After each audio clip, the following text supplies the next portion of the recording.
Why yes, Clifford. You can't be so adored without making some slight return. Saint George of Cappadocia was nothing to you, in her eyes. And do you think she'll come? Oh, she blushed. And looked quite beautiful for a moment, poor thing.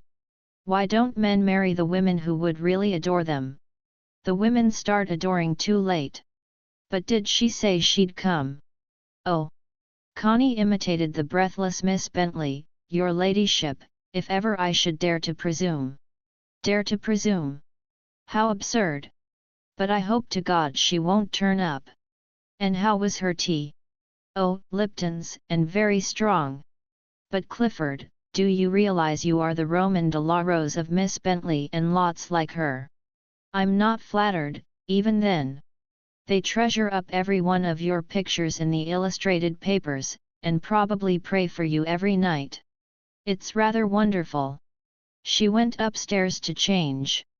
That evening he said to her, you do think, don't you, that there is something eternal in marriage? She looked at him. But Clifford, you make eternity sound like a lid or a long, long chain that trailed after one, no matter how far one went. He looked at her, annoyed. What mean, he said, is that if you go to Venice, you won't go in the hopes of some love affair that you can take au grand sérieux, will you? A love affair in Venice au grand sérieux? No, I assure you. No, I'd never take a love affair in Venice more than au très petit sérieux. She spoke with a queer kind of contempt. He knitted his brows, looking at her. Coming downstairs in the morning, she found the keeper's dog Flossie sitting in the corridor outside Clifford's room, and whimpering very faintly. Why, Flossie, she said softly. What are you doing here? And she quietly opened Clifford's door. Clifford was sitting up in bed, with the bed table and typewriter pushed aside, and the keeper was standing at attention at the foot of the bed. Flossie ran in. With a faint gesture of head and eyes, Mellors ordered her to the door again, and she slunk out. Oh, good morning, Clifford. Connie said. I didn't know you were busy. Then she looked at the keeper, saying good morning to him.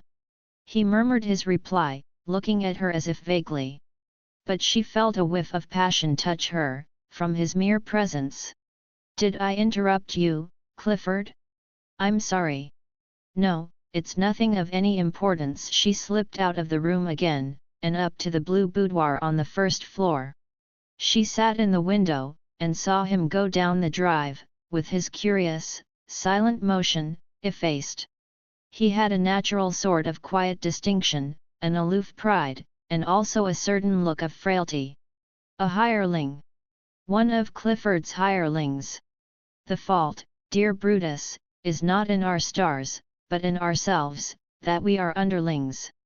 Was he an underling? Was he? What did he think of her?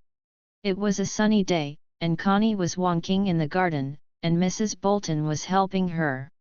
For some reason, the two women had drawn together, in one of the unaccountable flows and ebbs of sympathy that exist between people. They were down carnations, and putting in small plants for the summer. It was work they both liked. Connie especially felt a delight in putting the soft roots of young plants into a soft black puddle, and cradling them down. On this spring morning she felt a quiver in her womb too, as if the sunshine had touched it and made it happy. "Is many years since you lost your husband," she said to Mrs. Bolton as she took up another little plant and laid it in its hole.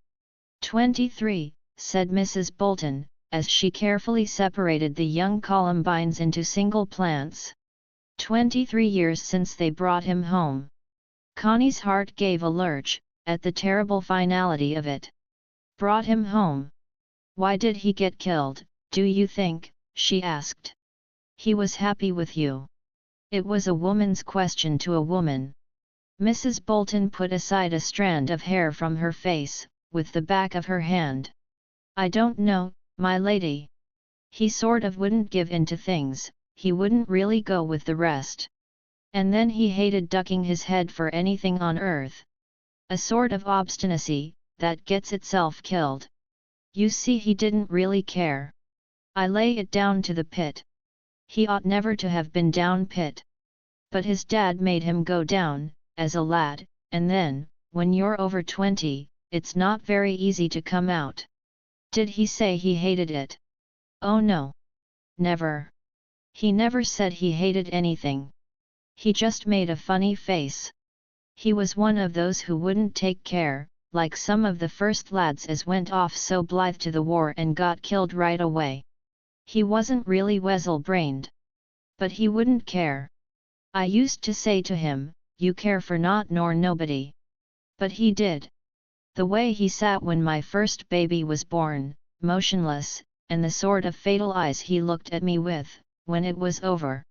I had a bad time, but I had to comfort him. It's all right, lad, it's all right. I said to him. And he gave me a look, and that funny sort of smile. He never said anything. But I don't believe he had any right pleasure with me at nights after, he'd never really let himself go. I used to say to him, oh, let thysen go, lad, ld talk broad to him sometimes. And he said nothing. He wouldn't let himself go, or he couldn't. He didn't want me to have any more children. I always blamed his mother, for letting him in room. He'd no right to have been there. Men makes so much more of things than they should, once they start brooding. Did he mind so much? Said Connie in wonder. Yes, he sort of couldn't take it for natural, all that pain. And it spoiled his pleasure in his bit of married love. I said to him, if I don't care, why should you? It's my lookout, but all he'd ever say was, it's not right. Perhaps he was too sensitive, said Connie. That's it. When you come to know men, that's how they are, too sensitive in the wrong place. And I believe, unbeknown to himself, he hated the pit, just hated it. He looked so quiet when he was dead, as if he'd got free. He was such a nice-looking lad. It just broke my heart to see him, so still and pure-looking, as if he'd wanted to die. Oh, it broke my heart, that did. But it was the pit. She wept a few bitter tears, and Connie wept more. It was a warm spring day, with a perfume of earth and of yellow flowers, many things rising to bud, and the garden still with the very sap of sunshine. It must have been terrible for you, said Connie. Oh, my lady! I never realized at first. I could only say, oh my lad, what did you want to leave me for, that was all my cry. But somehow I felt he'd come back. But he didn't want to leave you, said Connie. Oh no, my lady! That was only my silly cry. And I kept expecting him back. Especially at nights. I kept waking up thinking, why he's not in bed with me, lt was as if my feelings wouldn't believe he'd gone. I just felt he'd have to come back and lie against me, so I could feel him with me. That was all I wanted, to feel him there with me, warm. And it took me 1,000 shocks before I knew he wouldn't come back, it took me years. The touch of him, said Connie. That's it, my lady, the touch of him. I've never got over it to this day, and never shall. And if there's a heaven above, he'll be there, and will lie up against me so I can sleep. Connie glanced at the handsome, brooding face in fear. Another passionate one out of Tevershall. The touch of him. For the bonds of love are ill to loose. It's terrible, once you've got a man into blood, she said. Oh, my lady! And that's what makes you feel so bitter. You feel folks wanted him killed. You feel the pit fair wanted to kill him. Oh, I felt, if it hadn't been for the pit, and them as runs the pit, there'd have been no leaving me. But they all want to separate a woman and a man, if they're together. If they're physically together, said Connie. That's right, my lady. There's a lot of hard-hearted folks in the world. And every morning when he got up and went to pit, I felt it was wrong, wrong. But what else could he do? What can a man do? A queer hate flared in the woman. But can a touch last so long? Connie asked suddenly. That you could feel him so long. Oh my lady, what else is there to last? Children grows away from you. But the man, well. But even that they'd like to kill in you, the very thought of the touch of him. Even your own children. Ah well. We might have drifted apart, who knows? But the feeling's something different. It's been better never to care. But there, when I look at women who's never really been warmed through by a man, well, they seem to me poor dual owls after all, no matter how they may dress up and gad. No, I'll abide by my own. I've not much respect for people. Chapter 12. Connie went to the wood directly after lunch. It was really a lovely day, the first dandelions making suns, the first daisies so white. The hazel thicket was a lace work, of half-open leaves, and the last dusty perpendicular of the catkins. Yellow celandines now were in crowds, flat open, pressed back in urgency, and the yellow glitter of themselves. It was the yellow, the powerful yellow of early summer. And primroses were broad, and full of pale abandon, thick-clustered primroses no longer shy. The lush, dark green of hyacinths was a sea, with buds rising like pale corn, while in the riding the forget-me-nots were fluffing up, and columbines were unfolding their ink-purple ruches, and there were bits of bluebird's eggshell under a bush.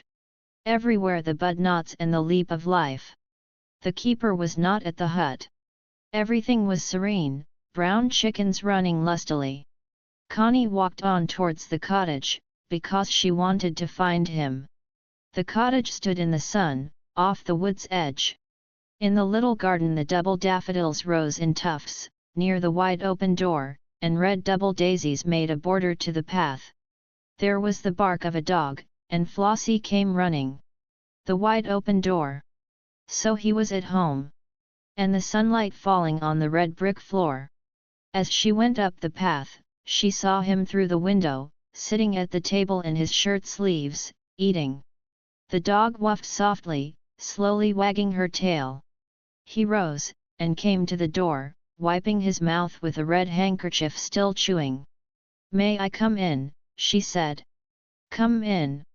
The sun shone into the bare room, which still smelled of a mutton chop, done in a Dutch oven before the fire, because the Dutch oven still stood on the fender, with the black potato saucepan on a piece of paper, beside it on the white hearth. The fire was red, rather low, the bar dropped, the kettle singing. On the table was his plate, with potatoes and the remains of the chop, also bread in a basket, salt, and a blue mug with beer. The tablecloth was white oilcloth. He stood in the shade. "You are very late," she said. "Do go on eating." She sat down on a wooden chair, in the sunlight by the door. "Elle had to go to Uthwaite," he said, sitting down at the table but not eating. "Do eat," she said. Buthe did not touch the food. "Shall we have something?" he asked her. "Shall we have a cup of tea?" "Tea kettle's on tea boil." He half rose again from his chair. "If you 11 let me make it myself," she said, rising. He seemed sad, and she felt she was bothering him. "Well, teapots in there." He pointed to a little, drab corner cupboard, "and cups. And tea's on tea mantel our your ead." She got the black teapot, and the tin of tea from the mantel shelf. She rinsed the teapot with hot water, and stood a moment wondering where to empty it. "Throw it out," he said, aware of her. "It's clean." She went to the door and threw the drop of water down the path. How lovely it was here, so still, so really woodland. The oaks were putting out ochre yellow leaves, in the garden the red daisies were like red plush buttons. She glanced at the big, hollow sandstone slab of the threshold, now crossed by so few feet. "But it's lovely here," she said. "Such a beautiful stillness, everything alive and still." He was eating again, rather slowly and unwillingly, and she could feel he was discouraged. She made the tea in silence, and set the teapot on the hob, as she knew the people did. He pushed his plate aside and went to the back place. She heard a latch click, then he came back with cheese on a plate, and butter. She set the 2 cups on the table. There were only 5. "Oh. Will you have a cup of tea?" she said. "If you like. Sugar's in th cupboard, and there's a little cream jug. Milk's in a jug in th pantry. Shall I take your plate away?" she asked him. He looked up at her with a faint ironical smile. "Why, if I like," he said, slowly eating bread and cheese. She went to the back, into the penthouse scullery, where the pump was. On the left was a door, no doubt the pantry door. She unlatched it, and almost smiled at the place he called a pantry, a long narn.w whitewashed slip of a cupboard. But it managed to contain a little barrel of beer, as well as a few dishes and bits of food. She took a little milk from the yellow jug. "How do you get your milk?" she asked him, when she came back to the table. "Flints. They leave me a bottle at the Warren end. You know, where I met you." But he was discouraged. She poured out the tea, poising the cream jug. "No milk," he said, then he seemed to hear a noise, and looked keenly through the do-01 way. "Upp'n we'd better shut," he said. "It seems a pity," she replied. "Nobody will come, will they?" "Not unless it's 1 time in 1,000, but you never know." "And even then it's no matter," she said. "It's only a cup of tea. Where are the spoons?" He reached over, and pulled open the table drawer. Connie sat at the table in the sunshine of the doorway. "Flossie," he said to the dog, who was lying on a little mat at the stair foot. "Go and hark, hark." He lifted his finger, and his hark was very vivid. The dog trotted out to reconnoitre. "Are you sad today?" she asked him. He turned his blue eyes quickly, and gazed direct on her. "Sad? No, bored. I had to go getting summonses for 50 poachers I caught, and, oh well, I don't like people." He spoke cold, good English, and there was anger in his voice. "Do you hate being a gamekeeper?" she asked. "Being a gamekeeper, no. So long as I'm left alone. But when I have to go messing around at the police station, and various other places, and waiting for a lot of fools to attend to me, oh well, I get mad. And he smiled, with a certain faint humor. "Couldn't you be really independent?" she asked. "Me? I suppose I could, if I managed to exist on my pension. I could. But I've got to work, or I should die. That is, I've got to have something that keeps me occupied.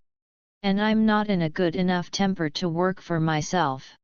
It's got to be a sort of job for somebody else, or I should throw it up in a month, out of bad temper. So altogether very well off here, especially lately." He laughed at her again, with mocking humor. "But why are you in a bad temper?" she asked. "Do you mean you are always in a bad temper?" "Pretty well," he said, laughing. "I don't quite digest my bile." "But what bile?" she said. "Bile," he said. "Don't you know what that is?" She was silent, and disappointed. He was taking no notice of her. "I'm going away for a while next month," she said. "You are? Where to?" "Venice." "With Sir Clifford? For how long?" "For a month or so," she replied. "Clifford won't go. He'll stay here?" he asked. "Yes. He hates to travel as he is." Poor devil," he said, with sympathy. There was a pause. "You won't forget me when I'm gone, will you?" she asked. Again he lifted his eyes and looked full at her. "Forget?" he said. "You know nobody forgets." "It's not a question of memory," she wanted to say, when then, but she didn't. Instead, she said in a mute kind of voice, "I told Clifford I might have a child." Now he really looked at her, intense and searching. "You did," he said at last. "And what did he say?" "Oh, he wouldn't mind. He'd be glad," really, so long as it seemed to be his. She dared not look up at him. He was silent a long time, then he gazed again on her face. "No mention of me, of course," he said. "No. No mention of you," she said. "No, he'd hardly swallow me as a substitute breeder." "Then where are you supposed to be getting the child?" "I might have a love affair in Venice," she said. "You might," he replied slowly. "So that's why you're going?" "Not to have the love affair," she said, looking up at him, pleading. "Just the appearance of one," he said. There was silence. He sat staring out the window, with a faint grin, half mockery, half bitterness, on his face. She hated his grin. "You've not taken any precautions against having a child then?" he asked her suddenly. "Because I haven't." "No," she said faintly. "I should hate that." He looked at her, then again with the peculiar subtle grin out of the window. There was a tense silence. At last he turned his head and said satirically, "That was why you wanted me, then, to get a child?" She hung her head. "No. Not really," she said. "What then, really?" he asked rather bitingly. She looked up at him reproachfully, saying, "I don't know." He broke into a laugh. "Then I'm damned if I do," he said. There was a long pause of silence, a cold silence. "Well," he said at last. "It's as your ladyship likes. If you get the baby, Sir Clifford's welcome to it. I shan't have lost anything. On the contrary, I've had a very nice experience, very nice indeed." And he stretched in a half-suppressed sort of yawn. "If you've made use of me," he said, "it's not the first time I've been made use of, and I don't suppose it's ever been as pleasant as this time, though of course one can't feel tremendously dignified about it." He stretched again, curiously, his muscles quivering, and his jaw oddly set. "But I didn't make use of you," she said, pleading. "At your ladyship's service," he replied. "No," she said. "Liked your did you," he replied, and he laughed. "Vivell, then, we're quits, because I liked yours." He looked at her with queer darkened eyes. "Would you like to go upstairs now?" he asked her, in a strangled sort of voice. "No, not here." "Not now," she said heavily, though if he had used any power over her, she would have gone, for she had no strength against him. He turned his face away again, and seemed to forget her. "I want to touch you like you touch me," she said. "I've never really touched your body." He looked at her, and smiled again. "Now," he said. "No. No. Not here. At the hut. Would you mind?" "How do I touch you?" he asked. "When you feel me." He looked at her, and met her heavy, anxious eyes. "And do you like it when I feel you?" he asked, laughing at her still. "Yes, do you?" she said. "Oh, me?" Then he changed his tone. "Yes," he said. "You know without asking." Which was true. She rose and picked up her hat. "I must go," she said. "You go," he replied politely. She wanted him to touch her, to say something to her, but he said nothing, only waited politely. "Thank you for the tea," she said. "I haven't thanked your ladyship for doing me the honours of my teapot," he said. She went down the path, and he stood in the doorway, faintly grinning. Flossie came running with her tail lifted.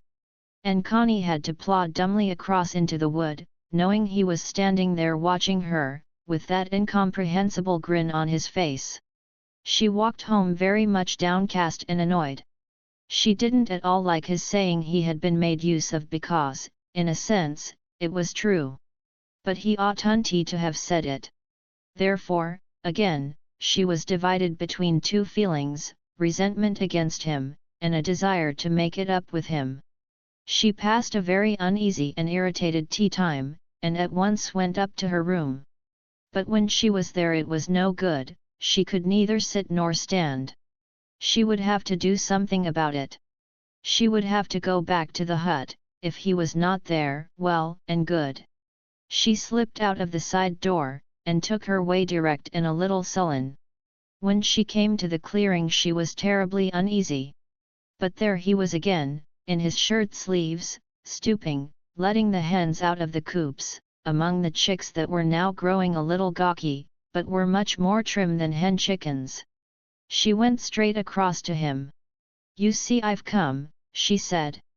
I see it," he said, straightening his back, and looking at her with a faint amusement.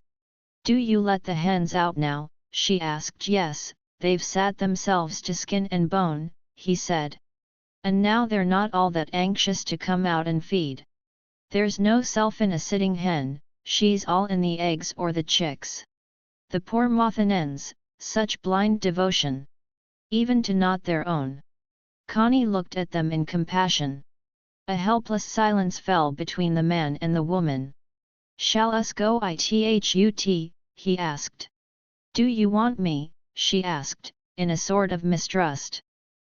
If you want to come." She was silent. "Come then," he said. And she went with him to the hut. It was quite dark when he had shut the door, so he made a small light in the lantern, as before. "Have you left your underthings off?" he asked her. "Yes." Well, then I'll take my things off too." He spread the blankets, putting one at the side for a coverlet. She took off her hat, and shook her hair. He sat down, taking off his shoes and gaiters, and undoing his cord breeches. "Lie down then," he said, when he stood in his shirt. She obeyed in silence, and he lay beside her, and pulled the blanket over them both. "There," he said. And he lifted her dress right back, till he came even to her breasts. He kissed them softly, taking the nipples in his lips in tiny caresses. But thart nice, thart nice," he said, suddenly rubbing his face with a snuggling movement against her warm belly. And she put her arms round him under his shirt, but she was afraid of his thin, smooth, naked body, that seemed so powerful, afraid of the violent muscles. She shrank, afraid. And when he said, with a sort of little sigh, thart nice, something in her quivered, and something in her spirit stiffened in resistance, stiffened from the terribly physical intimacy, and from the peculiar haste of his possession.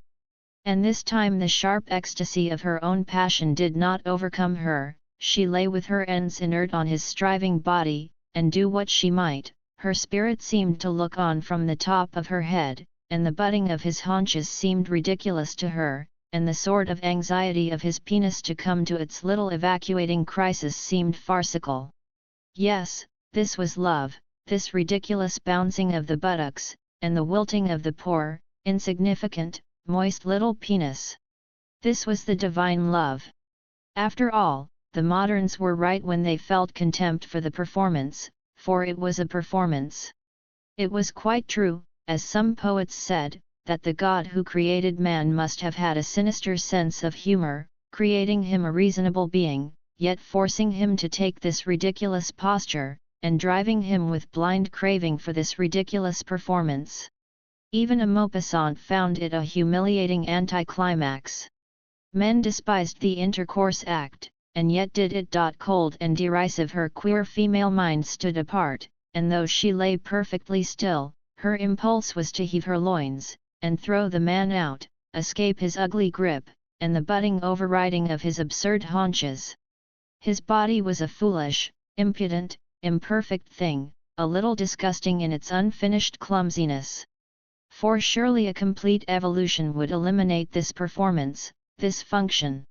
And yet when he had finished, soon over, and lay very very still, receding into silence, and a strange motionless distance, farther than the horizon of her awareness, her heart began to weep. She could feel him ebbing away, leaving her there like a stone on a shore. He was withdrawing, his spirit was leaving her. He knew. And in real grief, tormented by her own double consciousness and reaction, she began to weep. He took no notice, or did not even know. The storm of weeping swelled and shook her, and shook him. He said, "It was no good that time. You wasn't there -s0." He knew. Her sobs became violent. "But what's amiss?" he said. "It's once in a while that way. 1.1 can't love you," she sobbed, suddenly feeling her heart breaking. "Cannatur? Well, dinna fret. There's no law says as th's got to. Ta it for what it is." He still lay with his hand on her breast. But she had drawn both her hands from him. His words were small comfort. She sobbed aloud. "Nay, nay," he said. "Ta the thick we tea thin. This war a bit o thin for once." She wept bitterly, sobbing. "But I want to love you, and I can't. It only seems horrid." He laughed a little, half bitter, half amused.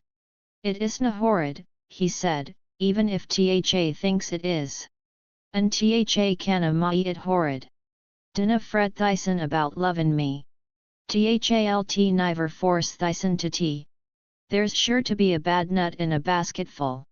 Tha mun ta eth rough with smooth." He took his hand away from her breast, not touching her. And now she was untouched. She took an almost perverse satisfaction in it. She hated the dialect, the and the Tha and the thysen. He could get up if he liked, and stand there, above her, buttoning down those absurd corduroy breeches, straight in front of her. After all, Michaelis had had the decency to turn away. This man was so assured in himself he didn't know what a clown other people found him, a half-bred fellow. Yet, as he was drawing away, to rise silently and leave her, she clung to him in terror. "Don't! Don't go! Don't leave me! Don't be cross with me! Hold me! Hold me fast!" she whispered in blind frenzy, not even knowing what she said, and clinging to him with uncanny force. It was from herself she wanted to be saved, from her own inward anger and resistance. Yet how powerful was that inward resistance that possessed her? He took her in his arms again and drew her to him, and suddenly she became small in his arms, small and nestling. It was gone, the resistance was gone, and she began to melt in a marvelous peace. And as she melted small and wonderful in his arms, she became infinitely desirable to him. All his blood vessels seemed to scald with intense yet tender desire, for her softness, for the penetrating beauty of her in his arms, passing into his blood. And softly, with that marvelous swoon-like caress of his hand in pure, soft desire, softly he stroked the silky slope of her loins, down, down between her soft warm buttocks, coming nearer and nearer to the very quick of her. And she felt him like a flame of desire, yet tender, and she felt herself melting in the flame. She let herself go. She felt his penis risen against her with silent amazing force and assertion, and she let herself go to him. She yielded with a quiver that was like death, she went all open to him. And oh, if he were not tender to her now, how cruel, for she was all open to him and helpless. She quivered again at the potent inexorable entry inside her, so strange and terrible. It might come with the thrust of a sword in her softly opened body, and that would be death. She clung in a sudden anguish of terror. But it came with a strange slow thrust of peace, the dark thrust of peace, and a ponderous, primordial tenderness, such as made the world in the beginning. And her terror subsided in her breast dared to be gone in peace, she held nothing. She dared to let go everything, all herself, and be gone in the flood. And it seemed she was like the sea, nothing but dark waves rising and heaving, heaving with a great swell, so that slowly her whole darkness was in motion, and she was ocean rolling its dark, dumb mass. Oh, and far down inside her the deeps parted and rolled asunder, in long, fair travelling billows, and ever, at the quick of her, the depths parted and rolled asunder, from the centre of soft plunging, as the plunger went deeper and deeper, touching lower, and she was deeper and deeper and deeper disclosed, the heavier the billows of her rolled away to some shore, uncovering her, and closer plunged the palpable unknown, and further rolled the waves of herself away from herself, leaving her, till suddenly, in a soft, shuddering convulsion, the quick of all her plasm was touched, she knew herself touched, the consummation was upon her, and she was gone. She was gone, she was not, and she was born, a woman. Ah, too lovely, too lovely! In the ebbing she realized all the loveliness. Now all her body clung with tender love to the unknown man, and blindly to the wilting penis, as it so tenderly, frailly, unknowingly withdrew, after the fierce thrust of its potency. As it drew out and left her body, the secret, sensitive thing, she gave an unconscious cry of pure loss, and she tried to put it back. It had been so perfect. And she loved it so. And only now she became aware of the small, bud-like reticence and tenderness of the penis, and a little cry of wonder and poignancy escaped her again, her woman's heart crying out over the tender frailty of that which had been the power. It was so lovely, she moaned. It was so lovely. But he said nothing, only softly kissed her, lying still above her. And she moaned with a sort of bliss, as a sacrifice, and a newborn thing. And now in her heart the queer wonder of him was awakened. A man. The strange potency of manhood upon her. Her hands straight over him, still a little afraid. Afraid of that strange, hostile, slightly repulsive thing that he had been to her, a man. And now she touched him, and it was the sons of God with the daughters of men. How beautiful he felt, how pure in tissue! How lovely, strong, and yet pure and delicate, such stillness of the sensitive body! Such utter stillness of potency and delicate flesh! How beautiful! How beautiful! Her hands came timorously down his back, to the soft, smallish globes of the buttocks. Beauty! What beauty! A sudden little flame of new awareness went through her. How was it possible, this beauty here, where she had previously only been repelled? The unspeakable beauty to the touch of warm, living buttocks. The life within life, the sheer warm, potent loveliness. And the strange weight of the balls between his legs. What a mystery! What a strange heavy weight of mystery, that could lie soft and heavy in one's hand. The root of all that is lovely, the primeval root of all full beauty. She clung to him, with a hiss of wonder that was almost awe, terror. He held her close, but he said nothing. He would never say anything. She crept nearer to him, nearer, only to be near to the sensual wonder of him. And out of his utter, incomprehensible stillness, she felt again the slow momentous, surging rise of the phallus again, the other power. And her heart melted out with a kind of awe. And this time his being within her was all soft and iridescent, purely soft and iridescent, such as no consciousness could seize. Her whole self quivered unconscious and alive, like plasm. She could not know what it was. She could not remember what it had been. Only that it had been more lovely than anything ever could be. Only that. And afterwards she was utterly still, utterly unknowing, she was not aware for how long. And he was still with her, in an unfathomable silence along with her. And of this, they would never speak. When awareness of the outside began to come back, she clung to his breast, murmuring "My love! My love!" And he held her silently.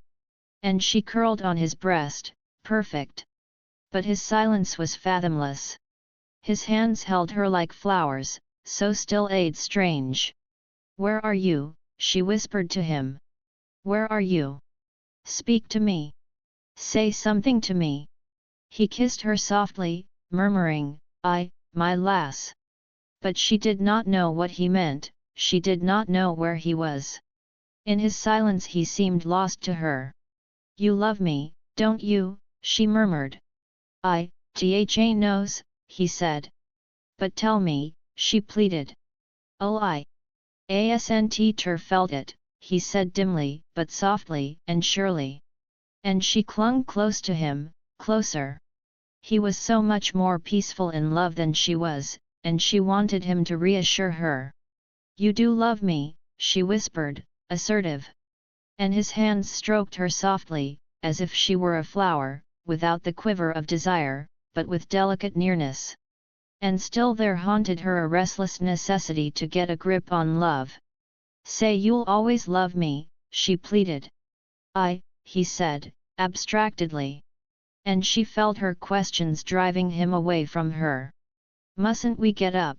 he said at last. "No," she said. But she could feel his consciousness straying, listening to the noises outside. "It'll be nearly dark," he said. And she heard the pressure of circumstances in his voice. She kissed him, with a woman's grief at yielding up her hour. He rose, and turned up the lantern, then began to pull on his clothes, quickly disappearing inside them. Then he stood there, above her, fastening his breeches and looking down at her with dark, wide eyes, his face a little flushed and his hair ruffled, curiously warm and still and beautiful in the dim light of the lantern, so beautiful, she would never tell him how beautiful. It made her want to cling fast to him, to hold him, for there was a warm, half-sleepy remoteness in his beauty that made her want to cry out and clutch him, to have him. She would never have him. So she lay on the blanket with curved, soft naked haunches, and he had no idea what she was thinking, but to him too she was beautiful, the soft, marvelous thing he could go into, beyond everything. "I love thee that'll can go into thee," he said. "Do you like me?" she said, her heart beating. "It heals it all up, that I can go into thee. Love thee that dha opened to me. I love thee that I came into thee like that." He bent down and kissed her soft flank, rubbed his cheek against it, then covered it up. "And will you never leave me?" she said. "Dinna ask them things," he said. "But you do believe I love you," she said.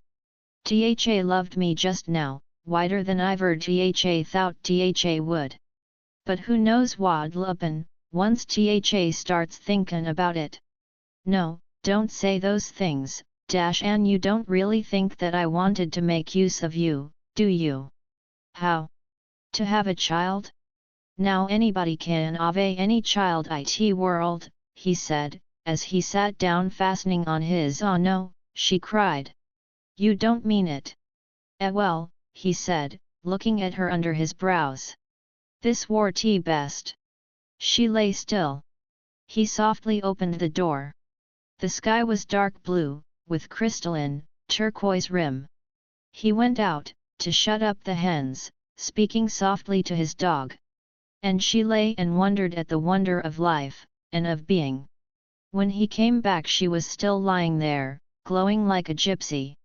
He sat on the stool by her. "Tha mun come one nate ter th cottage, afore tha goose, shalter?" he asked, lifting his eyebrows as he looked at her, his hands dangling between his knees. "Shalter," she echoed, teasing. He smiled. Shalter," he repeated. She said, imitating the dialect sound. "Ye," he said. "Ye," she repeated, and slaped me, he said. "It needs that. When shall't come?" "When shall I?" she said. "Nay," he said, "Tha canna do tea.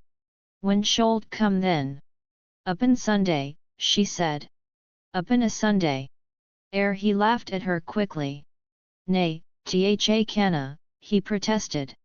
"Why canna I?" she said. Chapter 13 On Sunday Clifford wanted to go into the wood. It was a lovely morning, the pear blossom and plum had suddenly appeared in the world in a wonder of white here and air. It was cruel for Clifford, while the world bloomed, to have to be helped from chair to bath chair. But he had forgotten, and even seemed to have a certain conceit of himself in his lameness. Connie still suffered, having to lift his inert legs into place. Mrs. Bolton did it now, or Field. She waited for him at the end of the drive, at the edge of the screen of beeches. His chair came puffing along with a sort of valetudinarian slow importance. As he joined his wife he said, "Sir Clifford on his roaming steed." Snorting, at least, she laughed. He stopped and looked round at the facade of the long, IOW old brown house. "Ragby doesn't wink an eyelid," he said. "But then why should it? I write upon the achievements of the mind of man, and that beats a horse. I suppose it does. And the souls in Plato riding up to heaven in a two-horse chariot would go in a Ford car now," she said. "Or a Rolls-Royce, Plato was an aristocrat." "Quite. No more black horse to thrash and maltreat. Plato never thought we'd go one better than his black steed and his white steed, and have no steeds at all, only an engine." "Only an engine and gas," said Clifford. "I hope I can have some repairs done to the old place next year. I think I shall have about 1,000 to spare for that, but work costs so much," he added.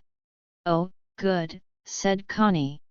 "If only there aren't more strikes. What would be the use of their striking again? Merely ruin the industry, what's left of it, and surely the owls are beginning to see it." "Perhaps they don't mind ruining the industry," said Connie. "Ah, don't talk like a woman. The industry fills their bellies, even if it can't keep their pockets quite so flush," he said, using turns of speech that oddly had a twang of Mrs. Bolton. "But didn't you say the other day that you were a conservative anarchist?" she asked innocently. "And did you understand what I meant?" he retorted. "All I meant is, people can be what they like and feel what they like and do what they like, strictly privately, so long as they keep the form of life intact, and the apparatus." Connie walked on in silence a few paces. Then she said, obstinately, "It sounds like saying an egg may go as addled as it likes, so long as it keeps its shell on whole. But addled eggs do break of themselves." "I don't think people are eggs," he said. "Not even angels' eggs, my dear little evangelist." He was in rather high feather this bright morning. The larks were trilling away over the park, the distant pit in the hollow was fuming silent steam. It was almost like old days, before the war. Connie didn't really want to argue. But then she did not really want to go to the wood with Clifford either. So she walked beside his chair in a certain obstinacy of spirit. "No," he said. "There will be no more strikes, if the thing is properly managed." "Why not?" "Because strikes will be made as good as impossible." "But will the men let you?" she asked. "We shan't ask them. We shall do it while they aren't looking, for their own good, to save the industry." "For your own good too," she said. "Naturally. For the good of everybody. But for their good even more than mine. I can live without the pits." "They can't. They'll statue if there are no pits." "I've got other provision." They looked up the shallow valley at the mine, and beyond it, at the black-lidded houses of Tevershall crawling like some serpent up the hill. From the old brown church the bells were ringing, "Sunday, Sunday, Sunday." "But will the men let you dictate terms?" she said. "My dear, they will have to, if one does it gently." "But my tunty, there be a mutual understanding." "Absolutely, when they realize that the industry comes before the individual." "But must you own the industry?" she said. "I don't. But to the extent I do own it, yes, most decidedly. The ownership of property has now become a religious question, as it has been since Jesus and Saint Francis. The point is not, take all thou hast and give to the poor, but use all thou hast to encourage the industry and give work to the poor. It's the only way to feed all the mouths and clothe all the bodies. Giving away all we have to the poor spells starvation for the poor just as much as for us. And universal starvation is no high aim. Even general poverty is no lovely thing. Poverty is ugly. But the disparity, that is fate. Why is the star Jupiter bigger than the star Neptune? You can't start altering the makeup of things. But when this envy and jealousy and discontent has once started, she began. Do your best to stop it. Somebody's got to be boss of the show. But who is boss of the show? She asked the men who own and run the industries. There was a long silence. It seems to me they're a bad boss, she said. Then you suggest what they should do. They don't take their bossship seriously enough, she said. They take it far more seriously than you take your ladyship, he said. That's thrust upon me. I don't really want it, she blurted out. He stopped the chair and looked at her. Who's shirking their responsibility now, he said. Who is trying to get away now from the responsibility of their own bossship, as you call it? But I don't want any bossship, she protested. Ah! But that is funk. You've got it, fated to it. And you should live up to it. Who has given the colliers all they have that's worth having, all their political liberty, and their education, such as it is, their sanitation, their health conditions, their books, their music, everything? Who has given it them? Have colliers given it to colliers? No. All the Ragbies and Shipleys in England have given their part, and must go on giving.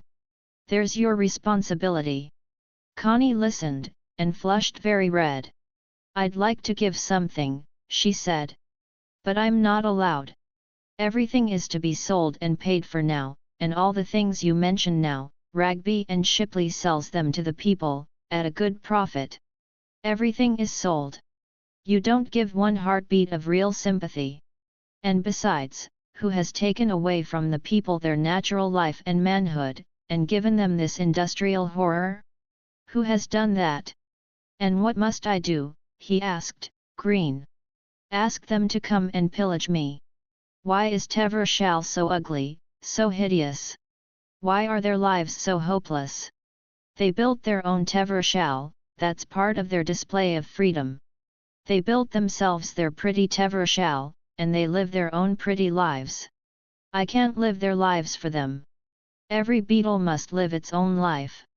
But you make them work for you. They live the life of your coal mine. Not at all. Every beetle finds its own food. Not one man is forced to work for me.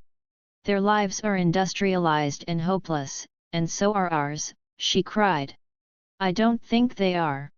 That's just a romantic figure of speech, a relic of the swooning and die-away romanticism. You don't look at all a hopeless figure standing there, Connie my dear. Which was true. For her dark blue eyes were flashing, her color was hot in her cheeks, she looked full of a rebellious passion far from the dejection of hopelessness. She noticed, in the tussocky places of the grass, cottony young cows' lips standing up still bleared in their down. And she wondered with rage, why it was she felt Clifford was so wrong, yet she couldn't say it to him, she could not say exactly where he was wrong. No wonder the men hate you, she said. They don't, he replied. And don't fall into errors, in your sense of the word, they are not men. They are animals you don't understand, and never could. Don't thrust your illusions on other people. The masses were always the same, and will always be the same.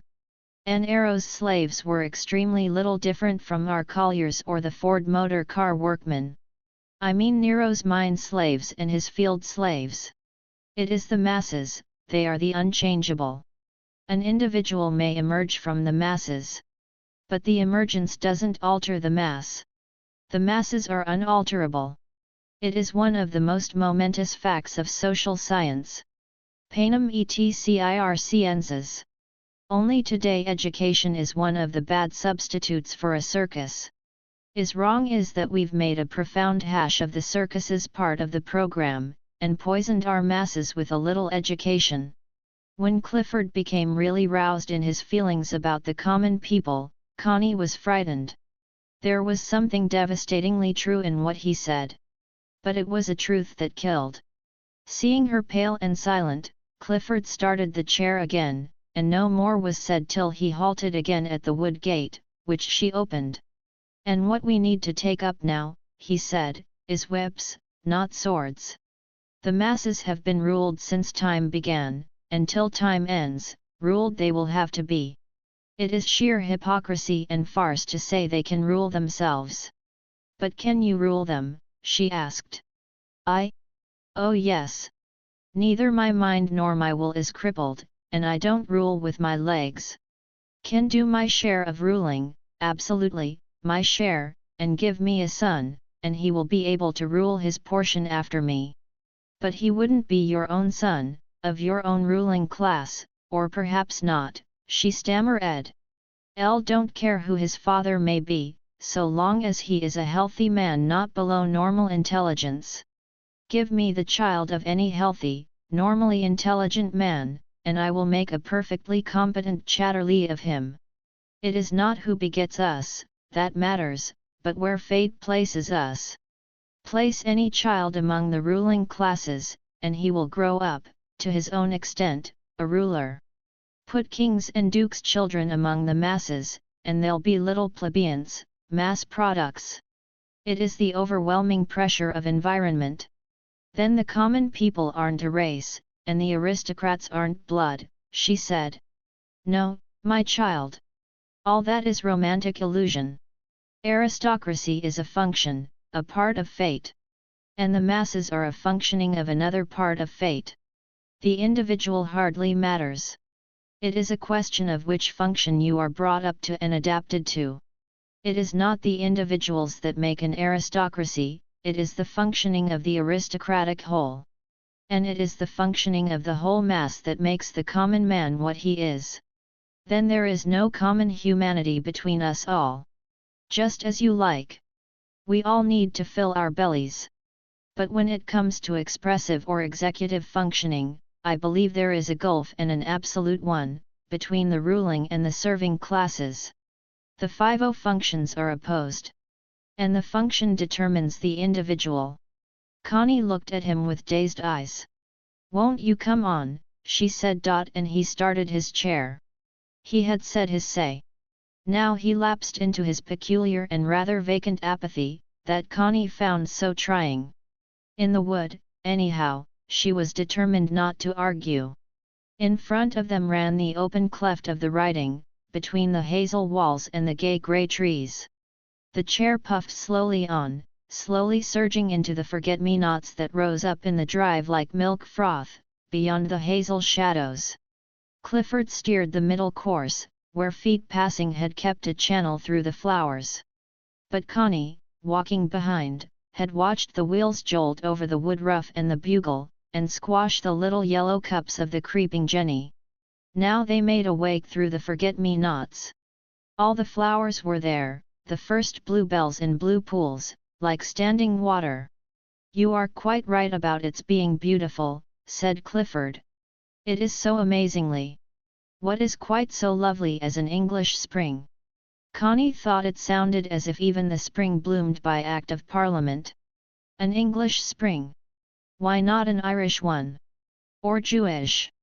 The chair moved slowly ahead, past tufts of sturdy bluebells that stood up like wheat and over grey burdock leaves.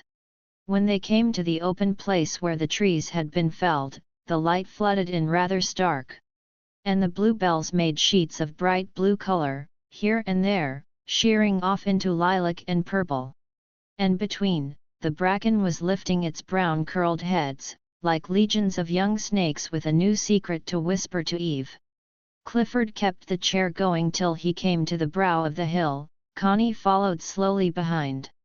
The oak buds were opening soft and brown. Everything came tenderly out of the old hardness.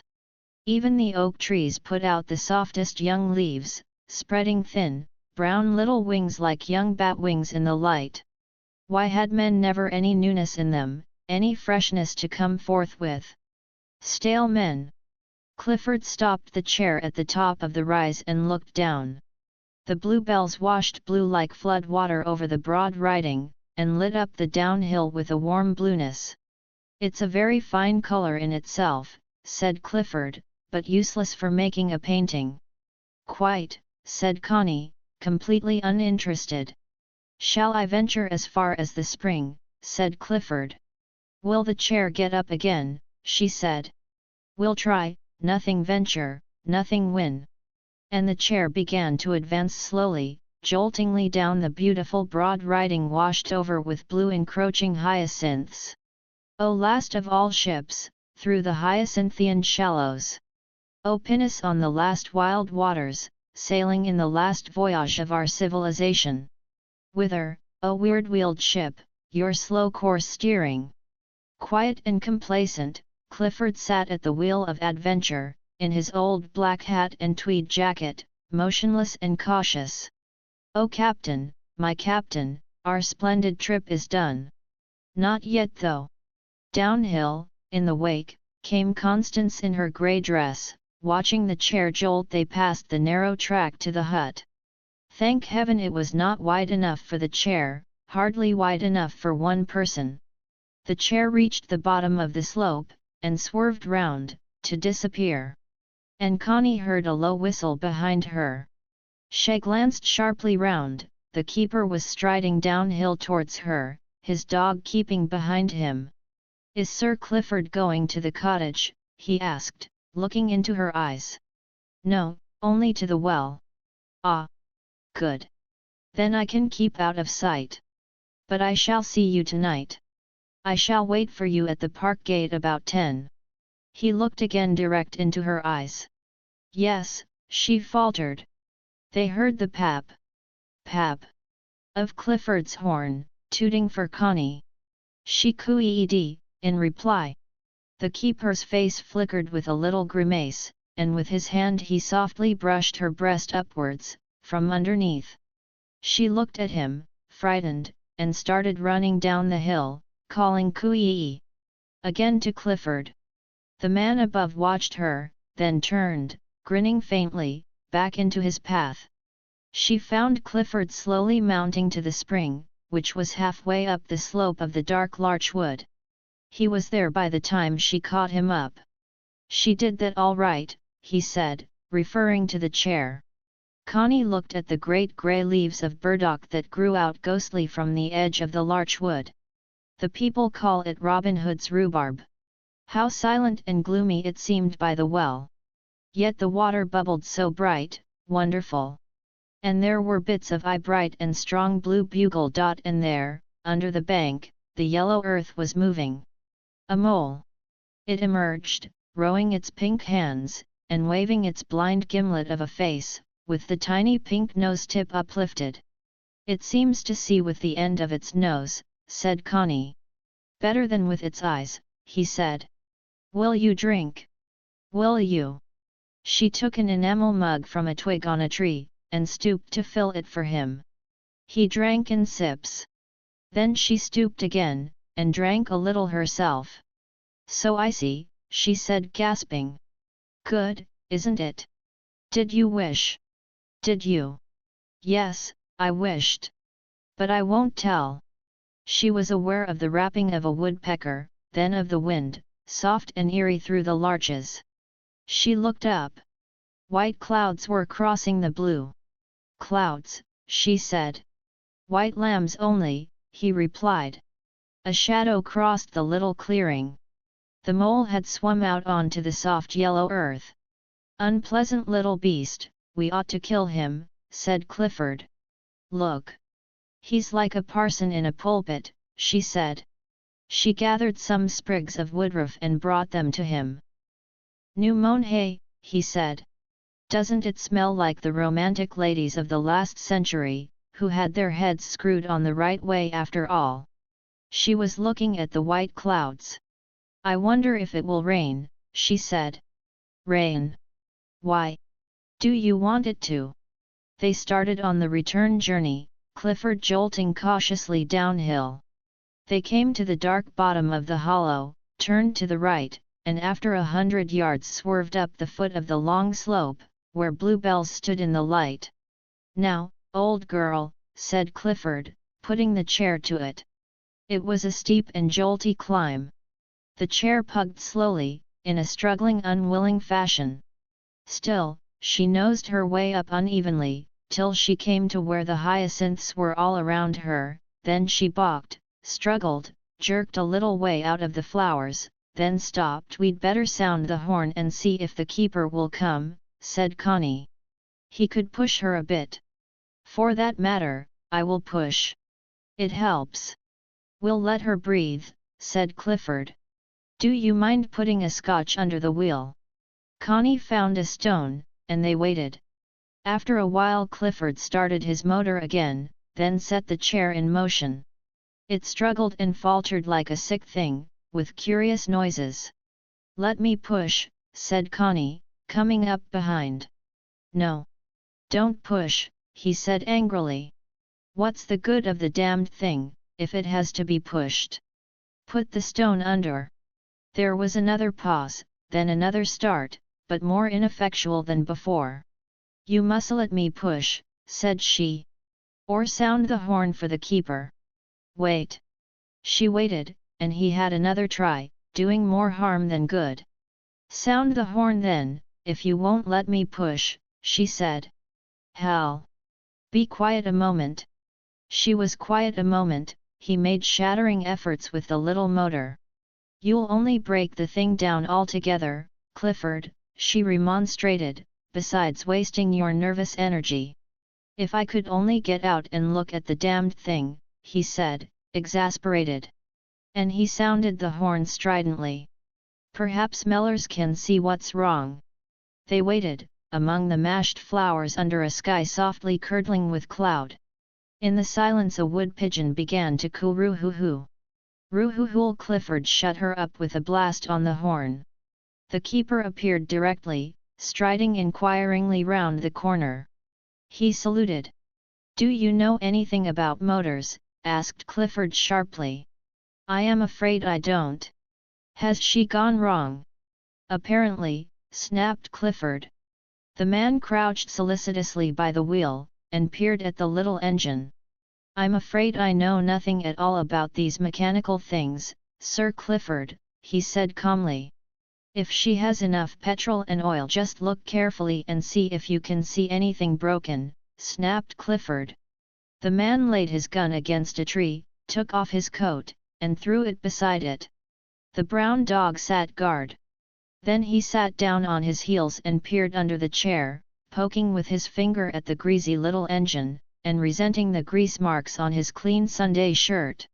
"Doesn't seem anything broken," he said. And he stood up, pushing back his hat from his forehead, rubbing his brow and apparently studying. "Have you looked at the rods underneath?" asked Clifford. "See if they are all right." The man lay flat on his stomach on the floor, his neck pressed back, reviewing under the engine and poking with his finger. Connie thought what a pathetic sort of thing a man was, feeble and small-looking, when he was lying on his belly on the big earth. "Seems all right as far as I can see," came his muffled voice. "I don't suppose you can do anything," said Clifford. "Seems as if I can't." And he scrambled up and sat on his heels, collier fashion. "There's certainly nothing obviously broken." Clifford started his engine, then put her in gear. She would not move. "Run her a bit hard, like," suggested the keeper. Clifford resented the interference, but he made his engine buzz like a blue bottle. Then she coughed and snarled and seemed to go better. "Sounds as if she'd come clear," said Mellors. But Clifford had already jerked her into gear. She gave a sick lurch and ebbed weakly forwards. "If I give her a push, she'll do it," said the keeper, going behind. "Keep off," snapped Clifford. "She'll do it by herself." "But Clifford," put in Connie from the bank, "you know it's too much for her. Why are you so obstinate?" Clifford was pale with anger. He jabbed at his levers. The chair gave a sort of scurry, reeled on a few more yards, and came to her end amid a particularly promising patch of bluebells. "She's done," said the keeper. "Not power enough." "She's been up here before," said Clifford coldly. "She won't do it this time," said the keeper. Clifford did not reply. He began doing things with his engine, running her fast and slow as if to get some sort of tune out of her. The wood re-echoed with weird noises. Then he put her in gear with a jerk. Having jerked off his brake, "You'll rip her inside out," murmured the keeper. The chair charged in a sick lurch sideways at the ditch. "Clifford!" cried Connie, rushing forward. But the keeper had got the chair by the rail. Clifford, however, putting on all his pressure, managed to steer into the riding, and with a strange noise the chair was fighting the hill. Mellors pushed steadily behind, and up she went, as if to retrieve herself. "You see, she's doing it," said Clifford, victorious, glancing over his shoulder. There he saw the keeper's face. "Are you pushing her? She won't do it without. Leave her alone. I asked you not. She won't do it." "Let her try," snarled Clifford, with all his emphasis. The keeper stood back, then turned to fetch his coat and gun. The chair seemed to strangle immediately. She stood inert. Clifford, seated a prisoner, was white with vexation. He jerked at the levers with his hand. His feet were no good. He got queer noises out of her. In savage impatience he moved little handles and got more noises out of her. But she would not budge. No, she would not budge. He stopped the engine and sat rigid with anger. Constance sat on the bank and looked at the wretched and trampled bluebells. Nothing quite so lovely as an English spring. "I can do my share of ruling. What we need to take up now is whips, not swords. The ruling classes." The keeper strode up with his coat and gun, Flossie cautiously at his heels. Clifford asked the man to do something or other to the engine. Connie, who understood nothing at all of the technicalities of motors, and who had had experience of breakdowns, sat patiently on the bank as if she were a cipher. The keeper lay on his stomach again. "The ruling classes and the serving classes." He got to his feet and said patiently, "Try her again, then." He spoke in a quiet voice, almost as if to a child. Clifford tried her, and Mellors stepped quickly behind and began to push. She was going, the engine doing about half the work, the man the rest. Clifford glanced round, yellow with anger. "Will you get off there?" The keeper dropped his hold at once, and Clifford added, "How shall I know what she is doing?" The man put his gun down and began to pull on his coat. He'd done. The chair began slowly to run backwards. "Clifford, your brake!" cried Connie. She, Mellors, and Clifford moved at once, Connie and the keeper jostling lightly. The chair stood. There was a moment of dead silence. "It's obvious I'm at everybody's mercy," said Clifford. He was yellow with anger. No one answered. Mellors was slinging his gun over his shoulder, his face queer and expressionless, save for an abstracted 100k of patience. The dog Flossie, standing on guard almost between her master's legs, moved uneasily, eyeing the chair with great suspicion and dislike, and very much perplexed between the three human beings. The tableau vivant remained set among the squashed bluebells, nobody proffering a word. "I expect she'll have to be pushed," said Clifford at last, with an affectation of sang-froid no answer. Mellors' abstracted face looked as if he had heard nothing. Connie glanced anxiously at him. Clifford too glanced round. "Do you mind pushing her home, Mellors?" he said in a cool superior tone. "I hope I have said nothing to offend you," he added, in a tone of dislike. "Nothing at all, Sir Clifford. Do you want me to push that chair?" "If you please." The man stepped up to it, but this time it was without effect.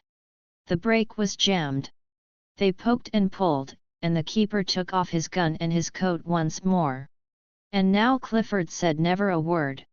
At last the keeper heaved the back of the chair off the ground and, with an instantaneous push of his foot, tried to loosen the wheels. He failed, the chair sank. Clifford was clutching the sides. The man gasped with the weight. "Don't do it," cried Connie to him. "If you 11 pull the wheel that way, so," he said to her, showing her how. "No. You mustn't lift it. You'll strain yourself, she said, flushed now with anger. But he looked into her eyes and nodded.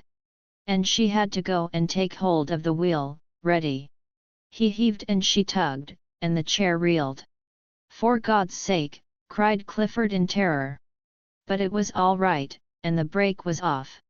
The keeper put a stone under the wheel, and went to sit on the bank, his heart beat and his face white with the effort, semi-conscious. Connie looked at him, and almost cried with anger. There was a pause and a dead silence. She saw his hands trembling on his thighs. "Have you hurt yourself?" she asked, going to him. "No. No." He turned away almost angrily. There was dead silence. The back of Clifford's fair head did not move. Even the dog stood motionless. The sky had clouded over. At last he sighed, and blew his nose on his red handkerchief. "That pneumonia took a lot out of me," he said. No one answered. Connie calculated the amount of strength it must have taken to heave up that chair and the bulky Clifford. Too much, far too much. If it hadn't killed him. He rose, and again picked up his coat, slinging it through the handle of the chair. "Are you ready, then, Sir Clifford?" "When you are." He stooped and took out the scotch, then put his weight against the chair. He was paler than Connie had ever seen him, and more absent. Clifford was a heavy man, and the hill was steep. Connie stepped to the keeper's side. "I'm going to push too," she said. And she began to shove with a woman's turbulent energy of anger. The chair went faster. Clifford looked round. "Is that necessary?" he said. "Very. Do you want to kill the man? If you'd let the motor work while it would." But she did not finish. She was already panting. She slackened off a little, for it was surprisingly hard work. Slower," said the man at her side, with a faint smile of his eyes. "Are you sure you not hurt yourself?" she said fiercely. He shook his head. She looked at his smallish, short, alive hand, browned by the weather. It was the hand that caressed her. She had never even looked at it before. It seemed so still, like him, with a curious inward stillness that made her want to clutch it, as if she could not reach it. All her soul suddenly swept towards him. He was so silent, and out of reach. And he felt his limbs revive. Shoving with his left hand, he laid his right on her round white wrist, softly enfolding her wrist, with a caress. And the flame of strength went down his back and his loins, reviving him. And she bent suddenly and kissed his hand. Meanwhile the back of Clifford's head was held sleek and motionless, just in front of them. At the top of the hill they rested, and Connie was glad to let go. She had had fugitive dreams of friendship between these two men, one her husband, the other the father of her child. Now she saw the screaming absurdity of her dreams. The two males were as hostile as fire and water. They mutually exterminated one another. And she realized for the first time what a queer subtle thing hate is. For the first time, she had consciously and definitely hated Clifford, with vivid hate, as if he ought to be obliterated from the face of the earth. And it was strange how free and full of life it made her feel, to hate him and to admit it fully to herself. "Now I've hated him, I shall never be able to go on living with him," came the thought into her mind. On the level the keeper could push the chair alone. Clifford made a little conversation with her, to show his complete composure, about Aunt Eva, who was at Dieppe, and about Sir Malcolm, who had written to ask would Connie drive with him in his small car to Venice, or would she and Hilda go by train. "I'd much rather go by train," said Connie. "I don't like long motor drives, especially when there's dust. But I shall see what Hilda wants. She will want to drive her own car, and take you with her," he said. "Probably, Elle must help up here. You've no idea how heavy this chair is." She went to the back of the chair, and plodded side by side with the keeper, shoving up the pink path. She did not care who saw. "Why not let me wait, and fetch Field?" He is strong enough for the job, said Clifford. It's so near, she panted. But both she and Mellors wiped the sweat from their faces when they came to the top.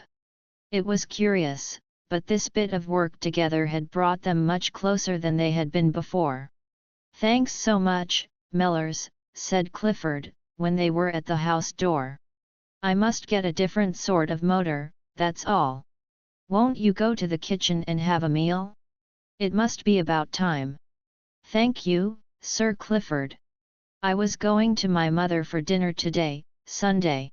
As you like. Mellors slung into his coat, looked at Connie, saluted, and was gone. Connie, furious, went upstairs. At lunch she could not contain her feeling. Why are you so abominably inconsiderate, Clifford, she said to him. Of whom? Of the keeper. If that is what you call ruling classes, I'm sorry for you. Why? A man who's been ill, and isn't strong. My word, if I were the sewing classes, I'd let you wait for service. I'd let you whistle. I'll quite believe it. If he'd been sitting in a chair with parlaced legs, and behaved as you behaved, what would you have done for him? My dear evangelist, this confusing of persons and personalities is in bad taste. And your nasty, sterile want of common sympathy is in the worst taste imaginable. Noblesse oblige. You and your ruling class. And to what should it oblige me? To have a lot of unnecessary emotions about my gamekeeper? I refuse. I leave it all to my evangelist. As if he weren't a man as much as you are, my word. My gamekeeper to boot, and I pay him £2 a week and give him a house. Pay him? What do you think you pay for, with £2 a week and a house? His services. Bah! Would tell you to keep your £2 a week and your house. Probably he would like to, but can't afford the luxury. You, and rulers, she said. You don't rule, don't flatter yourself. You have only got more than your share of the money, and make people work for you for £2 a week, or threaten them with starvation. Rule. Do you give forth of rule?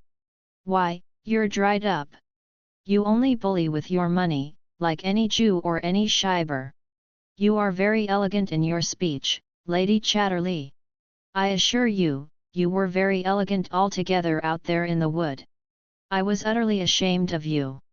Why, my father is 10 times the human being you are, you gentlemen. He reached and rang the bell for Mrs. Bolton. But he was yellow at the gills. She went up to her room, furious, saying to herself, him and buying people. Well, he doesn't buy me, and therefore there's no need for me to stay with him. Dead fish of a gentleman, with his celluloid soul. And how they take one in, with their manners and their mock wistfulness and gentleness. They've got about as much feeling as celluloid has. She made her plans for the night, and determined to get Clifford off her mind. She didn't want to hate him. She didn't want to be mixed up very intimately with him in any sort of feeling.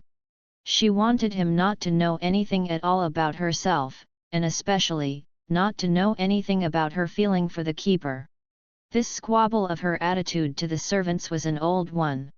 He found her too familiar, she found him stupidly insentient, tough and india-rubbery where other people were concerned. She went downstairs calmly, with her old demure bearing, at dinner time.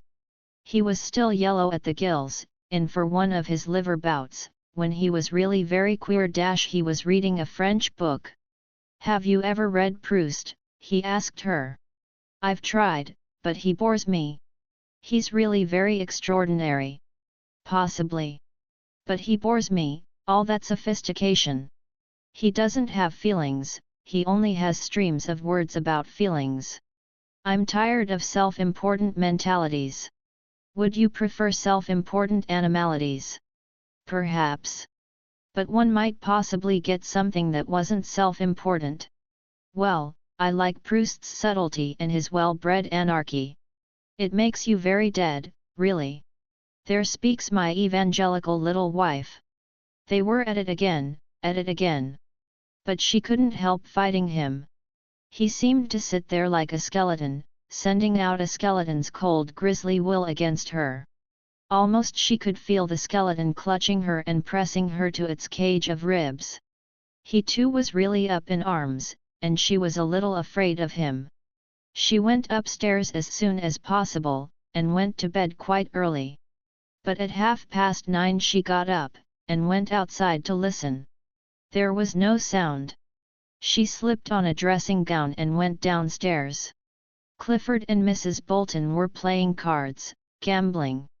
They would probably go on until midnight. Connie returned to her room, threw her pajamas on the tossed bed, put on a thin tennis dress and over that a woolen day dress, put on rubber tennis shoes, and then a light coat. And she was ready. If she met anybody, she was just going out for a few minutes. And in the morning, when she came in again, she would just have been for a little walk in the dew, as she fairly often did before breakfast. For the rest, the only danger was that someone should go into her room during the night. But that was most unlikely, not one chance in 100. Betts had not locked up. He fastened up the house at 10 o'clock, and unfastened it again at 7 in the morning. She slipped out silently and unseen. There was a half-moon shining, enough to make a little light in the world, not enough to show her up in her dark grey coat. She walked quickly across the park, not really in the thrill of the assignation, but with a certain anger and rebellion burning in her heart. It was not the right sort of heart to take to a love meeting. But a log-air come a log-air. Chapter 14. When she got near the park gate, she heard the click of the latch. He was there, then, in the darkness of the wood, and had seen her. "You are good and early," he said out of the dark. "Was everything all right?" "Perfectly easy." He shut the gate quietly after her, and made a spot of light on the dark ground, showing the pallid flowers still standing there open in the night. They went on apart, in silence. "Are you sure you didn't hurt yourself this morning with that chair?" she asked. "No, no, you had that pneumonia. What did it do to you?" "Oh, nothing. It left my heart not so strong and the lungs not so elastic. But it always does that. And you ought not to make violent physical efforts." "Not often." She plodded on in an angry silence. "Did you hate Clifford?" she said at last. "Hate him? No. I've met too many like him to upset myself hating him. I know beforehand I don't care for his sort, and I let it go at that." "What is his soft?" "Nay, you know better than I do. The sort of youngish gentleman a bit like a lady, and no balls." "What balls?" "Balls. A man's balls." She pondered this. "But is it a question of that?" she said, a little annoyed. "You say a man's got no brain, when he's a fool, and no heart, when he's mean, and no stomach when he's a funker. And when he's got none of that spunky wild bit of a man in him, you say he's got no balls. Hen he's a sort of." She pondered this. "And is Clifford tame?" she asked. "Tame, and nasty with it, like most such fellows, when you come up against 'em. And do you think you not tame?" "Maybe not quite." At length she saw in the distance a yellow light. She stood still. "There is a light," she said. "I always leave a light in the house," he said. She went on again at his side, but not touching him, wondering why she was going with him at all. He unlocked, and they went in, he bolting the door behind them. As if it were a prison, she thought. The kettle was singing by the red fire, there were cups on the table. She sat in the wooden armchair by the fire. It was warm after the chill outside. "I'll take off my shoes, they are wet," she said. She sat with her stockinged feet on the bright steel fender. He went to the pantry, bringing food, bread and butter and pressed tongue. She was warm, she took off her coat. He hung it on the door. "Shall you have cocoa or tea or coffee to drink?" he asked. "I don't think I want anything," she said, looking at the table. "But you eat." "Nay, I don't care about it. I'll just feed the dog. He tramped with a quiet inevitability over the brick floor, putting food for the dog in a brown bowl. The spaniel looked up at him anxiously. This is thy supper, t'ain't look as if tha wouldna get it, he said. He set the bowl on the stair-foot mat, and sat himself on a chair by the wall, to take off his leggings and boots. The dog, instead of eating, came to him again, and sat looking up at him, troubled. He slowly unbuckled his leggings. The dog edged a little nearer. What's amiss with thee then? Art upset because there's somebody else here? Thart a female, thart. Go and eat thy supper. He put his hand on her head, and the bitch leaned her head sideways against him. He slowly, softly pulled the long silky ear. There, he said. There. Go and eat thy supper.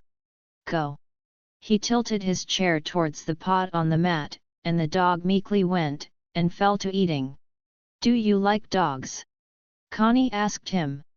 No, not really. They're too tame and clinging.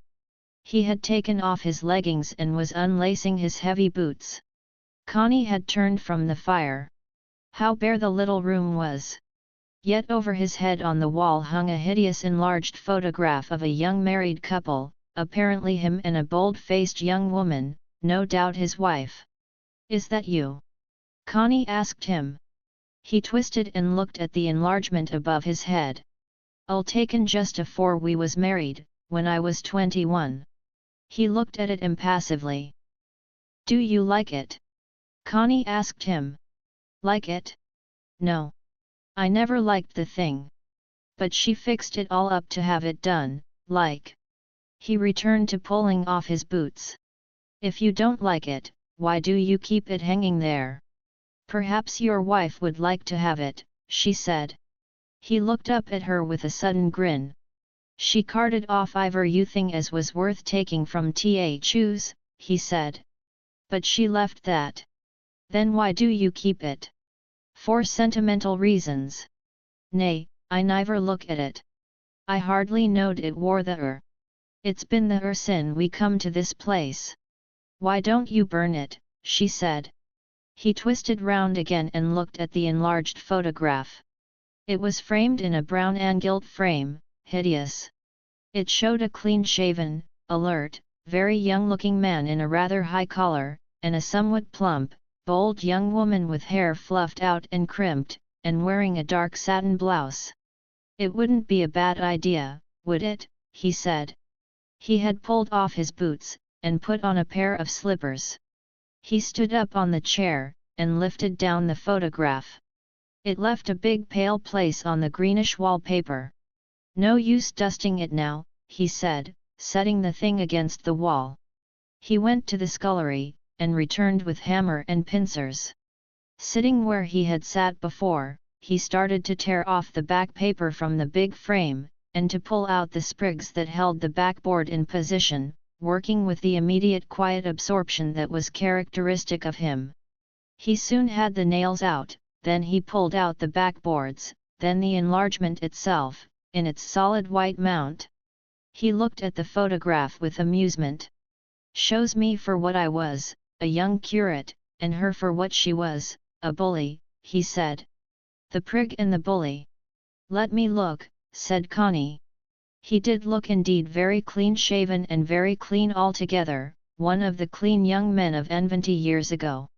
But even in the photograph his eyes were alert and dauntless. And the woman was not altogether a bully, though her jowl was heavy. There was a touch of appeal in her. One never should keep these things, said Connie. That, one shouldn't. One should never have them made. He broke the cardboard photograph and mount over his knee, and when it was small enough, put it on the fire. It'll spoil the fire though, he said. The glass and the backboard he carefully took upstairs. The frame he knocked asunder with a few blows of the hammer, making the stucco fly. Then he took the pieces into the scullery. We'll burn that tomorrow, he said. There's too much plaster molding on it. Having cleared away, he sat down. Did you love your wife? She asked him. Love, he said. Did you love Sir Clifford? But she was not going to be put off. But you cared for her, she insisted. Cared? He grinned. Perhaps you care for her now, she said. Me? His eyes widened. Oh no, I can't think of her, he said quietly. Why? But he shook his head. Then why don't you get a divorce? She'll come back to you one day, said Connie. He looked up at her sharply.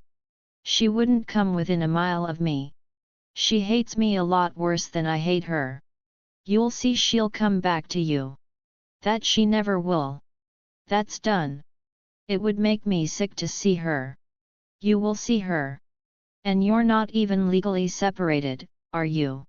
Ah well, then she'll come back, and you'll have to take her in. He gazed at Connie fixedly. Then he gave the queer toss of his head. You might be right. I was a fool ever to come back here. But I felt stranded and had to go somewhere. A man's a poor bit of a wastrel blown about. But you're right. I'll get a divorce and get clear. I hate those things like death, officials, and courts and judges. But I've got to get through with it. I'll get a divorce. And she saw his jaw set. Inwardly she exulted. I think I will have a cup of tea now, she said. He rose to make it. But his face was set. As they sat at table she asked him, why did you marry her? She was commoner than yourself. Mrs. Bolton told me about her. She could never understand why you married her. He looked at her fixedly. I'll tell you, he said. The first girl I had, began with when was 16. She was a schoolmaster's daughter over at Ollerton, pretty, beautiful really. I was supposed to be a clever sort of young fellow from Sheffield Grammar School, with a bit of French and German, very much up aloft. She was the romantic sort that hated commonness. She get me on to poetry and reading, in a way, she made a man of me. I read and I thought like a house on fire, for her. And I was a clerk in Butterley offices, thin, white-faced fellow fuming with all the things I read. And about everything I talked to her, but everything. We talked ourselves into Persepolis and Timbuktu. We were the most literary cultured couple in 10 counties. I held forth with rapture to her, positively with rapture. I simply went up in smoke. And she adored me. The serpent in the grass was sex. She somehow didn't have any, at least, not where it's supposed to be. I got thinner and crazier. Then I said we'd got to be lovers. I talked her into it, as usual. So she let me. I was excited, and she never wanted it. She just didn't want it. She adored me, she loved me to talk to her and kiss her, in that way she had a passion for me. But the other, she just didn't want. And there are lots of women like her. And it was just the other that I did want. So there we split. I was cruel, and left her. Then I took on with another girl, a teacher, who had made a scandal by carrying on with a married man and driving him nearly out of his mind. She was a soft, white-skinned, soft sort of a woman, older than me, and played the fiddle. And she was a demon. She loved everything about love, except the sex. Clinging, caressing, creeping into you in every way, but if you forced her to the itself, she just ground her teeth and sent out hate. I forced her to it, and she could simply numb me with hate because of it. So I was balked again. I loathed all that. I wanted a woman who wanted me, and wanted it. Then came Bertha Coutts. They'd lived next door to us when I was a little lad, so knew 'em all right. And they were common. Well, Bertha went away to some place or other in Birmingham, she said, as a lady's companion, everybody else said, as a waitress or something in a hotel. Anyhow, just when I was more than fed up with that other girl, when I was TVVNT1, back comes Bertha, with airs and graces and smart clothes and a sort of bloom on her, a sort of sensual bloom that you'd see sometimes on a woman, or on a trolley. Well, I was in a state of murder.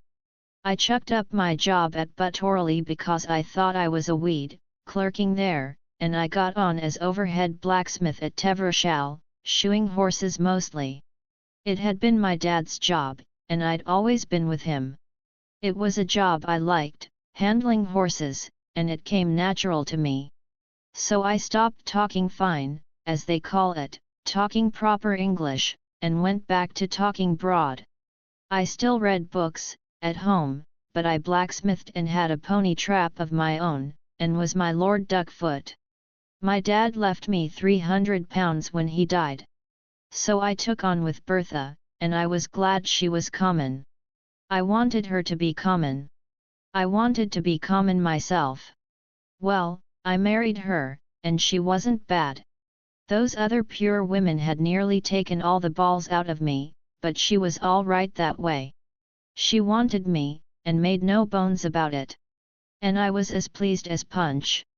That was what I wanted, a woman who wanted me to fuck her. So I fucked her like a good un. And I think she despised me a bit, for being so pleased about it, and bringin' her breakfast in bed sometimes. She sort of let things go, didn't get me a proper dinner when I came home from work, and if I said anything, flew out at me. And I flew back, hammer and tongs. She flung a cup at me and I took her by the scruff of the neck and squeezed the life out of her. That sort of thing. But she treated me with insolence. And she got so's she'd never have me when I wanted her, never. Always put me off, brutal as you like. And then when she'd put me right off, and I didn't want her, she'd come all lovey-dovey, and get me. And I always went. But when I had her, she'd never come off when I did. Never. She'd just wait. If I kept back for half an hour, she'd keep back longer. And when I'd come and really finished, then she'd start on her own account, and I had to stop inside her till she brought herself off, wriggling and shouting. She'd clutch with herself down there, and then she'd come off, fair in ecstasy. And then she'd say, "That was lovely." Gradually I got sick of it, and she got worse. She sort of got harder and harder to bring off, and she'd sort of tear at me down there, as if it was a beak tearing at me. By God, you think a woman's soft down there, like a fig. But I tell you the old rampers have beaks befiving their legs, and they tear at you with it till you're sick. Self. Self. Self. All self. Tearing and shouting. They talk about men's selfishness, but I doubt if it can ever touch a woman's blind beakishness, once she's gone that way. Like an old troll. And she couldn't help it. I told her about it, I told her how I hated it. And she'd even try. She'd try to lie still and let me work the business. She'd try. But it was no good. She got no feeling off it, from my working. She had to work the thing herself, grind her own coffee. And it came back on her like a raving necessity. She had to let herself go, and tear, as if she had no sensation in her except in the top of her beak, the very outside top tip, that rubbed and tore. That's how old whores used to be, so men used to say. It was a low kind of self-will in her, a raving sort of self-will, like in a woman who drinks. Well, in the end I couldn't stand it. We slept apart. She herself had started it, in her bouts when she wanted to be clear of me, when she said I bossed her. She had started having a room for herself. But the time came when I wouldn't have her coming to my room. I wouldn't. Elle hated it. And she hated me. My God, how she hated me before that child was born. I often think she conceived it out of hate. Anyhow, after the child was born I left her alone. And then came the war, and I joined up. And I didn't come back till I knew she was with that fellow at Stack's Gate. He broke off, pale in the face. And what is the man at Stack's Gate like? Asked Connie. A big baby sort of fellow, very low-mouthed. She bullies him, and they both drink. My word, if she came back. My God, yes. I should just go, disappear again. There was a silence. The pasteboard in the fire had turned to grey ash. So when you did get a woman who wanted you, said Connie, you got a bit too much of a good thing. Seems so. Yet even then I'd rather have her than the never ones, the white love of my youth, and that other poison-smelling lily, and the rest. What about the rest, said Connie. The rest? There is no rest. Only to my experience the mass of women are like this, most of them want a man, but don't want but they put up with it, as part of the bargain. The more old-fashioned sort just lie there like nothing and let you go ahead. They don't mind afterwards, then they like you. But the actual thing itself is nothing to them, a bit distasteful. Most men like it that way. I hate it. But the sly sort of women who are like that pretend they're not. They pretend they're passionate and have thrills. But it's all cockaloopy. They make it up. Then there's the ones that love everything, every kind of feeling and cuddling and going off, every kind except the natural one. They always make you go off when you're not in the only place you should be. When you go off then there's the hard sort, that are the devil to bring off at all, and bring themselves off, like my wife. They want to be the active party then there's the sort that's just dead inside, but dead, and they know it. Then there's the sort that puts you out before you really come, and go on writhing their loins till they bring themselves off against your thighs. But they're mostly the lesbian sort. It's astonishing how lesbian women are, consciously or unconsciously. Seems to me they're nearly all lesbian. And do you mind, asked Connie. I could kill them. When I'm with a woman who's really lesbian, I fairly howl in my soul, wanting to kill her. And what do you do? Just go away as fast as I can. But do you think lesbian women any worse than homosexual men? I do. Because I've suffered more from them. In the abstract, I've no idea. When I get with a lesbian woman, whether she knows she's one or not, I see red. No. But I wanted to have nothing to do with any woman anymore. I wanted to keep to myself, keep my privacy and my decency. He looked pale, and his brows were somber. And were you sorry when I came along? She asked. I was sorry and I was glad. And what are you now? I'm sorry, from the outside, all the complications and the ugliness and recrimination that's bound to come, sooner or later. That's when my blood sinks, and I'm low. But when my blood comes up, I'm glad. I'm even triumphant. I was really getting bitter. Thought there was no real sex left, never a woman who'd really come naturally with a man, except black women, and somehow, well, we're white men, and they're a bit like mud. And now, are you glad of me? She asked. Yes. When I can forget the rest. When I can't forget the rest, I want to get under the table and die. Why under the table? Why, he laughed. Hide, I suppose. Baby. You do seem to have had awful experiences of women, she said. You see, I couldn't fool myself. That's where most men manage. They take an attitude, and accept a lie. I could never fool myself. I knew what I wanted with a woman, and I could never say I'd got it when I hadn't. But have you got it now? Looks as if I might have. Then why are you so pale and gloomy? Bellyful of remembering, and perhaps afraid of myself. She sat in silence. It was growing late. And do you think it's important, a man and a woman? She asked him.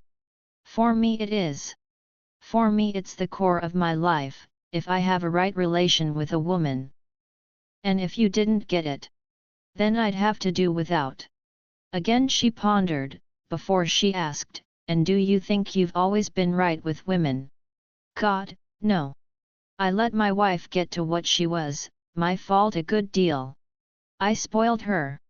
And I'm very mistrustful. You'll have to expect it. It takes a lot to make me trust anybody, inwardly. So perhaps I'm a fraud too. I mistrust. And tenderness is not to be mistaken. She looked at him. You don't mistrust with your body, when your blood comes up, she said. You don't mistrust then, do you? No, alas. That's how I've got into all the trouble. And that's why my mind mistrusts so thoroughly. Let your mind mistrust. What does it matter? The dog sighed with discomfort on the mat. The ash-clogged fire sank. We are a couple of battered warriors, said Connie. Are you battered too? He laughed. And here we are returning to the fray. Yes. I feel really frightened. He got up, and put her shoes to dry, and wiped his own and set them near the fire. In the morning he would grease them. He poked the ash of pasteboard as much as possible out of the fire. Even burnt, it's filthy, he said. Then he brought sticks and put them on the hob for the morning. Then he went out a while with the dog. When he came back, Connie said, I want to go out too, for a minute. She went alone into the darkness. There were stars overhead. She could smell flowers on the night air. And she could feel her wet shoes getting wetter again. But she felt like going away, right away from him and everybody. It was chilly. She shuddered, and returned to the house. He was sitting in front of the low fire. Ugh! Cold, she shuddered. He put the sticks on the fire, and fetched more, till they had a good crackling chimney full of blaze.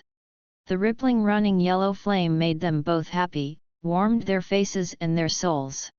Never mind, she said, taking his hand as he sat silent and remote. One does one's best. He sighed, with a twist of a smile.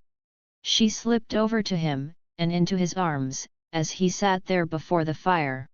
Forget then, she forget. He held her close, in the running warmth of the fire. The flame itself was like a forgetting. And her soft, warm, ripe weight. Slowly his blood turned, and began to ebb back into strength and reckless vigor again. And perhaps the women really wanted to be there and love you properly, only perhaps they couldn't. Perhaps it wasn't all their fault, she said. I know it. Do you think I don't know what a broken-backed snake that's been trodden on I was myself? She clung to him suddenly. She had not wanted to start all this again. Yet some perversity had made her. But you're not now, she said. You're not that now, a broken-backed snake that's been trodden on. I don't know what I am. There's black days ahead. No, she protested, clinging to him. Why? Why? There's black days coming for us all and for everybody, he with a prophetic gloom. No. You're not to say it. He was silent. But she could feel the black void of despair inside him. That was the death of all desire, the death of all love, this despair that was like the dark cave inside the men, in which their spirit was lost. And you talk so coldly about sex, she said. You talk as if you had only wanted your own pleasure and satisfaction. She was protesting nervously against him. Nay, he said. I wanted to have my pleasure and satisfaction of a woman, and I never got it, because I could never get my pleasure and satisfaction of her unless she got hers of me at the same time. And it never happened. It takes two. Beauty, you never believed in your women. You don't even believe really in me, she said. I don't know what believing in a woman means. That's it, you see. She still was curled on his lap. But his spirit was grey and absent, he was not there for her. And everything she said drove him further. But what do you believe in? She insisted. I don't know. Nothing, like all the men I've ever known, she said. They were both silent. Then he roused himself and said, Yes, I do believe in something. I believe in being warm-hearted. I believe especially in being warm-hearted in love, in fucking with a warm heart. I believe if men could fuck with warm hearts, and the women take it warm-heartedly, everything would come all right. It's all this cold-hearted fucking that is death and idiocy. But you don't fuck me cold-heartedly, she protested. I don't want to fuck you at all. My heart's as cold potatoes just now. Oh, she said, kissing him mockingly. Let's have them sautés. He laughed, and sat erect. It's a fact, he said. Anything for a bit of warm-heartedness. But the women don't like it. Even you don't really like it. You like good, sharp, piercing cold-hearted fucking, and then pretending it's all sugar. Where's your tenderness for me? You're as suspicious of me as a cat is of a dog. I tell you it takes two even to be tender and warm-hearted. You love fucking all right, but you want it to be called something grand and mysterious, just to flatter your own self-importance. Your own self-importance is more to you, 50 times more, than any man, or being together with a man. But that's what I say of you.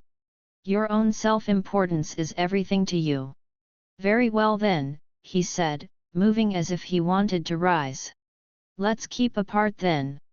Rather die than do any more cold-hearted fucking. She slid away from him, and he stood up. And do think I want it, she said. I'll hope you don't, he replied.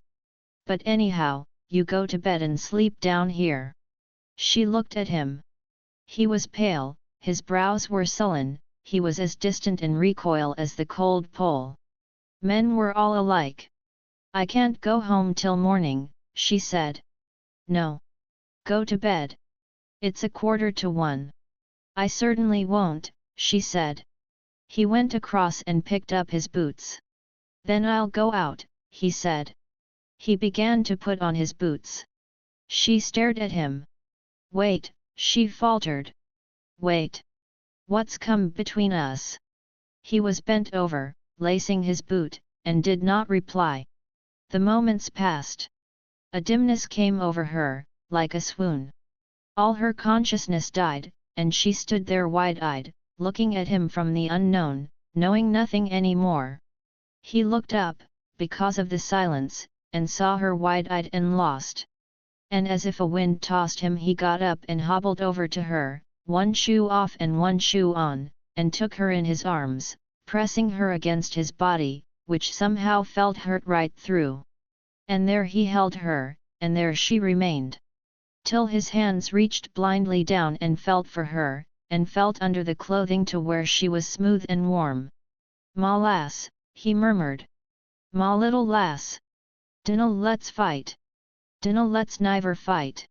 I love thee and th touch on thee. Dinna argue wi me. Dinna. Dinna. Dinna. Let's be together." She lifted her face and looked at him.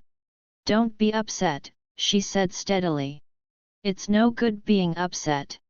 Do you really want to be together with me?" She looked with wide, steady eyes into his face. He stopped, and went suddenly still, turning his face aside. All his body went perfectly still, but did not withdraw. Then he lifted his head and looked into her eyes, with his odd, faintly mocking grin, saying, "Aye. Let's be together on oath." "But really," she said, her eyes filling with tears. "I really. Heart and belly and cock." He still smiled faintly down at her, with the flicker of irony in his eyes, and a touch of bitterness. She was silently weeping, and he lay with her and went into her there on the hearthrug, and so they gained a measure of equanimity. And then they went quickly to bed, for it was growing chill, and they had tired each other out. And she nestled up to him, feeling small and enfolded, and they both went to sleep at once, fast in one sleep. And so they lay and never moved, till the sun rose over the wood and day was beginning. Then he woke up and looked at the light. The curtains were drawn. He listened to the loud wild calling of blackbirds and thrushes in the wood. It would be a brilliant morning, about 5:30, his hour for rising. He had slept so fast. It was such a new day. The woman was still curled asleep and tender. His hand moved on her, and she opened her blue wondering eyes, smiling unconsciously into his face. "Are you awake?" she said to him. He was looking into her eyes. He smiled, and kissed her. And suddenly she roused and sat up. "Fancy that I am here," she said. She looked round the whitewashed little bedroom with its sloping ceiling and gable window where the white curtains were closed. The room was bare save for a little yellow-painted chest of drawers, and a chair, and the smallish white bed in which she lay with him. "Fancy that we are here," she said, looking down at him. He was lying watching her, stroking her breasts with his fingers, under the thin night dress. When he was warm and smoothed out, he looked young and handsome. His eyes could look so warm. And she was fresh and young like a flower. "I want to take this off," she said, gathering the thin batiste night dress and pulling it over her head.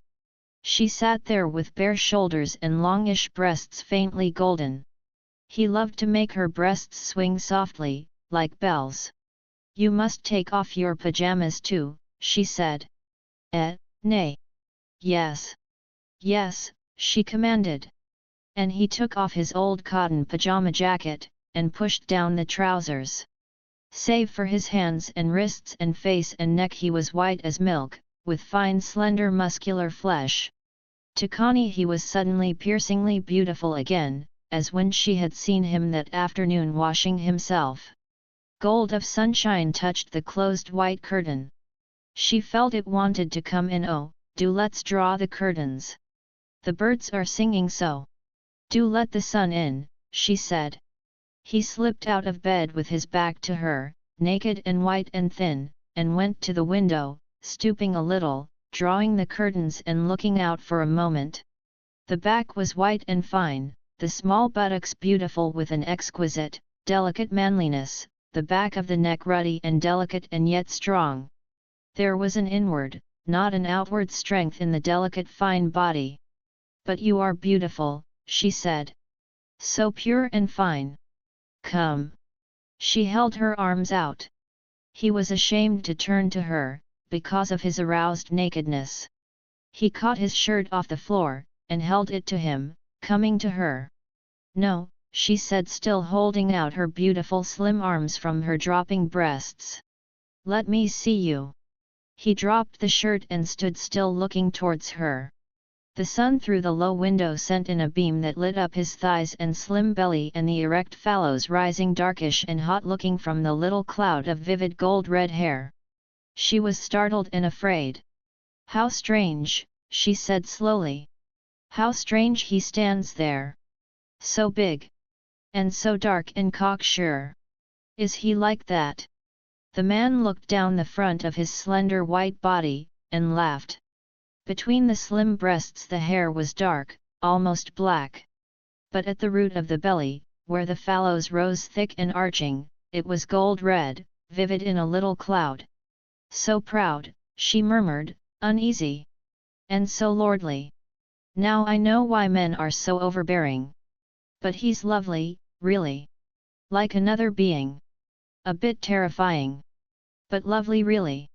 And he comes to." She caught her lower lip between her teeth, in fear and excitement.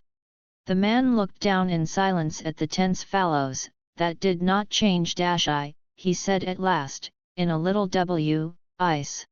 "I'm all lad. Tha re the right enough.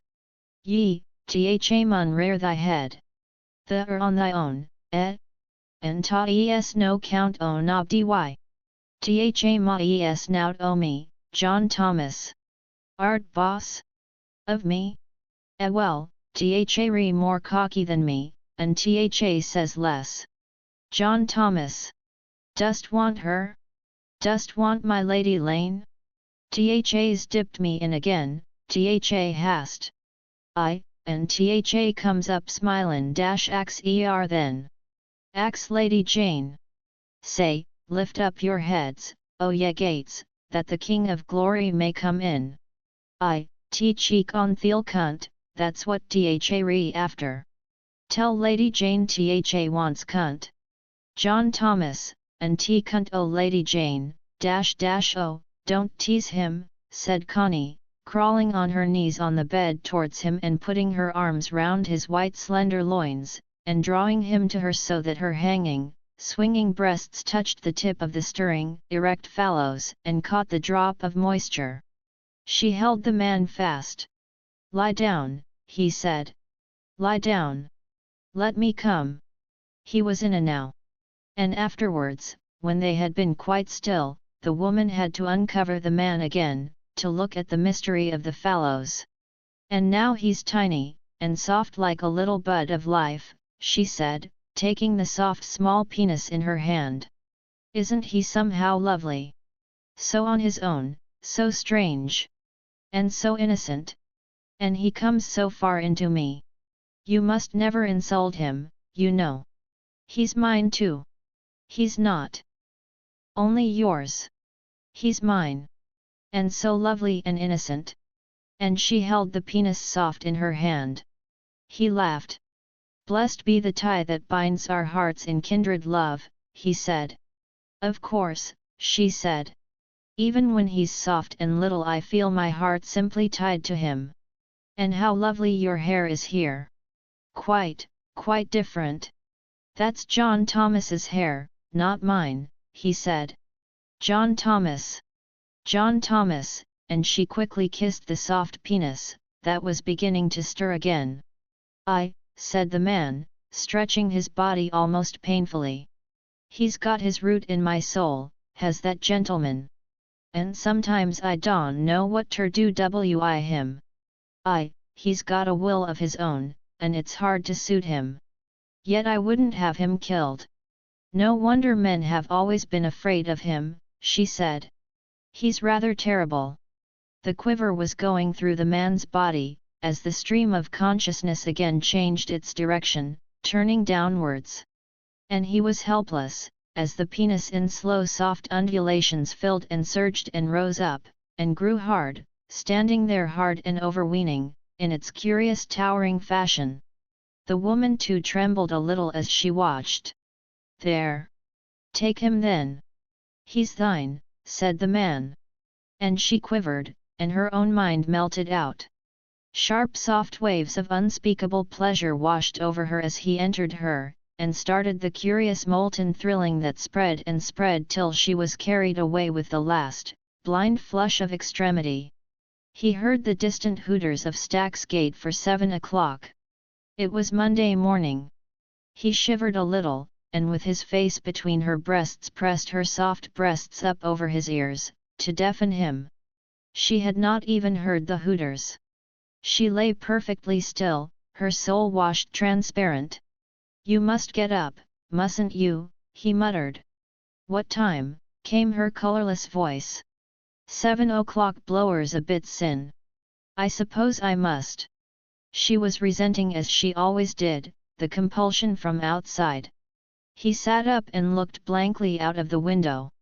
"You do love me, don't you?" she asked calmly. He looked down at her. "Tha knows what Tha knows. What dost ax for?" he said, a little fretfully. "I want you to keep me, not to let me go," she said. His eyes seemed full of a warm, soft darkness that could not think. "When? Now? Now in your heart? Then I want to come and live with you, always, soon." He sat naked on the bed, with his head dropped, unable to think. "Want it?" she asked. He said. Then with the same eyes darkened with another flame of consciousness, almost like sleep, he looked at her. "Dinna ax me now," he said. "Let me be. I like thee. I love thee when Tha lies there. A woman's a lovely thing when er's deep ter fuck. And cunt's good. I love thee, thy legs, and Th shape on thee, and Th womanness on thee. I love Th womanness on thee. I love thee wi my balls and wi my heart. But dinna ax me nout. Dinna me say nout, let me stop as I am while I can. Tha can ax me iver you thing after. Now let me be, let me be." And softly, he laid his hand over her mound of Venus, on the soft brown maiden hair, and himself sat still and naked on the bed, his face motionless in physical abstraction, almost like the face of Buddha. Motionless, and in the invisible flame of another consciousness, he sat with his hand on her, and waited for the turn. After a while, he reached for his shirt and put it on, dressed himself swiftly in silence, looked at her once as she still lay naked and faintly golden like a gloire de Dijon rose on the bed, and was gone. She heard him downstairs opening the door. And still she lay musing, musing. It was very hard to go out of his arms. He called from the foot of the stairs, 7:30. She sighed, and got out of bed. The bare little room. Nothing in it at all but the small chest of drawers and the smallish bed. But the board floor was scrubbed clean. And in the corner by the window gable was a shelf with some books, and some from a circulating library. She looked. There were books about Bolshevist Russia, books of travel, a volume about the atom and the electron, another about the composition of the Earth's core, and the causes of earthquakes, then a few novels, then 3 books on India. So, he was a reader after all. The sun fell on her naked limbs through the gable window. Outside she saw the dog Flossie roaming round. The hazel brake was misted with green, and dark green dog's mercury under. It was a clear clean morning with birds flying and triumphantly singing. If only she could stay. If only there weren't the other ghastly world of smoke and iron. If only he would make her a world. She came downstairs, down the steep, narrow wooden stairs. Still she would be content with this little house, if only it were in a world of its own. He was washed and fresh, and the fire was burning. "Will you eat anything?" he said. "No. Only lend me a comb." She followed him into the scullery, and combed her hair before the handbreadth of mirror by the back door. Then she was ready to go. She stood in the little front garden, looking at the dewy flowers, the grey bed of pinks in bud already. "Would like to have all the rest of the world disappear," she said, "and live with you here." "It won't disappear," he said. They went almost in silence through the lovely dewy wood. But they were together in a world of their own. It was bitter to her to go on to Rugby. "I want soon to come and live with you all together," she said as she left him. He smiled, unanswering. She got home quietly and unremarked, and went up to her room. Chapter 15. There was a letter from Hilda on the breakfast tray. "Father is going to London this week, and I shall call for you on Thursday week, Lune 17th. You must be ready so that we can go at once. I don't want to waste time at Rugby, it's an awful place. I shall probably stay the night at Retford with the Colemans, so I should be with you for lunch, Thursday. Then we could start at tea time, and sleep perhaps in Grantham. It is no use an evening with Clifford. If he hates your going, it would be no pleasure to him." So. She was being pushed round on the chessboard again. Clifford hated her going, but it was only because he didn't feel safe in her absence. Her presence, for some reason, made him feel safe, and free to do the things he was occupied with. He was a great deal at the pits, and wrestling in spirit with the almost hopeless problems of getting out his coal in the most economical fashion and then selling it when he'd got it out. He knew he ought to find some way of using it, or converting it, so that he needn't sell it, or needn't have the chagrin of failing to sell it. But if he made electric power, could he sell that or use it? And to convert into oil was as yet too costly and too elaborate. To keep industry alive there must be more industry, like a madness. It was a madness, and it required a madman to succeed in it. Well, he was a little mad. Connie thought so. His very intensity and acumen in the affairs of the pits seemed like a manifestation of madness to her. His very inspirations were the inspirations of insanity. He talked to her of all his serious schemes, and she listened in a kind of wonder, and let him talk. Then the flow ceased, and he turned on the loudspeaker, and became a blank, while apparently his schemes coiled on inside him like a kind of dream. And every night now he played pontoon, that game of the Tommies, with Mrs. Bolton, gambling with sixpences. And again, in the gambling he was gone in a kind of unconsciousness, or blank intoxication, or intoxication of blankness, whatever it was. Connie could not bear to see him. But when she had gone to bed, he and Mrs. Bolton would gamble on till 2 and 3 in the morning, safely, and with strange lust. Mrs. Bolton was caught in the lust as much as Clifford, the more so, as she nearly always lost. She told Connie one day, "I lost 23 shillings to Sir Clifford last night." "And did he take the money from you?" asked Connie aghast. "Why, of course, my lady. Debt of honour." Connie expostulated roundly, and was angry with both of them. The upshot was, Sir Clifford raised Mrs. Bolton's wages 100 a year, and she could gamble on that. Meanwhile, it seemed to Connie, Clifford was really going deader. She told him at length she was leaving on the 17th. 17th, he said. "And when will you be back?" "By the 20th of July at the latest." "Yes." The 20th of July. Strangely and blankly he looked at her, with the vagueness of a child, but with the queer blank cunning of an old man. "You won't let me down, now, will you?" he said. "How?" "While you're away, I mean, you're sure to come back." "I'm as sure as I can be of anything, that I shall come back." "Yes." "Well. 20th of July." He looked at her so strangely. Yet he really wanted her to go. That was so curious. He wanted her to go, positively, to have her little adventures and perhaps come home pregnant, and all that. At the same time, he was afraid of her going. She was quivering, watching her real opportunity for leaving him altogether, waiting till the time, himself, should be ripe. She sat and talked to the keeper of her going abroad. "And then when I come back," she said, "I can tell Clifford I must leave him. And you and I can go away. They never need even know it is you. We can go to another country, shall we? To Africa or Australia. Shall we?" She was quite thrilled by her plan. "You've never been to the colonies, have you?" he asked her. "No. Have you?" "I've been in India, and South Africa, and Egypt."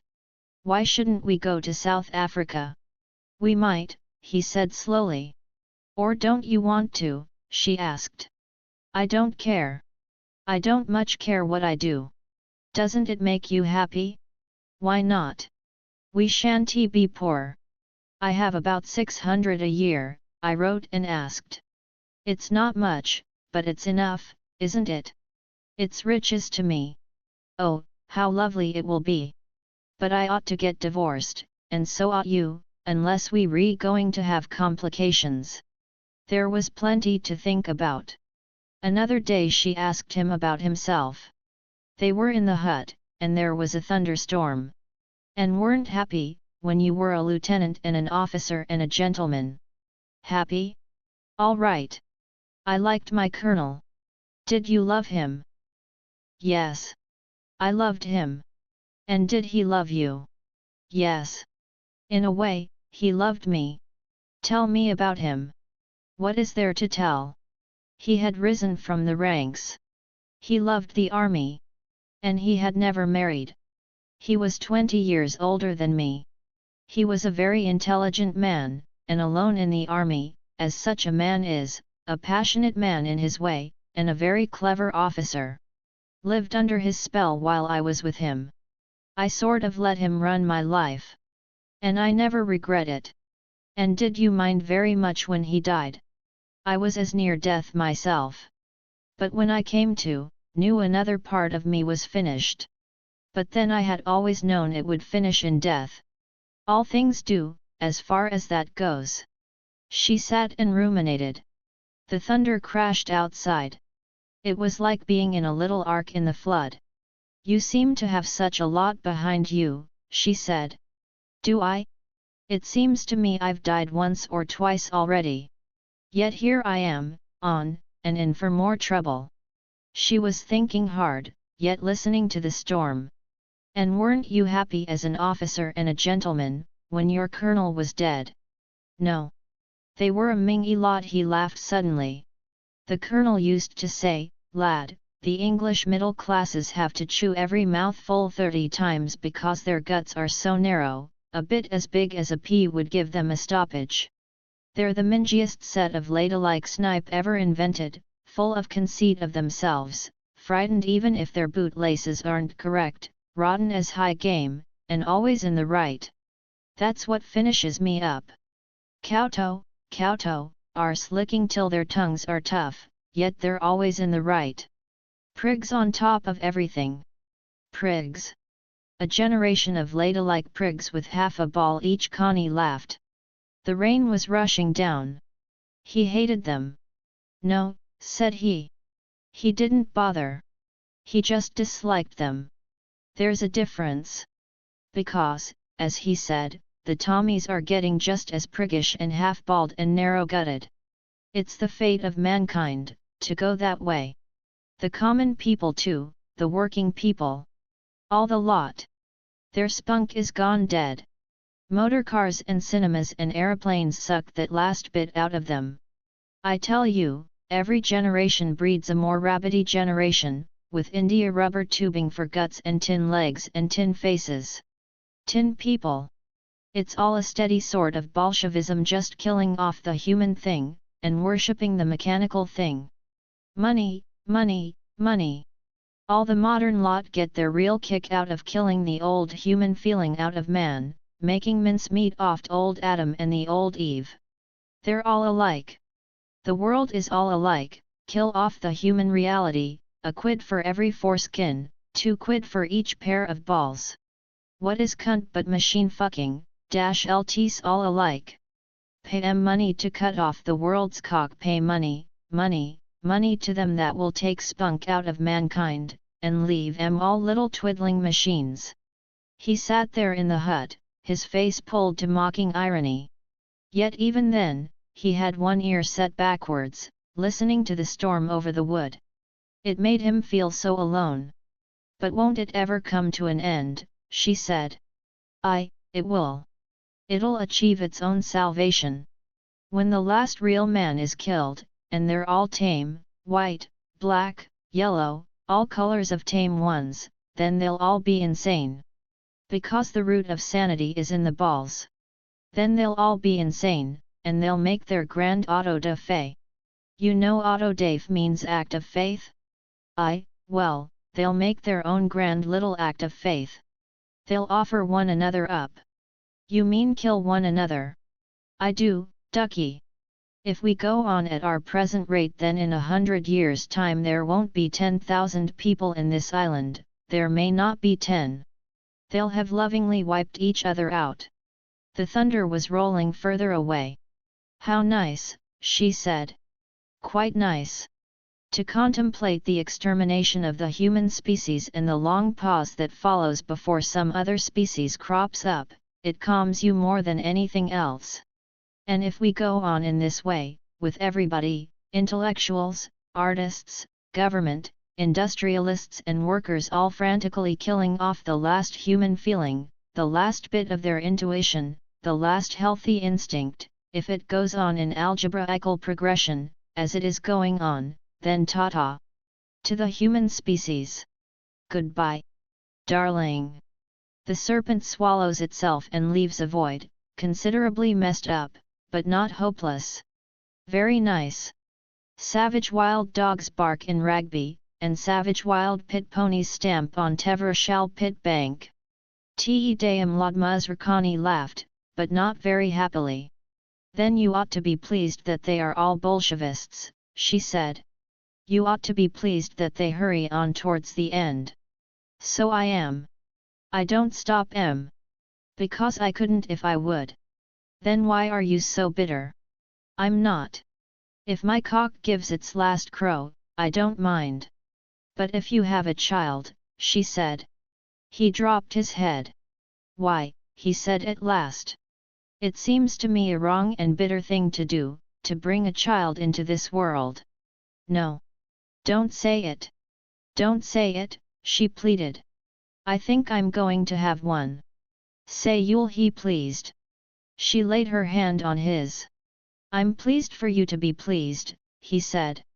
But for me it seems a ghastly treachery to the unborn creature. Oh no, she said, shocked. Then you can't ever really want me. You can't want me, if you feel that. Again he was silent, his face sullen. Outside there was only the threshing of the rain. It's not quite true, she whispered. It's not quite true. There's another truth. She felt he was bitter now, partly because she was leaving him, deliberately going away to Venice. And this half pleased her. She pulled open his clothing and uncovered his belly, and kissed his navel. Then she laid her cheek on his belly and pressed her arm round his warm, silent loins. They were alone in the flood. Tell me you want a child, in hope, she murmured, pressing her face against his belly. Tell me you do. Why, he said at last, and she felt the curious quiver of changing consciousness and relaxation going through his body. Why, I've thought sometimes if one but tried, here among colliers even. They're workin' bad now, and not earnin' much. If a man could say to 'em, dinna think o' nowt but money. When it comes ter wants, we want but little.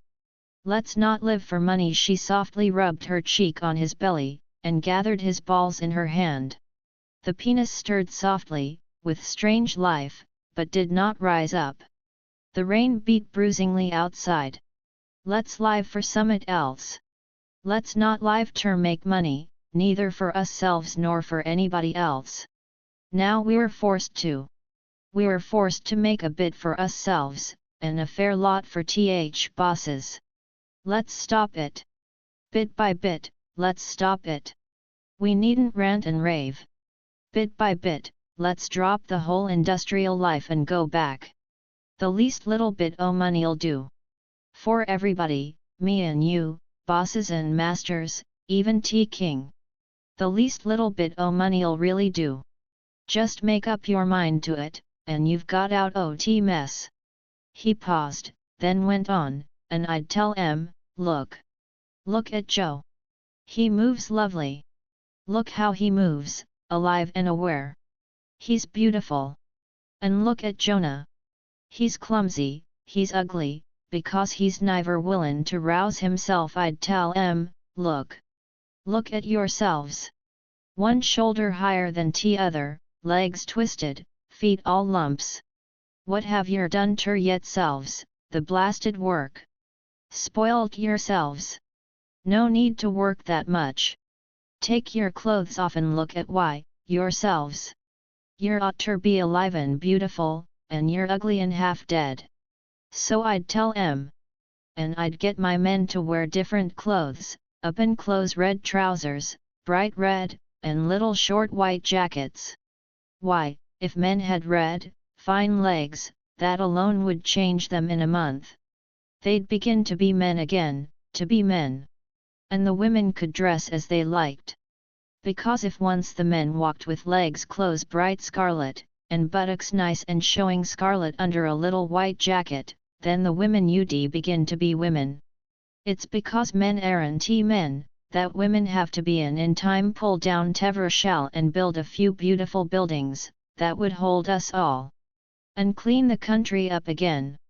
And not have many children, because the world is overcrowded. But I wouldn't preach to the men, only strip 'em and say, look at yourselves. That's workin' for money, hark at yourselves. That's working for money. You've been working for money. Look at Tevershall. It's horrible. That's because it was built while you was working for money. Look at your girls. They don't care about you, you don't care about them. It's because you've spent your time working and caring for money. You can't talk nor move nor live, you can't properly be with a woman. You're not alive. Look at yourselves. There fell a complete silence. Connie was half listening, and threading in the hair at the root of his belly a few forget-me-nots that she had gathered on the way to the hut. Outside, the world had gone still, and a little icy. You've got 4 kinds of hair, she said to him.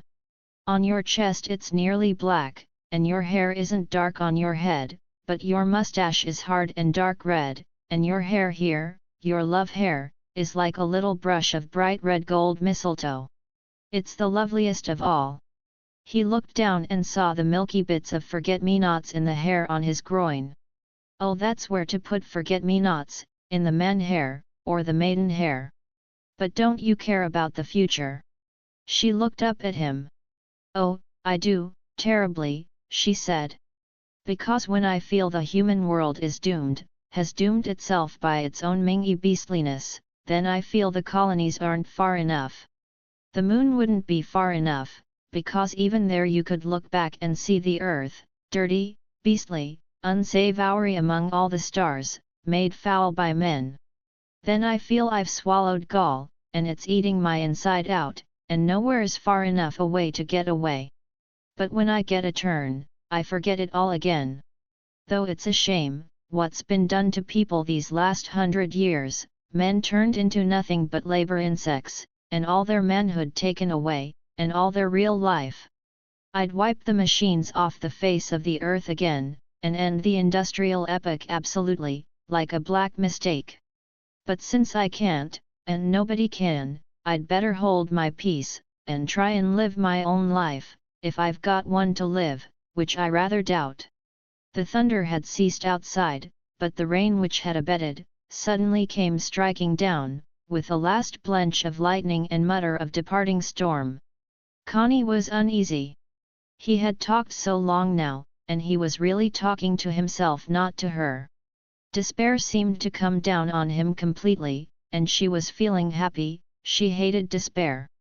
She knew her leaving him, which he had only just realized inside himself, had plunged him back into this mood. And she triumphed a little. She opened the door and looked at the straight heavy rain, like a steel curtain, and had a sudden desire to rush out into it, to rush away. She got up, and began swiftly pulling off her stockings, then her dress and underclothing, and he held his breath. Her pointed keen animal breasts tipped and stirred as she moved. She was ivory-colored in the greenish light. She slipped on her rubber shoes again and ran out with a wild little laugh, holding up her breasts to the heavy rain and spreading her arms, and running blurred in the rain with the eurythmic dance movements she had learned so long ago in Dresden. It was a strange pallid figure lifting and falling, bending so the rain beat and glistened on the full haunches, swaying up again and coming belly forward through the rain, then stooping again so that only the full loins and buttocks were offered in a kind of homage towards him, repeating a wild obeisance. He laughed wryly, and threw off his clothes. It was too much. He jumped out, naked and white, with a little shiver, into the hard slanting rain. Flossie sprang before him with a frantic little bark. Connie, her hair all wet and sticking to her head, turned her hot face and saw him. Her blue eyes blazed with excitement as she turned and ran fast, with a strange charging movement, out of the clearing and down the path, the wet boughs whipping her. She ran, and he saw nothing but the round wet head, the wet back leaning forward in flight, the rounded buttocks twinkling, a wonderful cowering female nakedness in flight. She was nearly at the wide riding when he came up and flung his naked arm round her soft, naked wet middle. She gave a shriek and straightened herself, and the heap of her soft, chill flesh came up against his body. He pressed it all up against him, madly, the heap of soft, chilled female flesh that became quickly warm as flame, in contact. The rain streamed on them till they smoked. He gathered her lovely, heavy posteriors one in each hand and pressed them in towards him in a frenzy, quivering motionless in the rain. Then suddenly he tipped her up and fell with her on the path, in the roaring silence of the rain, and short and sharp, he took her, short and sharp and finished, like an animal. He got up in an instant, wiping the rain from his eyes. "Come in," he said, and they started running back to the hut. He ran straight and swift, he didn't like the rain. But she came slower, gathering forget-me-nots and campion and bluebells, running a few steps and watching him fleeing away from her. When she came with her flowers, panting to the hut, he had already started a fire, and the twigs were crackling. Her sharp breasts rose and fell, her hair was plastered down with rain, her face was flushed ruddy and her body glistened and trickled. Wide-eyed and breathless, with a small wet head and full, trickling, naive haunches, she looked another creature. He took the old sheet and rubbed her down, she standing like a child. Then he rubbed himself, having shut the door of the hut. The fire was blazing up. She ducked her head in the other end of the sheet, and rubbed her wet hair. "We're drying ourselves together on the same towel, we shall quarrel," he said. She looked up for a moment, her hair all odds and ends. "No," she said, her eyes wide. "It's not a towel, it's a sheet." And she went on busily rubbing her head, while he busily rubbed his. Still panting with their exertions, each wrapped in an army blanket, but the front of the body open to the fire, they sat on a log side by side before the blaze, to get quiet. Connie hated the feel of the blanket against her skin. But now the sheet was all wet. She dropped her blanket and kneeled on the clay hearth, holding her head to the fire, and shaking her hair to dry it. He watched the beautiful curving drop of her haunches. That fascinated him today. How it sloped with a rich downslope to the heavy roundness of her buttocks. And in between, folded in the secret warmth, the secret entrances. He stroked her tail with his hand, long and subtly taking in the curves and the globe fullness. "Tha's got such a nice tail on," he said, in the throaty caressive dialect, "got the nicest arse of anybody. It's the nicest woman's arse as is. An ivory bit of it is woman sure as nuts. Tha'd not one o' them button-arsed lasses as should be lads, Arturl Tha''s got a real soft sloping bottom on thee, as a man loves in his guts. It's a bottom as could hold the world up, it is." All the while he spoke he exquisitely stroked the rounded tail, till it seemed as if a slippery sword of fire came from it into his hands. And his fingertips touched the two secret openings to her body, time after time, with a soft little brush of fire. "And if Tha shits and if Tha pisses, I'm glad. I don't want a woman as couldna shit nor piss." Connie could not help a sudden snort of astonished laughter, but he went on unmoved. "Thart real, Thart. Thart real, even a bit of a bitch. Here Tha shits and here Tha pisses, and I lay my hand on 'em both and like thee for it. I like thee for it. Tha''s got a proper, woman's arse, proud of itself.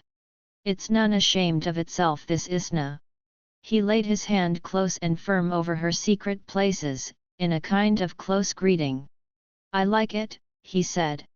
"I like it. And if I only lived 10 minutes, and stroked thy arse and got to know it, I should reckon I'd lived one life, see Turl industrial system or not. Here's one o' my lifetimes." She turned round and climbed into his lap, clinging to him. "Kiss me," she whispered. And she knew the thought of their separation was latent in both their minds, and at last she was sad. She sat on his thighs, her head against his breast, and her ivory gleaming legs loosely apart, the fire glowing unequally upon them. Sitting with his head dropped, he looked at the folds of her body in the fire glow, and at the fleece of soft brown hair that hung down to a point between her open thighs.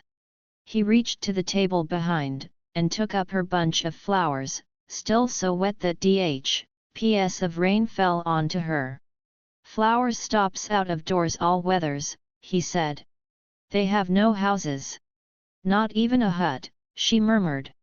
With quiet fingers he threaded a few forget-me-not flowers in the fine brown fleece of the mound of Venus. "There," he said.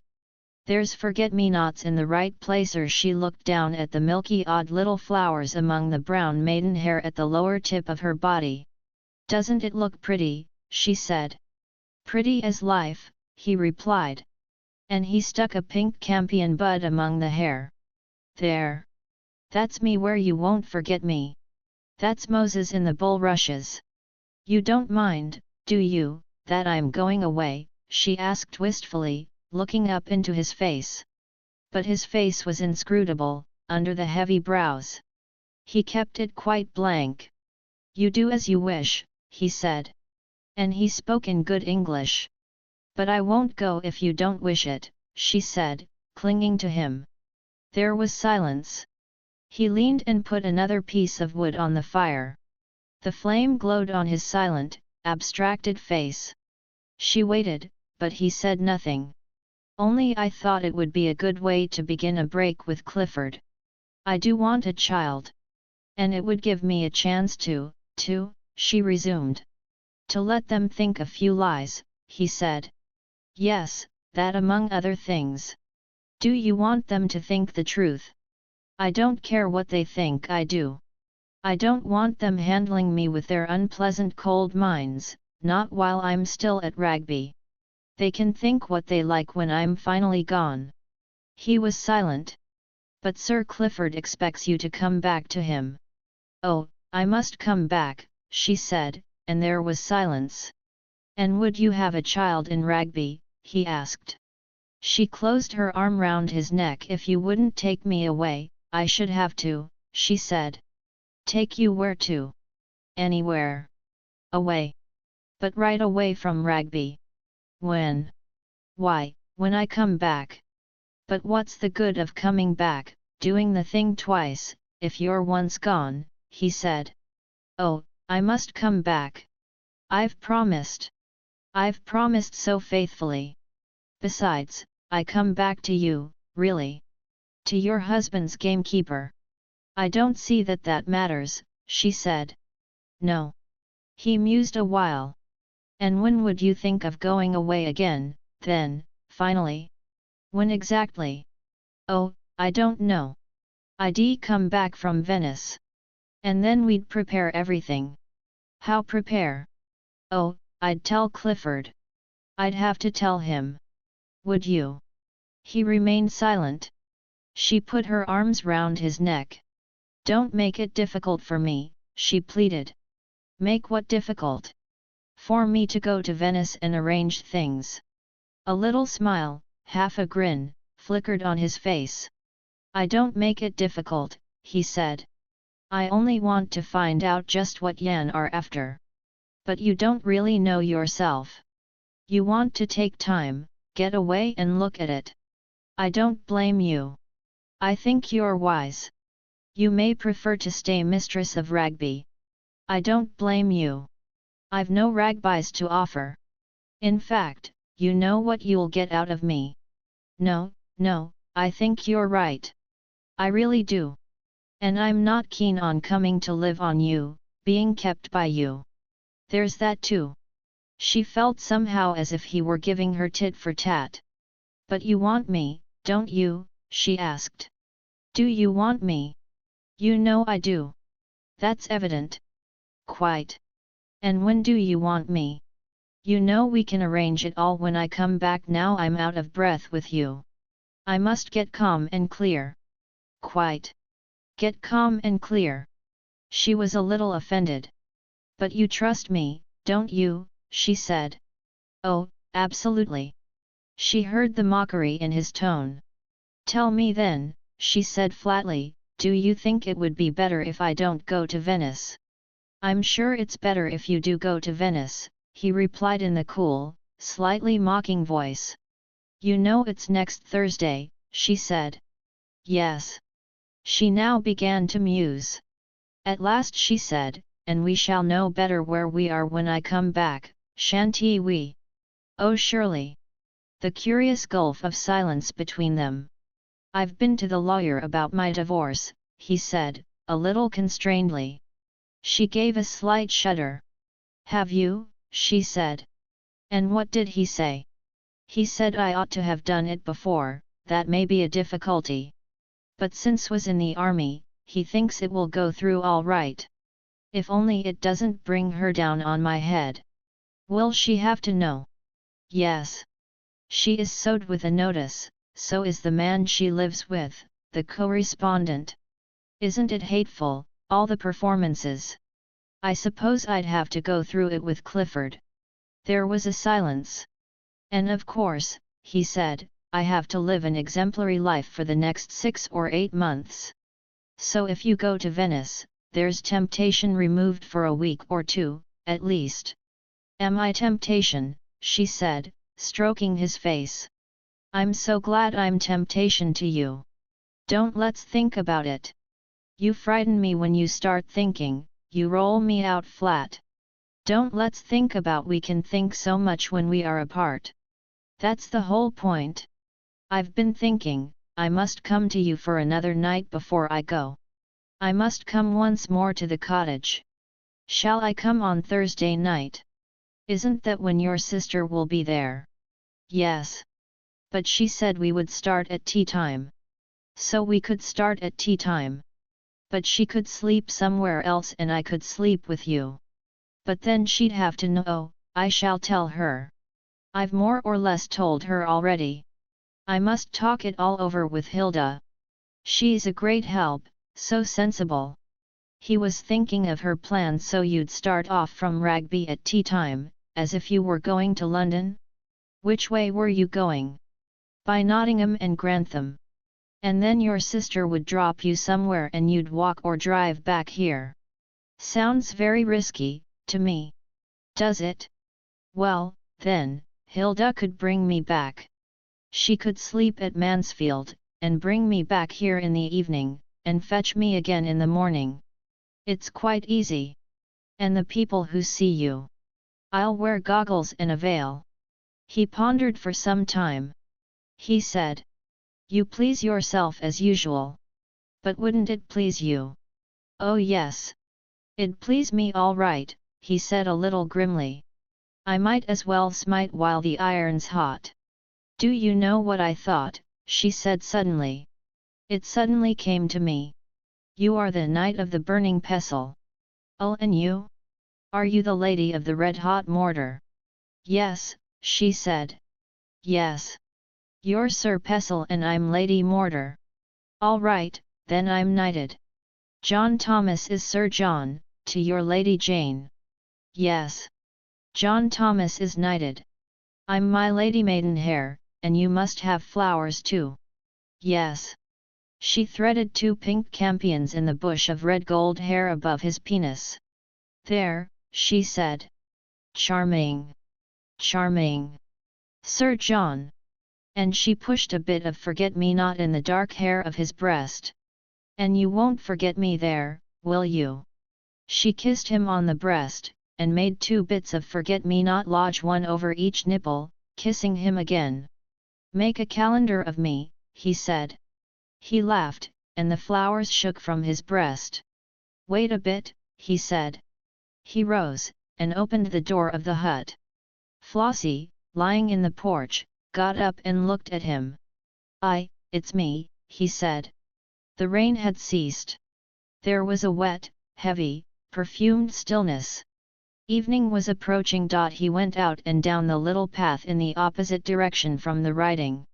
Connie watched his thin, white figure, and it looked to her like a ghost, an apparition moving away from her. When she could see it no more, her heart sank. She stood in the door of the hut, with a blanket round her, looking into the drenched, motionless silence. But he was coming back, trotting strangely, and carrying flowers. She was a little afraid of him, as if he were not quite human. And when he came near, his eyes looked into hers, but she could not understand the meaning. He had brought columbines and campions, and new mown hay and oak tufts and honeysuckle in small bud. He fastened fluffy young oak sprays round her breasts, sticking in tufts of bluebells and campion, and in her navel he poised a pink campion flower, and in her maidenhair were forget-me-nots and woodroof. That's you in all your glory, he said. Lady Jane, at her wedding with John Thomas. And he stuck flowers in the hair of his own body, and wound a bit of creeping jenny round his penis, and stuck a single bell of a hyacinth in his navel. She watched him with amusement, his odd intentness. And she pushed a campion flower in his moustache, where it stuck, dangling under his nose. "This is John Thomas Marion Lady Jane," he said. "And we mun let Constance and Oliver go their ways." Maybe he spread out his hand with a gesture, and then he sneezed, sneezing away the flowers from his nose and his navel. He sneezed again. "Maybe what?" she said, waiting for him to go on. He looked at her a little bewildered. He said. "Maybe what?" "Go on with what you were going to say," she insisted. What was I going to say?" He had forgotten. And it was one of the disappointments of her life, that he never finished. A yellow ray of sun shone over the trees. "Sun," he said. "And time you went." "Time, my lady, time. What's that as flies without wings, your ladyship?" "Time. Time." He reached for his shirt. "Say good night." "To John Thomas," he said, looking down at his penis. "He's safe in the arms of creeping Jenny. Not much burning pestle about him just now." And he put his flannel shirt over his head. "A man's most dangerous moment," he said, when his head had emerged, "is when he's getting into his shirt. Then he puts his head in a bag. That's why I prefer those American shirts, that you put on like a jacket." She still stood watching him. He stepped into his short drawers, and buttoned them round the waist. "Look at Jane," he said. "In all her blossoms. Who'll put blossoms on you next year, Ginny? Me, or somebody else? Goodbye, my bluebell, farewell to you. I hate that song, it's early war days." He then sat down, and was pulling on his stockings. She still stood unmoving. He laid his hand on the slope of her buttocks. "Pretty little Lady Jane," he said. "Perhaps in Venice you'll find a man who'll put jasmine in your maiden hair, and a pomegranate flower in your navel." "Poor little Lady Jane. Don't say those things," she said. "You only say them to hurt me." He dropped his head. Then he said, in dialect, maybe I do, maybe I do. "Well then, I'll say nout, and ha done wit. But tha mun dress thysen, I'll go back to thy stately homes of England, how beautiful they stand. Time's up. Time's up for Sir John, and for little Lady Jane. Put thy shimmy on, Lady Catterley. Tha might be anybody, standin' there be out even a shimmy, and a few rags o' flowers. There then, I'll undress thee, tha bobtailed young throstle." And he took the leaves from her hair, kissing her damp hair, and the flowers from her breasts, and kissed her breasts, and kissed her navel, and kissed her maiden hair, where he left the flowers threaded. "They mun stop while they wool," he said. "So. There thart bear again, now but a bare arst lass and a bit ofa Lady Jane.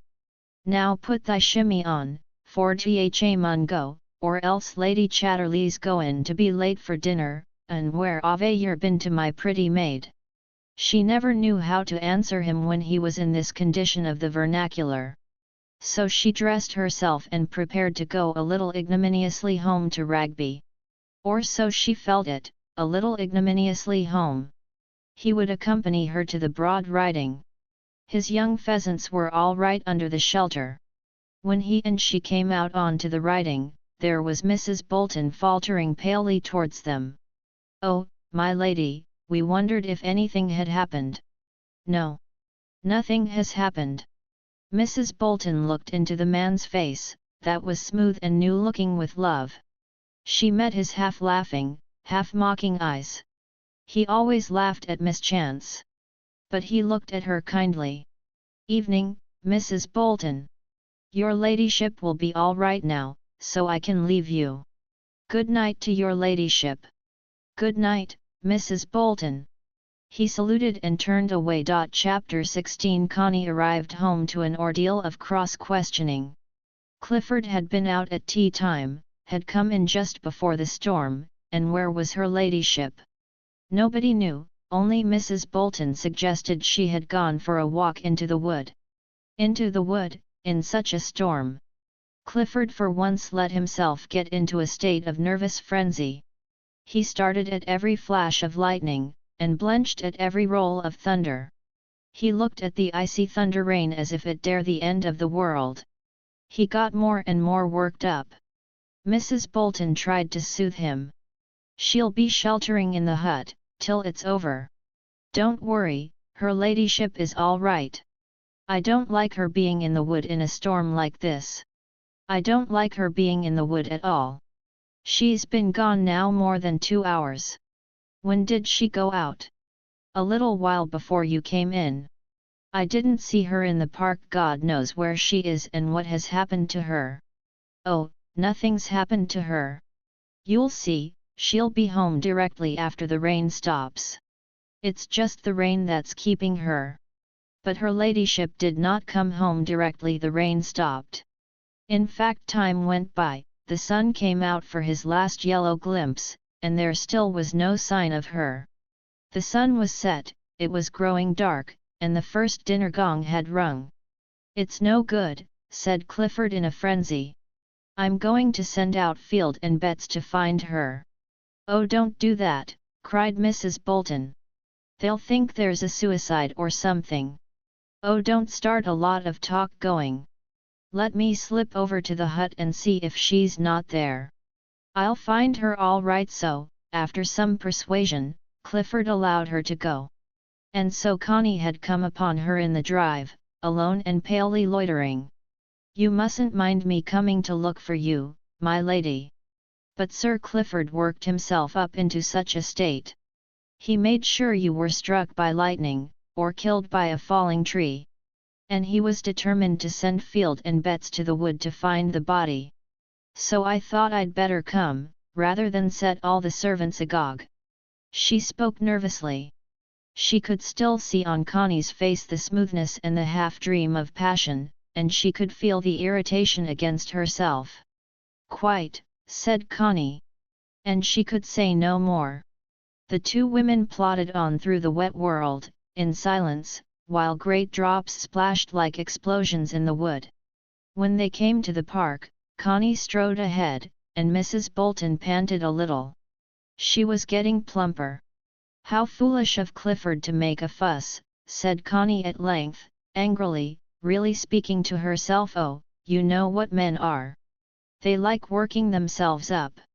But he'll be all right as soon as he sees your ladyship." Connie was very angry that Mrs. Bolton knew her secret, for certainly she knew it. Suddenly Constance stood still on the path. "It's monstrous that I should have to be followed," she said, her eyes flashing. "Oh! Your ladyship, don't say that. He'd certainly have sent the two men, and they'd have come straight to the hut. I didn't know where it was, really." Connie flushed darker with rage, at the suggestion. Yet, while her passion was on her, she could not lie. She could not even pretend there was nothing between herself and the keeper. She looked at the other woman, who stood so sly, with her head dropped, yet somehow, in her femaleness, an ally. "Oh well," she said. "If it is so, it is so. I don't mind." "Why, you're all right, my lady. You've only been sheltering in the hut. It's absolutely nothing." They went on to the house. Connie marched into Clifford's room, furious with him, furious with his pale, overwrought face and prominent eyes. "Elle must say, I don't think you need send the servants after me," she burst out. "My God," he exploded. "Where have you been, woman? You've been gone hours, and in a storm like this. What the hell do you go to that bloody woo, 0D for? What have you been up to? It's hours even since the rain stopped, hours. Do you know what time it is? You're enough to drive anybody mad. Where have you been? What in the name of hell have you been doing? And what if I don't choose to tell you?" She pulled her hat from her head and shook her hair. He looked at her with his eyes bulging, and yellow coming into the whites. It was very bad for him to get into these rages. Mrs. Bolton had a weary time with him, 4 days after. Connie felt a sudden qualm. But really, she said, milder. Anyone would think I'd been I don't know where. I just sat in the hut during all the storm, and made myself a little fire, and was happy. She spoke now easily. After all, why work him up any more? He looked at her suspiciously. And look at your hair, he said. Look at yourself. Yes, she replied calmly. I ran out in the rain with no clothes on. He stared at her speechless. You must be mad, he said. Why? To like a shower bath from the rain. And how did you dry yourself? On an old towel and at the fire. He still stared at her in a dumbfounded way. And supposing anybody came, he said. Who would come? Who? Why, anybody. And Miller's. Does he come? He must come in the evenings. Yes, he came later, when it had cleared up, to feed the pheasants with corn. She spoke with amazing nonchalance. Mrs. Bolton, who was listening in the next room, heard in sheer admiration. To think a woman could carry it off so naturally. And suppose he'd come while you were running about in the rain with nothing on, like a maniac. I suppose he'd have had the fright of his life, and cleared out as fast as he could. Clifford still stared at her transfixed. What he thought in his underconsciousness he would never know. And he was too much taken aback to form one clear thought in his upper consciousness. He just simply accepted what she said, in a sort of, and he admired her. He could not help admiring her. She looked so flushed and handsome and smooth, love smooth.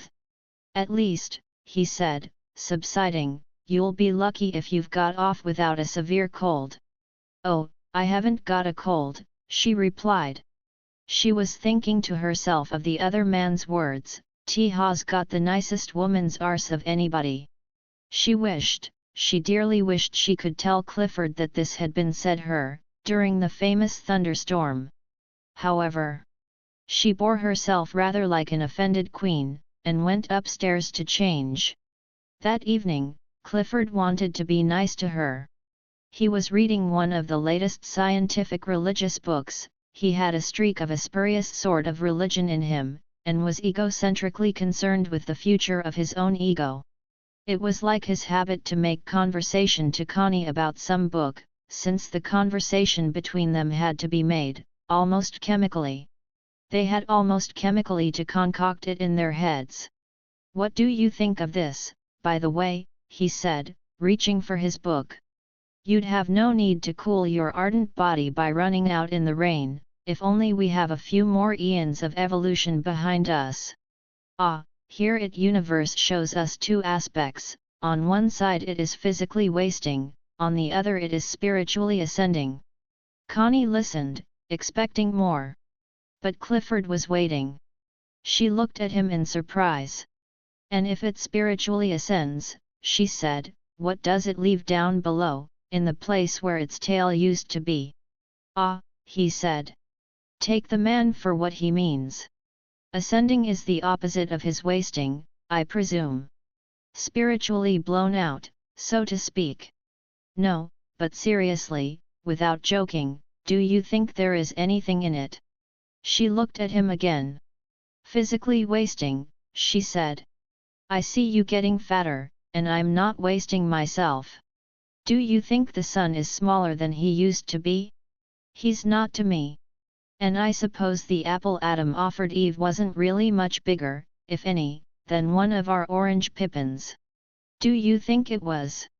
Well, hear how he goes on, it is thus slowly passing, with a slowness inconceivable in our measures of time, to new creative conditions, amid which the physical world, as we at present know it, will be represented by a ripple barely to be distinguished from nonentity. She listened with a glisten of amusement. All sorts of improper things suggested themselves. But she only said, what silly hocus pocus. As if his little conceited consciousness could know what was happening as slowly as all that. It only means he's a physical failure on the earth, so he wants to make the whole universe a physical failure. Priggish little impertinence. Oh, but listen. Don't interrupt the great man's solemn words, The present type of order in the world has risen from an unimaginable part, and will find its grave in an unimaginable future. There remains the inexhaustive realm of abstract forms, and creativity with its shifting character ever determined afresh by its own creatures, and God, upon whose wisdom all forms of order. That's how he winds up. Connie sat listening contemptuously. He's spiritually blown out, she said. What a lot of stuff. Unimaginables, and types of order in graves, and realms of abstract forms, and creativity with a shifty character, and God mixed up with forms of order. Why, it's idiotic. I must say, it is a little vaguely conglomerate, a mixture of gases, so to speak, said Clifford. Still, I think there is something in the idea that the universe is physically wasting and spiritually ascending. Do you? Then let it ascend, so long as it leaves me safely and solidly physically here below. Do you like your physique? He asked. I love it. And through her mind went the words, it's the nicest woman's arse as is. But that is really rather extraordinary, because there's no denying it's an encumbrance. But then I suppose a woman doesn't take a supreme pleasure in the life of the mind. Supreme pleasure, she said, looking up at him. Is that sort of idiocy the supreme pleasure of the life of the mind? No thank you. Give me the body. I believe the life of the body is a greater reality than the life of the mind, when the body is really wakened to life. But so many people, like your famous wind machine, have only got minds tacked on to their physical corpses. He looked at her in wonder.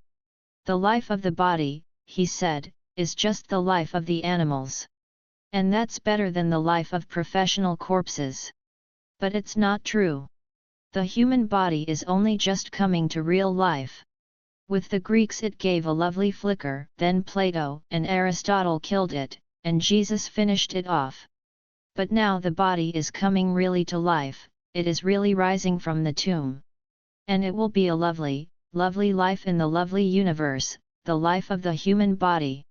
My dear, you speak as if you were ushering it all in. True, you are going away on a holiday, but don't please be quite so indecently elated about it. Believe me, whatever God there is slowly eliminating the guts and alimentary system from the human being, to evolve a higher, more spiritual being. Why should I believe you, Clifford, when I feel that whatever God there is has at last wakened up in my guts, as you call them, and is rippling so happily there, like dawn? Why should I believe you, when I feel so very much the contrary? Oh, exactly. And what has caused this extraordinary change in you? Running out stark naked in the rain, and playing bacchante? Desire for sensation, or the anticipation of going to Venice? Both.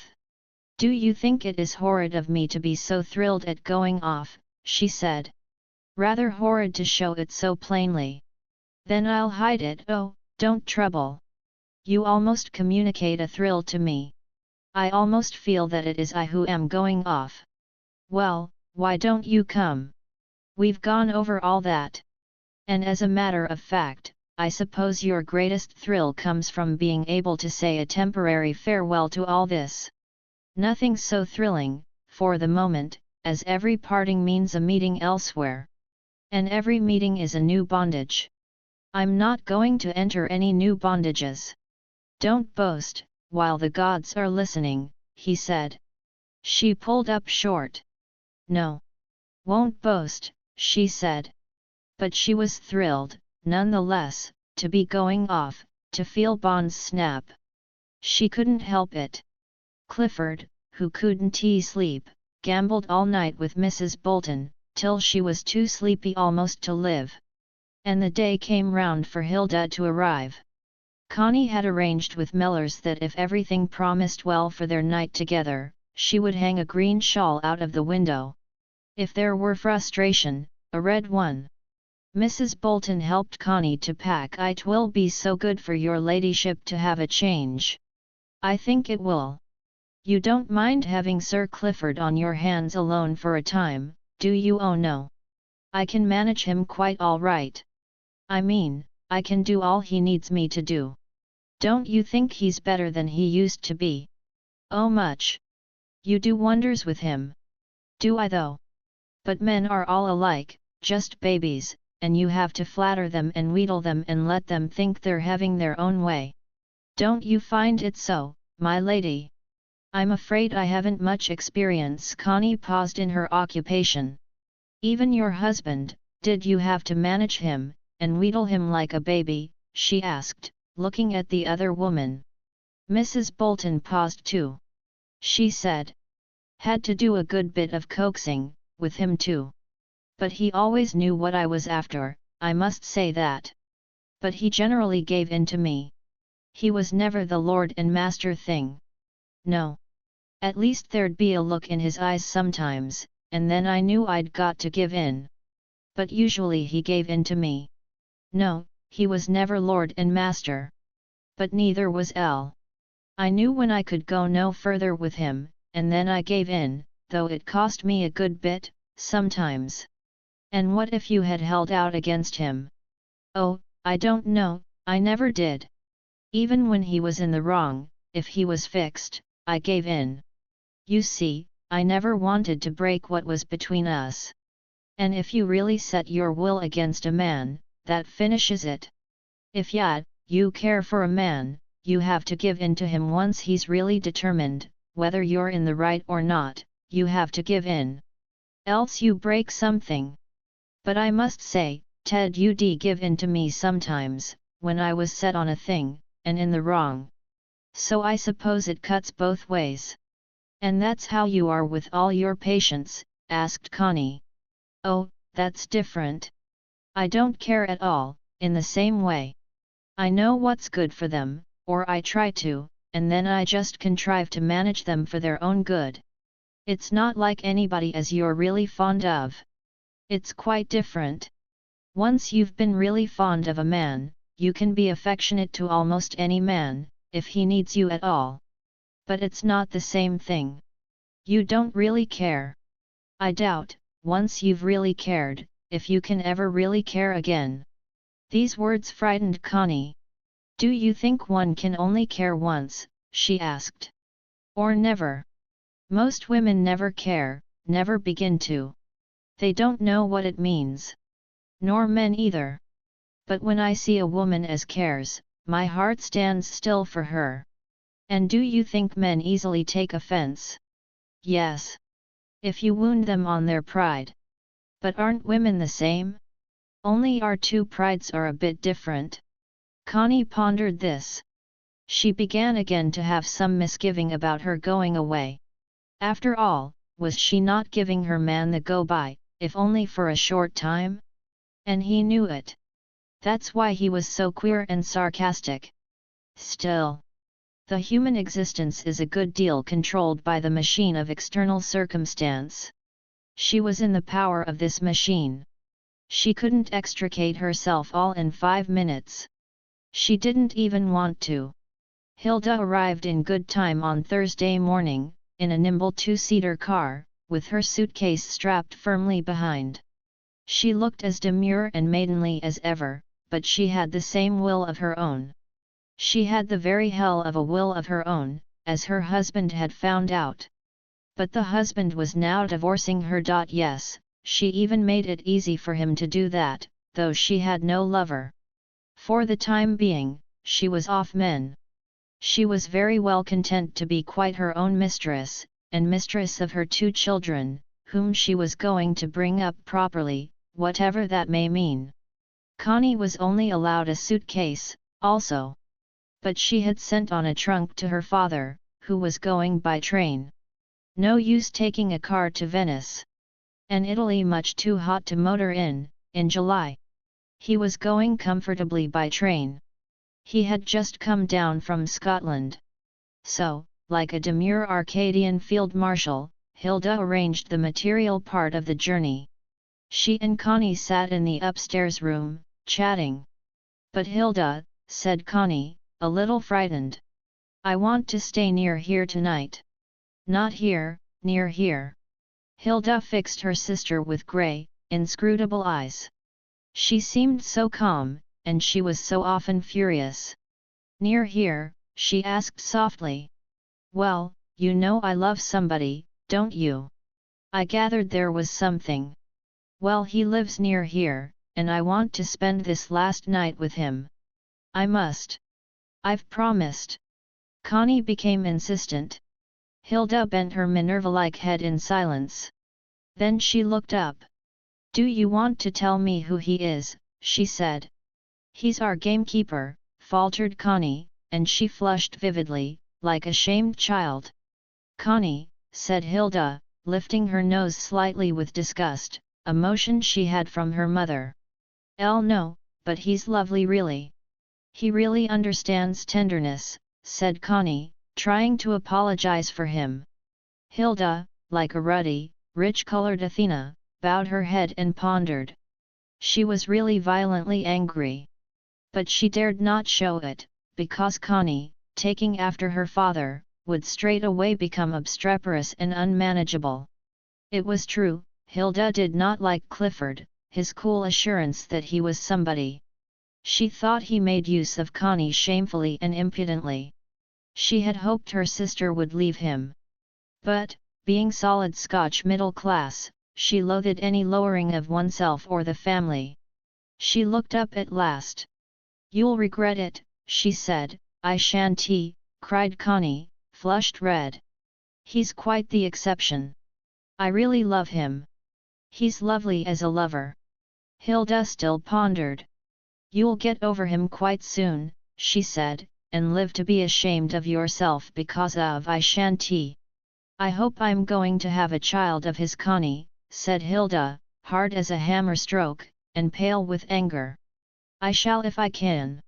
I should be fearfully proud if I had a child by him." It was no use talking to her. Hilda pondered. "And doesn't Clifford suspect?" she said. "Oh no. Why should he? I've no doubt you've given him plenty of occasion for suspicion," said Hilda.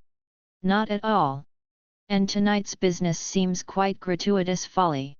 Where does the man live?" "In the cottage at the other end of the wood." "Is he a bachelor?"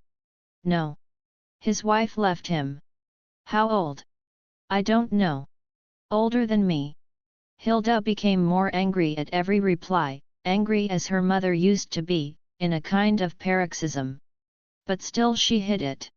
"I would give up tonight's escapade if I were you," she advised calmly. "I can't. I must stay with him tonight, or I can't go to Venice at all. I just can't." Hilda heard her father over again, and she gave way, out of mere diplomacy.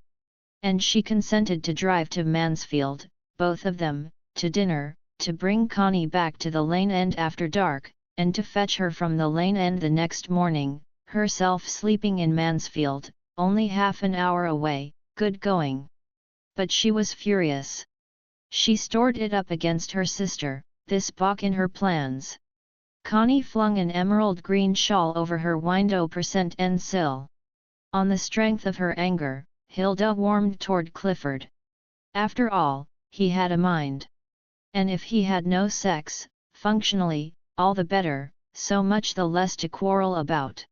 Hilda wanted no more of that sex business, where men became nasty, selfish little horrors. Connie really had less to put up with than many women if she did but know it. And Clifford decided that Hilda, after all, was a decidedly intelligent woman, and would make a man a first-rate helpmate, if he were going in for example. Yes, she had none of Connie's silliness. Connie was more a child, you had to make excuses for her, because she was not altogether dependable. There was an early cup of tea in the hall, where doors were open to let in the sun. Everybody seemed to be panting a little. "Goodbye, Connie girl. Come back to me safely." "Goodbye, Clifford." "Yes, I shan't be long." Connie was almost tender. "Goodbye, Hilda. You will keep an eye on her, won't you?" "I'll even keep two," said Hilda. "She shan't go very far astray, it's a promise." "Goodbye, Mrs. Bolton." I know you'll look after Sir Clifford nobly. I'll do what I can, your ladyship. And write to me if there is any news, and tell me about Sir Clifford, how he is. Very good, your ladyship, I will. And have a time, and come back and cheer us up. Everybody waved. The car went off. Connie looked back and saw Clifford, sitting at the top of the steps in his house chair. After all, he was her husband, Ragby was her home, circumstance had done it. Mrs. Chambers held the gate and wished her ladyship a happy holiday. The car out of the dark spinney that masked the park, onto the high road where the colliers were trailing home. Hilda turned to the Cross Hill Road, that was not a main road, but ran to Mansfield. Connie put on goggles. They ran beside the railway, which was in a cutting below them. Then they crossed the cutting on a bridge. That's the lane to the cottage, said Connie. Hilda glanced at it impatiently. It's a frightful pity we can't go straight off, she said. We could have been in Pall Mall by 9 o'clock. I'm sorry for your sake, said Connie, from behind her goggles. They were soon at Mansfield, that once romantic, now utterly disheartening colliery town. Hilda stopped at the hotel named in the motorcar book, and took a room. The whole thing was utterly uninteresting, and she was almost too angry to talk. However, Connie had to tell her something of the man's history. He. What name do you call him by? You only say he, said Hilda. I've never called him by any name, nor he me, which is curious, when you come to think of it. Unless we say Lady Jane and John Thomas. But his name is Oliver Mellors. And how would you like to be Mrs. Oliver Mellors, instead of Lady Catterley? I'd love it. There was nothing to be done with Connie. And anyhow, if the man had been a lieutenant in the army in India for 4 or 5 years, he must be more or less presentable. Apparently he had character. Hilda began to relent a little. But you'll be through with him in a while, she said, and then you'll be ashamed of having been connected with him.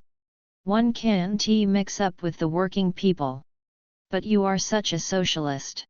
You're always on the side of the working classes. I may be on their side in a political crisis, but being on their side makes me know how impossible it is to mix one's life with theirs. Not out of snobbery, but just because the whole rhythm is different. Hilda had lived among the real political intellectuals, so she was disastrously unanswerable. The nondescript evening in the hotel dragged out, and at last they had a nondescript dinner. Then Connie slipped a few things into a little silk bag, and combed her hair once more. After all, Hilda, she said, love can be wonderful, when you feel you live, and are in the very middle of creation. It was almost like on her part. I suppose every mosquito feels the same, said Hilda. Do you think it does? How nice for it. The evening was wonderfully clear and long lingering, even in the small town. It would be half light all night. With a face like a mask, from resentment, Hilda started her car again, and the two sped back on their traces, taking the other road, through Bolsover. Connie wore her goggles and disguising cap, and she sat in silence. Because of Hilda's opposition, she was fiercely on the side of the man, she would stand by him through thick and thin. They had their headlights on, by the time they passed Cross Hill, and the small lit-up train that chuffed past in the cutting made it seem like real night. Hilda had calculated the turn into the lane at the bridge end. She slowed up rather suddenly and swerved off the road, the lights glaring white into the grassy, overgrown lane. Connie looked out. She saw a shadowy figure, and she opened the door. "Here we are," she said softly. But Hilda had switched off the lights, and was absorbed backing, making the turn. "Nothing on the bridge?" she asked shortly. "You're all right," said the man's voice. She backed onto the bridge, reversed, let the car run forwards a few yards along the road, then backed into the lane, under a wych elm tree, crushing the grass and bracken. Then all the lights went out. Connie stepped down. The man stood under the trees. Did you wait long? Connie asked. Not so very, he replied. They both waited for Hilda to get out. But Hilda shut the door of the car and sat tight. This is my sister Hilda. Won't you come and speak to her? Hilda. This is Mr. Miller's. The keeper lifted his hat, but went no nearer. Do walk down to the cottage with us, Hilda, Connie pleaded. It's not far. What about the car? People do leave them on the lanes. You have the key. Hilda was silent, deliberating. Then she looked backwards down the lane. Can I back round the bush? She said. Oh yes, said the keeper. She backed slowly round the curve, out of sight of the road, locked the car, and got down. It was night, but luminous dark. The hedges rose high and wild, by the unused lane, and very dark seeming. There was a fresh sweet scent on the air.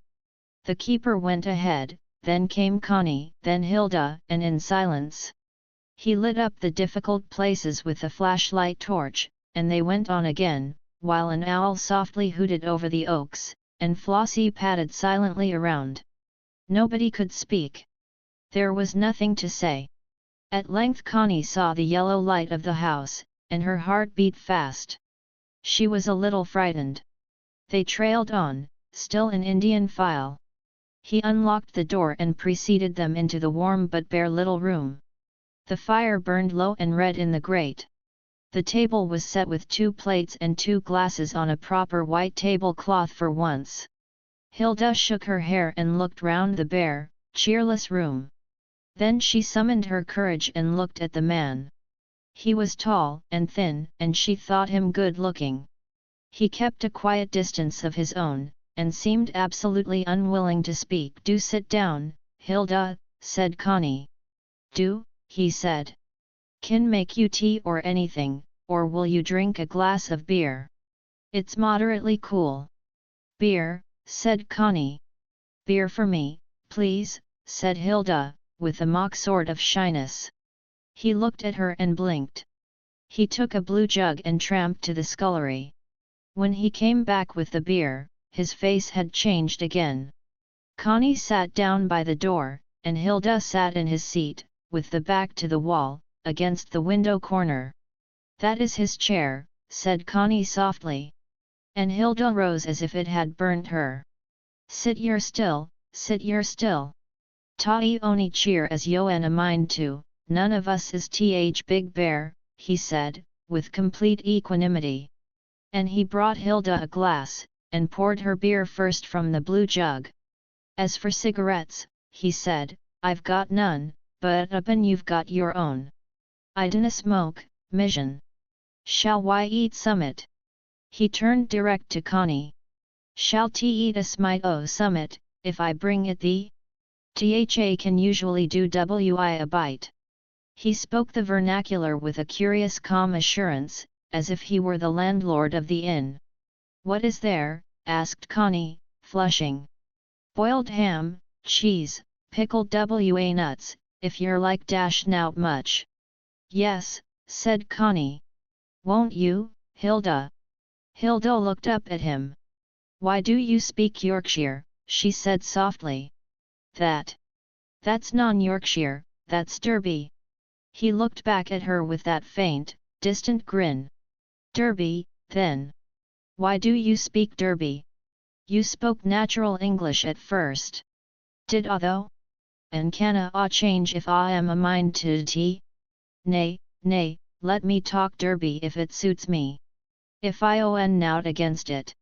It sounds a little affected, said Hilda up and so. An up I tever shall yod sound affected. He looked again at her, with a queer calculating distance, along his cheekbone, as if to say, Ye, and who are you? He tramped away to the pantry for the food. The sisters sat in silence. He brought another plate, and knife, and fork. Then he said, if it's the same to you, I my coat off like I allers do. And he took off his coat, and hung it on the peg, then sat down to table in his shirt sleeves, a shirt of thin, cream-colored flannel. "Yet selves," he said. "Yet selves." "Dinna wait fr." He cut the bread, then sat motionless. Hilda felt, as Connie once used to, his power of silence and distance. She saw his smallish, sensitive, loose hand on the table.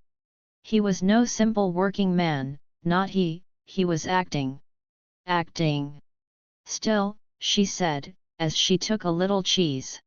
"It would be more natural if you spoke to us in normal English, not in vernacular." He looked at her, feeling her devil of a will. "Would it?" he said in the normal English. "Would it?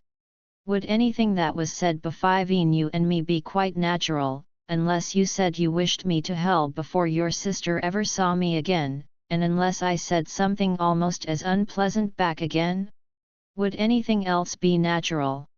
"Oh yes," said Hilda. "Just good manners would be quite natural. Second nature, so to speak," he said, then he began to laugh. "Nay," he said. "I'm weary o' manners. Let me be." Hilda was frankly baffled and furiously annoyed. After all, he might show that he realized he was being honored. Instead of which, with his play acting and lordly airs, he seemed to think it was he who was conferring the honor. Just impudence. Poor misguided Connie, in the man's clutches. The three ate in silence. Hilda looked to see what his table manners were like. She could not help realizing that he was instinctively much more delicate and well-bred than herself. She had a certain Scottish clumsiness. And moreover, he had all the quiet self-contained assurance of the English, no loose edges. It would be very difficult to get the better of him. But neither would he get the better of her. "And do you really think," she said, a little more humanly, "it's worth the risk?" "Is what worth what risk?" "This escapade with my sister." He flickered his irritating grin. "Yo mon ax air." Then he looked at Connie. "Tha comes o' thine own accord, lass, doesn't ter? It's non me as forces thee." Connie looked at Hilda. "I wish you wouldn't cavil, Hilda. Naturally I don't want to. But someone has to think about things. You've got to have some sort of continuity in your life. You can't just go making a mess." There was a moment's pause. Continuity," he said. "And what by that? What continuity of a year got I your life? Thought you was gettin' divorced. What continuity's that? Continuity 0 year 01 VN stubbornness. I can see that much. And what good's it goin' to do yer? You'll be sick o' your continuity afore you're a fat sight older. A stubborn woman and her own self-will, they make a fast continuity, they do. Thank heaven, it isn't me as got handlin' of yer." "What right have you to speak like that to me?" said Hilda. "Right. What right ha yo ter start harnessin' other folks your continuity? Leave folks to their own continuities." "My dear man, do you think I am concerned with you?" said Hilda softly. He said. "Yo are. For it's a force put. Yo more or less my sister-in-law. Still far from it, I assure you. Not a that far, I assure you. I've got my own sort o' continuity, back your life. Good as yours, any day. And if your sister there comes ter me for a bit o' cunt and tenderness, she knows what she's after. She's been in my bed afore, which you haven't, thank the Lord, with your continuity." There was a dead pause, before he added, I don't wear me breeches arse forrads. And if I get a windfall, I thank my stars. A man gets a lot of enjoyment out o' that last which is more than anybody gets out o' likes o' you. Which is a pity, for you might been a good apple, 'stead of a handsome crab. Women like you needs proper graftin'." He was looking at her with an odd, flickering smile, faintly sensual and appreciative. "And men like you," she said, "ought to be segregated, justifying their own vulgarity and selfish lust." Ma'am. It's a mercy there's a few men left like me. But you deserve what you get, to be left severely alone. Hilda had risen and gone to the door. He rose and took his coat from the peg. I can find my way quite well alone, she said. I doubt you can't, he replied easily.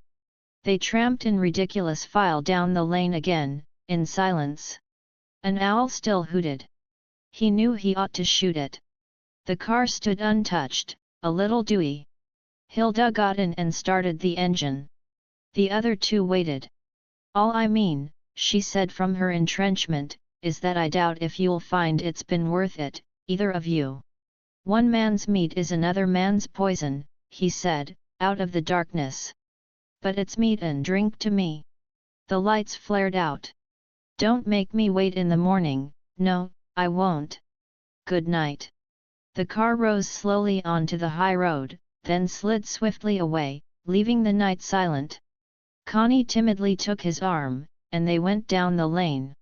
He did not speak. At length she drew him to a standstill. Kiss me, she murmured. Nay, wait a bit. Let me simmer down, he said. That amused her. She still kept hold of his arm, and they went quickly down the lane, in silence. She was so glad to be with him, just now. She shivered, knowing that Hilda might have snatched her away. He was inscrutably silent. When they were in the cottage again, she almost jumped with pleasure, that she should be free of her sister. But you were horrid to Hilda, she said to him. She should been slapped in time. But why? And she's so nice. He didn't answer, went round doing the evening chores, with a quiet, inevitable sort of motion. He was outwardly angry, but not with her. So Connie felt. And his anger gave him a handsomeness, an inwardness and glisten that thrilled her and made her limbs go molten. Still he took no notice of her. Till he sat down and began to unlace his boots. Then he looked up at her from under his brows, on which the anger still sat firm. Shan't you go up, he said. There's a candle. He jerked his head swiftly to indicate the candle burning on the table. She took it obediently, and he watched the full curve of her hips as she went up the first stairs. It was a night of sensual passion, in which she was a little startled and almost unwilling, yet pierced again with piercing thrills of sensuality, different, sharper, more terrible than the thrills of tenderness, but, at the moment, more desirable. Though a little frightened, she let him have his way, and the reckless, shameless sensuality shook her to her foundations, stripped her to the very last, and made a different woman of her. It was not really love. It was not voluptuousness. It was sensuality sharp and searing as fire, burning the soul to tinder. Burning out the shames, the deepest, oldest shames, in the most secret places. It cost her an effort to let him have his way and his will of her. She had to be a passive, consenting thing, like a slave, a physical slave. Yet the passion licked round her, consuming, and when the sensual flame of it pressed through her bowels and breast, she really thought she was dying, yet a poignant, marvelous death. She had often wondered what Abelard meant, when he said that in their year of love he and Heloise had passed through all the stages and refinements of passion. The same thing, 1,000 years ago, 10,000 years ago. The same on the Greek vases, everywhere. The refinements of passion, the extravagances of sensuality.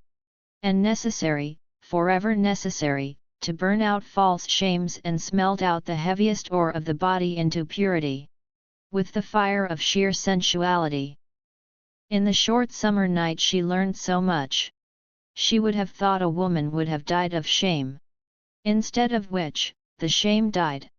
Shame, which is fear, the deep organic shame, the old physical fear which crouches in the bodily roots of us, and can only be chased away by the sensual fire. At last it was roused up and rooted by the phallic hunt of the man, and she came to the very heart of the jungle of herself. She felt, she had come to the real bedrock of her nature, and was essentially shameless. She was her sensual self, naked and unashamed. She felt a triumph, almost a vainglory. So, that was how it was. That was life. That was how oneself really was.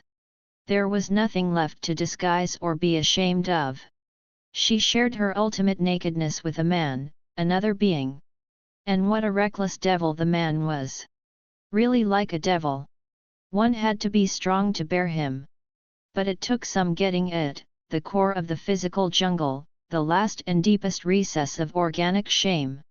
The fallows alone could explore it. And how he had pressed in on her. And how, in fear, she had hated it.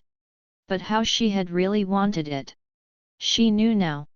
At the bottom of her soul, fundamentally, she had needed this phallic hunting out, she had secretly wanted it, and she had believed that she would never get it. Now suddenly there it was, and a man was sharing her last and final nakedness, she was shameless. What liars poets and everybody were. They made one think one wanted sentiment. When what one supremely wanted was this piercing, consuming, rather awful sensuality. To find a man who dared do it, without shame or sin or final misgiving.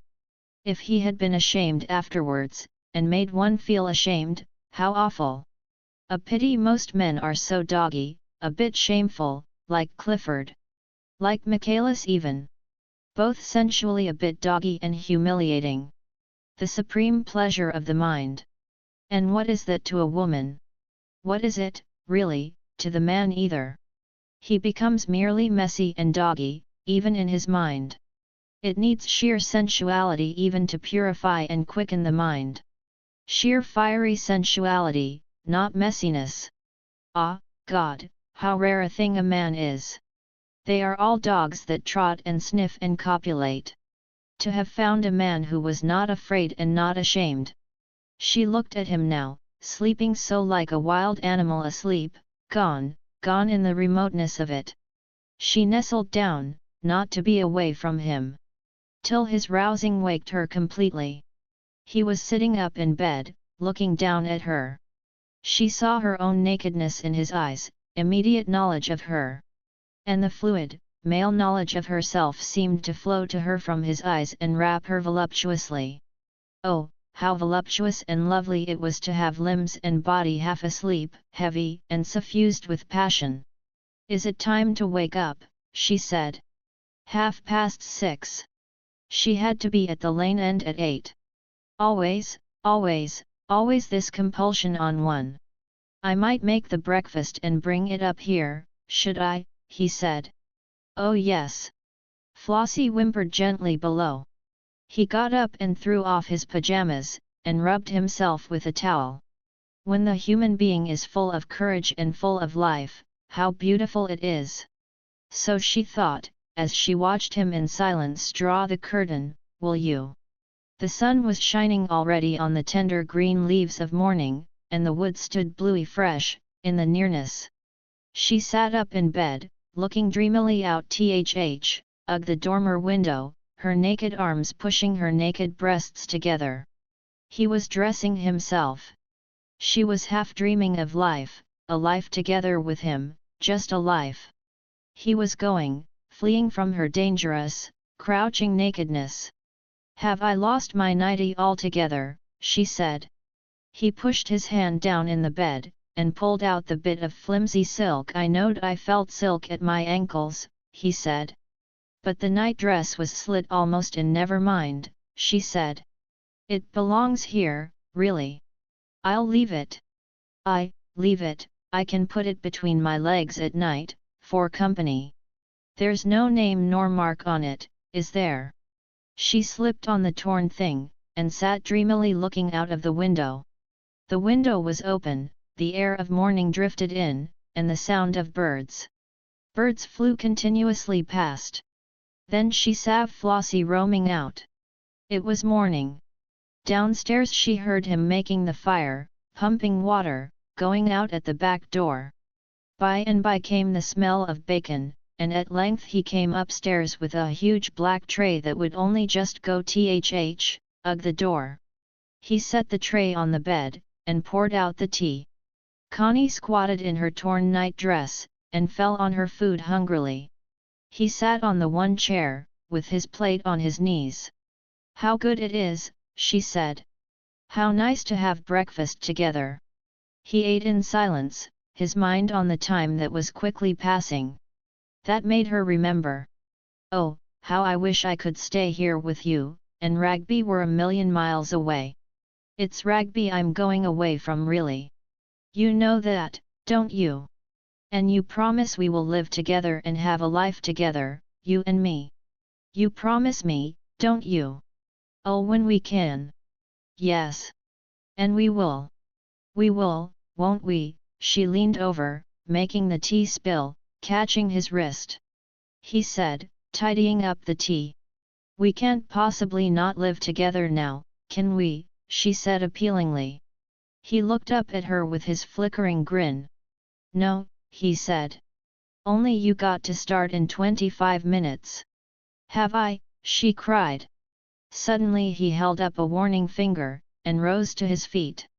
Flossie had given a short bark, then 3 loud sharp yaps of warning. Silent, he put his plate on the tray and went downstairs. Constance heard him go down the garden path. A bicycle bell tinkled outside there. "Morning, Mr. Millers. Registered letter. Oh, got a pencil. Here we are." There was a pause. "Canada," said the stranger's voice. "Oh, that's a mate o' mine out there in British Columbia. Dunno what he's got to register. Up'n sent a fortune, like. More like wants summit." Pause. "Well. Lovely day again. Morning. Morning." After a time he came upstairs again, looking a little angry. "Postman," he said. "Very early," she replied. "Rural round, he's mostly here by 7, when he does come. Did your mate send you a fortune?" "No. Only some photographs and papers about a place out there in British Columbia. You go there? I thought perhaps we might." "Oh yes. Believe it's lovely. But he was put out by the postman's coming. Them damn bikes, they're on you afore you know where you are. I hope he figged nothing. After all, what could he twig? You must get up now, and get ready. I'm just goin' ter look round outside." She saw him go reconnoitring into the lane, with dog and gun. She went downstairs and washed, and was ready by the time he came back, with the few things in the little silk bag. He locked up, and they set off, but through the wood, not down the lane. He was being wary. "Don't you think one lives for times like last night?" she said to him. "Oh, but there's the rest o' times to think on," he replied, rather short. They plodded on down the overgrown path, he in front, in silence. "And we will live together and make a life together, won't we?" she pleaded. "Ere," he replied, striding on without looking round. "When tea time comes. Just now you're off to Venice or somewhere." She followed him dumbly, with sinking heart. Oh, now she was way to go. At last he stopped. "I'll just strike across here," he said, pointing to the right. But she flung her arms round his neck, and clung to him. "But you'll keep the tenderness for me, won't you?" she whispered. "I loved last night. But you'll keep the tenderness for me, won't you?" He kissed her and held her close for a moment. Then he sighed, and kissed her again. "I must go and look if Car's there." He strode over the low brambles and bracken, leaving a trail through the fern. For a minute or two he was gone. Then he came striding back. "Car's not there yet," he said. "But there's the baker's cart on T Road." He seemed anxious and troubled. "Hark!" They heard a car softly hoot as it came nearer. It slowed up on the bridge. She plunged with utter mournfulness in his track through the fern, and came to a huge holly hedge. He was just behind her. "Here. Go through there," he said, pointing to a gap. "I shan't come out."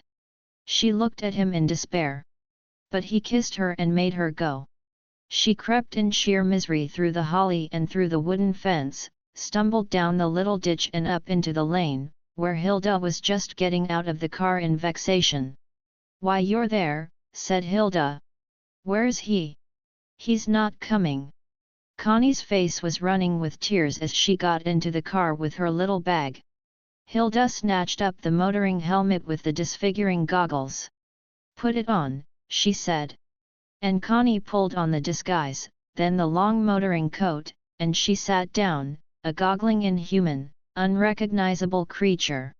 Hilda started the car with a businesslike motion. They heaved out of the lane, and were away down the road. Connie had looked round, but there was no sight of him. Away! Away! She sat in bitter tears. The parting had come so suddenly, so unexpectedly. It was like death.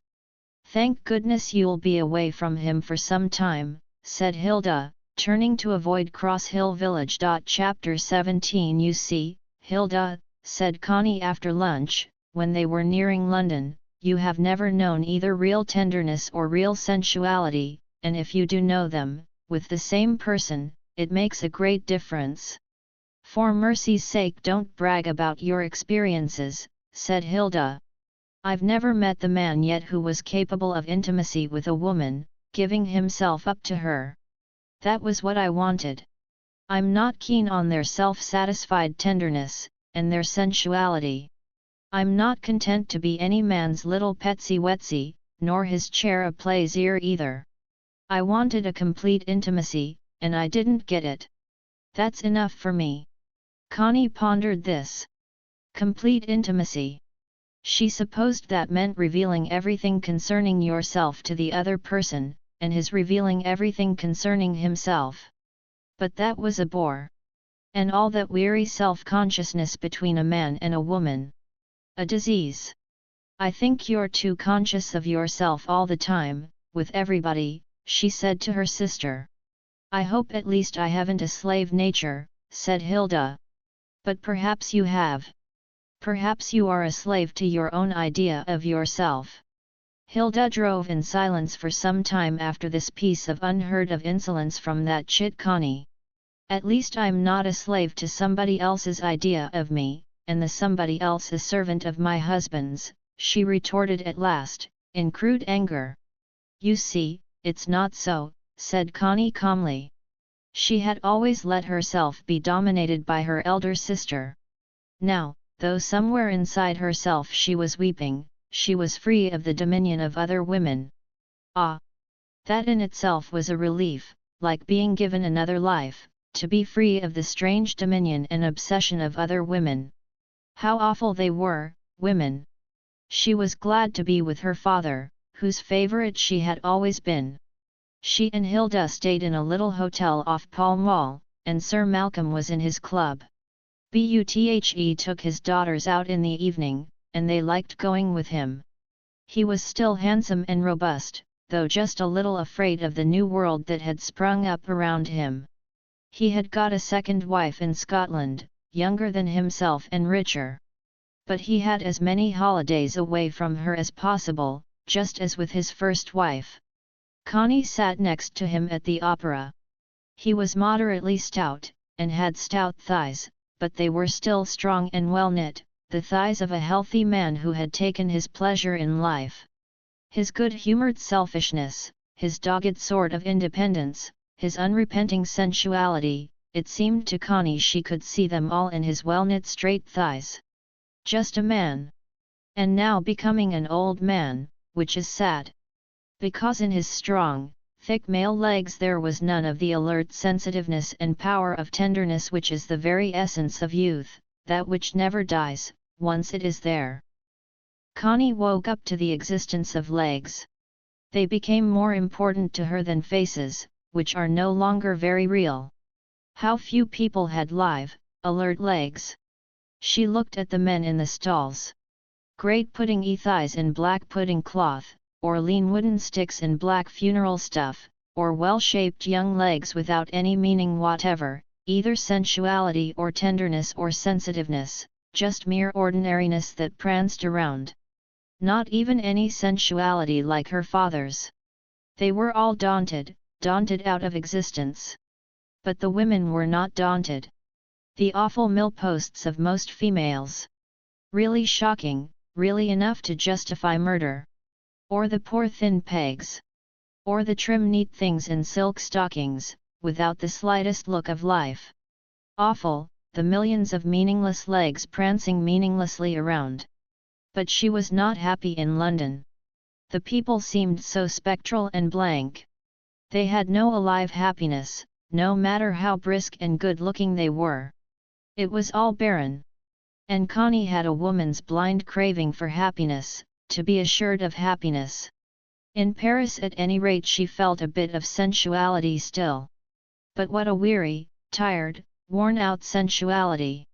Worn out for lack of tenderness. Oh! Paris was sad. One of the saddest towns, weary of its now mechanical sensuality, weary of the tension of money, money, money, weary even of resentment and conceit, just weary to death, and still not sufficiently Americanized or Londonized to hide the weariness under a mechanical jig jig jig. Ah, these manly he-men, these flaneurs, the oglers, these eaters of good dinners. How weary they were! Weary, worn out for lack of a little tenderness, given and taken. The efficient, sometimes charming women knew a thing or two about the sensual realities, they had that pull over their jigging English sisters. But they knew even less of tenderness. Dry, with the endless dry tension of wool, they too were wearing out. The human world was just getting worn out. Perhaps it would turn fiercely destructive. A sort of anarchy. Clifford and his conservative anarchy. Perhaps it wouldn't be conservative much longer. Perhaps it would develop into a very radical anarchy. Connie found herself shrinking and afraid oft-world. Sometimes she was happy for a little while in the boulevards or in the Bois or the Luxembourg Gardens. But already Paris was full of Americans and English, strange Americans in the oddest uniforms, and the usual dreary English that are so hopeless abroad. She was glad to drive on. It was suddenly hot weather, so Hilda was going through Switzerland and over the Brenner, then through the Dolomites down to Venice. Hilda loved all the managing and the driving and being mistress of the show. Connie was quite content to keep quiet. And the trip was really quite nice. Only Connie kept saying to herself, why don't I really care? Why am I never really thrilled? How awful, that I don't really care about the landscape anymore. But I don't. It's rather awful. I'm like Saint Bernard, who could sail down the lake of Lucerne without ever noticing that there were even mountain and green water. I just don't care for landscape anymore. Why should one stare at it? Why should one? I refuse to. No, she found nothing vital in France or Switzerland or the Tyrol or Italy. She just was carted through it all. And it was all less real than Rugby. Less real than the awful Rugby. She felt she didn't care if she never saw France or Switzerland or Italy again. They'd keep. Rugby was more real. As for people. People were all alike, with very little difference. They all wanted to get money out of you, or, if they were travelers, they wanted to get enjoyment, perforce, like squeezing blood out of a stone. Poor mountains! Poor landscape! It all had to be squeezed and squeezed and squeezed again, to provide a thrill, to provide enjoyment. What did people mean, with their simply determined enjoying of themselves? No. Said Connie to herself, I'd rather be at Rugby, where I can go about and be still, and not stare at anything or do any performing of any sort. This tourist performance of enjoying oneself is too hopelessly humiliating, it's such a failure. She wanted to go back to Rugby, even to Clifford, even to poor crippled Clifford. He wasn't such a fool as this swarming holidaying lot, anyhow. But in her inner consciousness she was keeping touch with the other man. She mustn't let her connection with him go, oh, she mustn't let it go, or she was lost, lost utterly in this world of riff-raffy expensive people and joy hogs. Oh, the joy hogs. Oh, enjoying oneself. Another modern form of sickness. They left the car in Mestre, in a garage, and took the regular steamer over to Venice. It was a lovely summer afternoon, the shallow lagoon rippled, the full sunshine made Venice, turning its back to them across the water, look dim. At the station quay they changed to a gondola, giving the man the address. He was a regular gondolier in a white and blue blouse, not very good looking, not at all impressive. Yes. The Villa Esmeralda. Yes. I know it. I have been the gondolier for a gentleman there. But a fair distance out.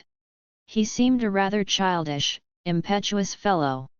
He rode with a certain exaggerated impetuosity, through the dark side canals with the horrible, slimy green walls, the canals that go through the poorer quarters, where the washing hangs high up on ropes, and there is a slight, or strong, odour of sewage. But at last he came to one of the open canals with pavement on either side, and looping bridges, that run straight, at right angles to the Grand Canal. The two women sat under the little awning, the man was perched above, behind them. "Are the signorine staying long at the Villa Esmeralda?" he asked, rowing easy, and wiping his perspiring face with a white and blue handkerchief. "Some 20 days, we are both married ladies," said Hilda, in her curious hushed voice, that made her Italian sound so foreign. "Ah! 20 days, said the man. There was a pause. After which he asked, "Do the signore want a gondolier for the 20 days or so that they will stay at the Villa Esmeralda? Or by the day, or by the week?" Connie and Hilda considered. In Venice, it is always preferable to have one's own gondola, as it is preferable to have one's own car on land. What is there at the villa? What boats? There is a moto anche, also a gondola. But the but meant, they won't be your how much do you charge? It was about 30 shillings a day, or £10 a week. Is that the regular price? Asked Hilda. Less, signora, less. The regular price the sisters considered. Well, said Hilda, come tomorrow morning, and we will arrange it. What is your name? His name was Giovanni, and he wanted to know at what time he should come, and then for whom should he say he was waiting. Hilda had no card. Connie gave him one of hers. He glanced at it swiftly, with his hot, southern blue eyes, then glanced again. All, he said, lighting up. Milady. Milady, isn't it? Milady Costanza, said Connie. He nodded, repeating, Milady Costanza, and putting the card carefully away in his blouse. The Villa Esmeralda was quite a long way out, on the edge of the lagoon looking towards Chioggia. It was not a very old house, and pleasant, with the terraces looking seawards, and below, quite a big garden with dark trees, walled in from the lagoon. Their host was a heavy, rather coarse Scotchman who had made a good fortune in Italy before the war, and had been knighted for his ultra-patriotism during the war. His wife was a thin, pale, sharp kind of person with no fortune of her own, and the misfortune of having to regulate her husband's rather sordid amorous exploits. He was terribly tiresome with the servants. But having had a slight stroke during the winter, he was now more manageable. The house was pretty full. Besides Sir Malcolm and his Tivo daughters, there were 7 more people, a Scotch couple, again with 2 daughters, a young Italian contessa, a widow, a young Georgian prince, and a youngish English clergyman who had had pneumonia and was being chaplain to Sir Alexander for his health's sake. The prince was penniless, good-looking, would make an excellent chauffeur, with the necessary impudence, and basta. The Contessa was a quiet little puss with a game on somewhere. The clergyman was a raw simple fellow from a Bucks vicarage, luckily he had left his wife and 2 children at home. And the Guthries, the family of 4, were good solid Edinburgh middle class, enjoying everything in a solid fashion, and daring everything while risking nothing. Connie and Hilda ruled out the prince at once. The Guthries were more or less their own sort, substantial, but boring, and the girls wanted husbands. The chaplain was not a bad fellow, but too deferential. Sir Alexander, after his slight stroke, had a terrible heaviness his joviality, but he was still thrilled at the presence of so many handsome young women. Lady Cooper was a quiet, catty person who had a thin time of it, poor thing, and who watched every other woman with a cold watchfulness that had become her second nature, and who said cold, nasty little things which showed what an utterly low opinion she had of all human nature. She was also quite venomously overbearing with the servants, Connie found, but in a quiet way. And she skillfully behaved so that Sir Alexander should think that he was lord and monarch of the whole caboose, with his stout, would-be genial paunch, and his utterly boring jokes, his humorosity, as Hilda called it. Sir Malcolm was painting. Yes, he still would do a Venetian lagoonscape, now and then, in contrast to his Scottish landscapes.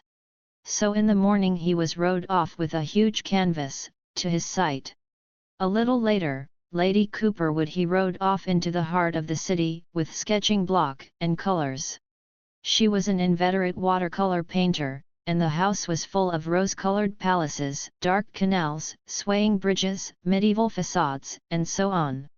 A little later the Guthries, the Prince, the Countess, Sir Alexander, and sometimes Mr. Lind, the chaplain, would go off to the Lido, where they would bathe, coming home to a late lunch at 1:30. The house party, as a house party, was distinctly boring. But this did not trouble the sisters. They were out all the time. Their father took them to the exhibition, miles and miles of weary paintings. He took them to all the cronies of his in the Villa Lucchese, he sat with them on warm evenings in the piazza, having got a table at Florian's, he took them to the theatre, to the Goldoni plays. There were illuminated water fetes, there were dances. This was a holiday place of all holiday places. The Lido, with its acres of sun-pinked or pajamaed bodies, was like a strand with an endless heap of seals come up for mating. Too many people in the piazza, too many limbs and trunks of humanity on the Lido, too many gondolas, too many motor launches, too many steamers, too many pigeons, too many ices, too many cocktails, too many menservants wanting tips, too many languages rattling, too much sun, too much smell of Venice, too many cargoes of strawberries, too many silk shawls, too many huge, raw beef slices of watermelon on stalls, too much enjoyment, altogether far too much enjoyment. Connie and Hilda went around in their sunny frocks. There were dozens of people they knew, dozens of people knew them. Michaelis turned up like a bad penny. "Hello! Where you staying? Come and have an ice cream or something. Come with me somewhere in my gondola." Even Michaelis, almost sunburned, though sun-cooked is more appropriate to the look of the mass of human flesh. It was pleasant in a way. It was almost enjoyment. But anyhow, with all the cocktails, all the lying in warmish water and sunbathing on hot sand in hot sun, jazzing with your stomach up against some fellow in the warm nights, cooling off with ices, it was a complete narcotic. And that was what they all wanted, a drug, the slow water, a drug, the sun, a drug, jazz, a drug, cigarettes, cocktails, ices, vermouth. To be drugged. Enjoyment. Enjoyment. Hilda half liked being drugged. She liked looking at all the women, speculating about them. The women were absorbingly interested in the women. How does she 100k? What man has she captured? What fun is she getting out of it? The men were like great dogs in white flannel trousers, waiting to be patted, waiting to wallow, waiting to plaster some woman's stomach against their own, in jazz. Hilda liked jazz, because she could plaster her stomach against the stomach of some so-called man, and let him control her movement from the visceral center, here and there across the floor, and then she could break loose and ignore the creature. He had been merely made use of. Poor Connie was rather unhappy.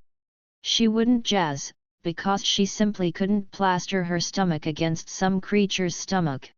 She hated the conglomerate mass of nearly nude flesh on the Lido, there was hardly enough water to wet them all. She disliked Sir Alexander and Lady Cooper. She did not want Michaelis or anybody else trailing her. The happiest times were when she got Hilda to go with her away across the lagoon, far across to some lonely shingle bank, where they could bathe quite alone, the gondola remaining on the inner side of the reef. Then Giovanni got another gondolier to help him, because it was a long way and he sweated terrifically in the sun. Giovanni was very nice, affectionate, as the Italians are, and quite passionless. The Italians are not passionate, passion has deep reserves. They are easily moved, and often affectionate, but they rarely have any abiding passion of any sort. So Giovanni was already devoted to his ladies, as he had been devoted to cargoes of ladies in the past. He was perfectly ready to prostitute himself to them, if they wanted him. He secretly hoped they would want him. They would give him a handsome present, and it would come in very handy, as he was just going to be married. He told them about his marriage, and they were suitably interested. He thought this trip to some lonely bank across the lagoon probably meant business, business being l'amore, love. So he got a maid to help him, for it was a long way, and after all, they were two ladies. Two ladies, two mackerels. Good arithmetic. Beautiful ladies, too. He was justly proud of them. And though it was the signora who paid him and gave him orders, he rather hoped it would be the young milady who would select him for amore she would give more money to. The maid he brought was called Danielle. He was not a regular gondolier, so he had none of the cadger and prostitute about him. He was a sandola man, a sandola being a big boat that brings in fruit and produce from the islands. Danielle was beautiful, tall and well-shapen, with a light round head of little, close, pale blonde curls, and a good-looking man's face, a little like a lion, and long-distance blue eyes. He was not effusive, loquacious, and bibulous like Giovanni. He was silent and he rowed with a strength and ease as if he were alone on the water. The ladies were ladies, remote from him. He did not even look at them. He looked ahead. He was a real man, a little angry when Giovanni drank too much wine and rowed awkwardly, with effusive shoves of the great oar. He was a man as Mellors was a man, unprostituted. Connie pitied the wife of the easily overflowing Giovanni. But Danielle's wife would be one of those sweet Venetian women of the people whom one still sees, modest and flower-like in the back of that labyrinth of a town. Ah, how sad that man first prostitutes woman, then woman prostitutes man. Giovanni was pining to prostitute himself, dribbling like a dog, wanting to give himself to a woman. And for her money.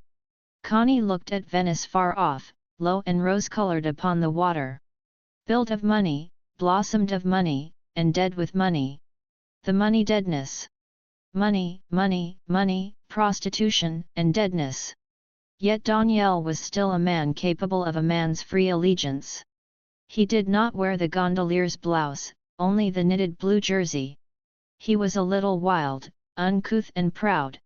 So he was hireling to the rather doggy Giovanni, who was hireling again to two women. So it is. When Jesus refused the devil's money, he left the devil like a Jewish banker, master of the whole situation. Connie would come home from the blazing light of the lagoon in a kind of stupor, to find letters from home. Clifford wrote regularly. He wrote very good letters, they might all have been printed in a book. And for this reason Connie found them not very interesting. She lived in the stupor of the light of the lagoon, the lapping saltiness of the water, the space, the emptiness, the nothingness, but health, health, complete stupor of health. It was gratifying, and she was lulled away in it, not caring for anything. Besides, she was pregnant. She knew now. So the stupor of sunlight and lagoon salt and sea bathing and lying on shingle and finding shells and drifting away, away in a gondola, was completed by the pregnancy inside her, another fullness of health, satisfying and stupefying. She had been at Venice a fortnight, and she was to stay another 10 days or a fortnight. The sunshine blazed over any count of time, and the fullness of physical health made forgetfulness complete. She was in a sort of stupor of well-being, from which a letter of Clifford roused her. We too have had our mild local excitement. It appears the truant wife of Millers, the keeper, turned up at the cottage and found herself unwelcome. He packed her off, and locked the door. Report has it, however, that when he returned from the wood he found the no longer fair lady firmly established in his bed, in puris naturalibus, or one should say, in impuris naturalibus. She had broken a window and got in that way. Unable to evict the somewhat man-handled Venus from his couch, he beat a retreat and retired, it is said, to his mother's house in Tevershall. Meanwhile the Venus of Stacksgate is established in the cottage, which she claims is her home, and Apollo, apparently, is domiciled in Tevershall. I repeat this from hearsay, as Mellors has not come to me. I had this particular bit of local garbage from our garbage bird, our ibis, our scavenging buzzard, Mrs. Bolton. I would not have repeated it had she not exclaimed, "Her ladyship will go no more to the wood if that woman's going to be about." I like your picture of Sir Malcolm striding into the sea with white hair blowing and pink flesh glowing. I envy you that sun. Here it rains. But I don't envy Sir Malcolm his inveterate mortal carnality. However, it suits his age. Apparently one grows more carnal and more mortal as one grows older. Only youth has a taste of immortali 5, and this news affected Connie in her state of semi-stupefied well-being with vexation amounting to exasperation. Now she had got to be bothered by that beast of a woman. Now she must start and fret. She had no letter from Mellors. They had agreed not to write at all, but now she wanted to hear from him personally. After all, he was the father of the child that was coming. Let him write. But how hateful! Now everything was messed up. How foul those low people were! How nice it was here, in the sunshine and the indolence, compared to that dismal mess of that English Midlands. After all, a clear sky was almost the most important thing in life. She did not mention the fact of her pregnancy, even to Hilda. She wrote to Mrs. Bolton for exact information. Duncan Forbes, an artist friend of theirs, had arrived at the Villa Esmeralda, coming north from Rome. Now he made a third in the gondola, and he bathed with them across the lagoon, and was their escort, a quiet, almost taciturn young man, very advanced in his art. She had a letter from Mrs. Bolton. You will be pleased, I am sure, my lady, when you see Sir Clifford. He's looking quite blooming and working very hard, and very hopeful. Of course he is looking forward to seeing you among us again. It is a dull house without my lady, and we shall all welcome her presence among us once more. About Mr. Mellors, I don't know how much Sir Clifford told you. It seems his wife came back all of a sudden one afternoon, and he found her sitting on the doorstep when he came in from the wood.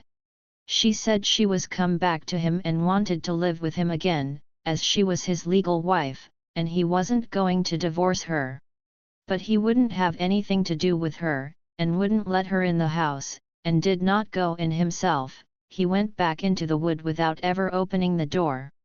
But when he came back after dark, he found the house broken into, so he went upstairs to see what she'd done, and he found her in bed without a rag on her. He offered her money, but she said she was his wife and he must take her back. I don't know what sort of a scene they had. His mother told me about it. She's terribly upset. Well, he told her he'd die rather than ever live with her again, so he took his things and went straight to his mother's on Tevershall Hill. He stopped the night and went to the wood next day through the park, never going near the cottage. It seems he never saw his wife that day. But the day after she was at her brother Dan's at Catterley, swearing and carrying on, saying she was his legal wife, and that he'd been having women at the cottage, because she'd found a scent bottle in his drawer, and gold-tipped cigarette ends on the ash heap, and I don't know what all.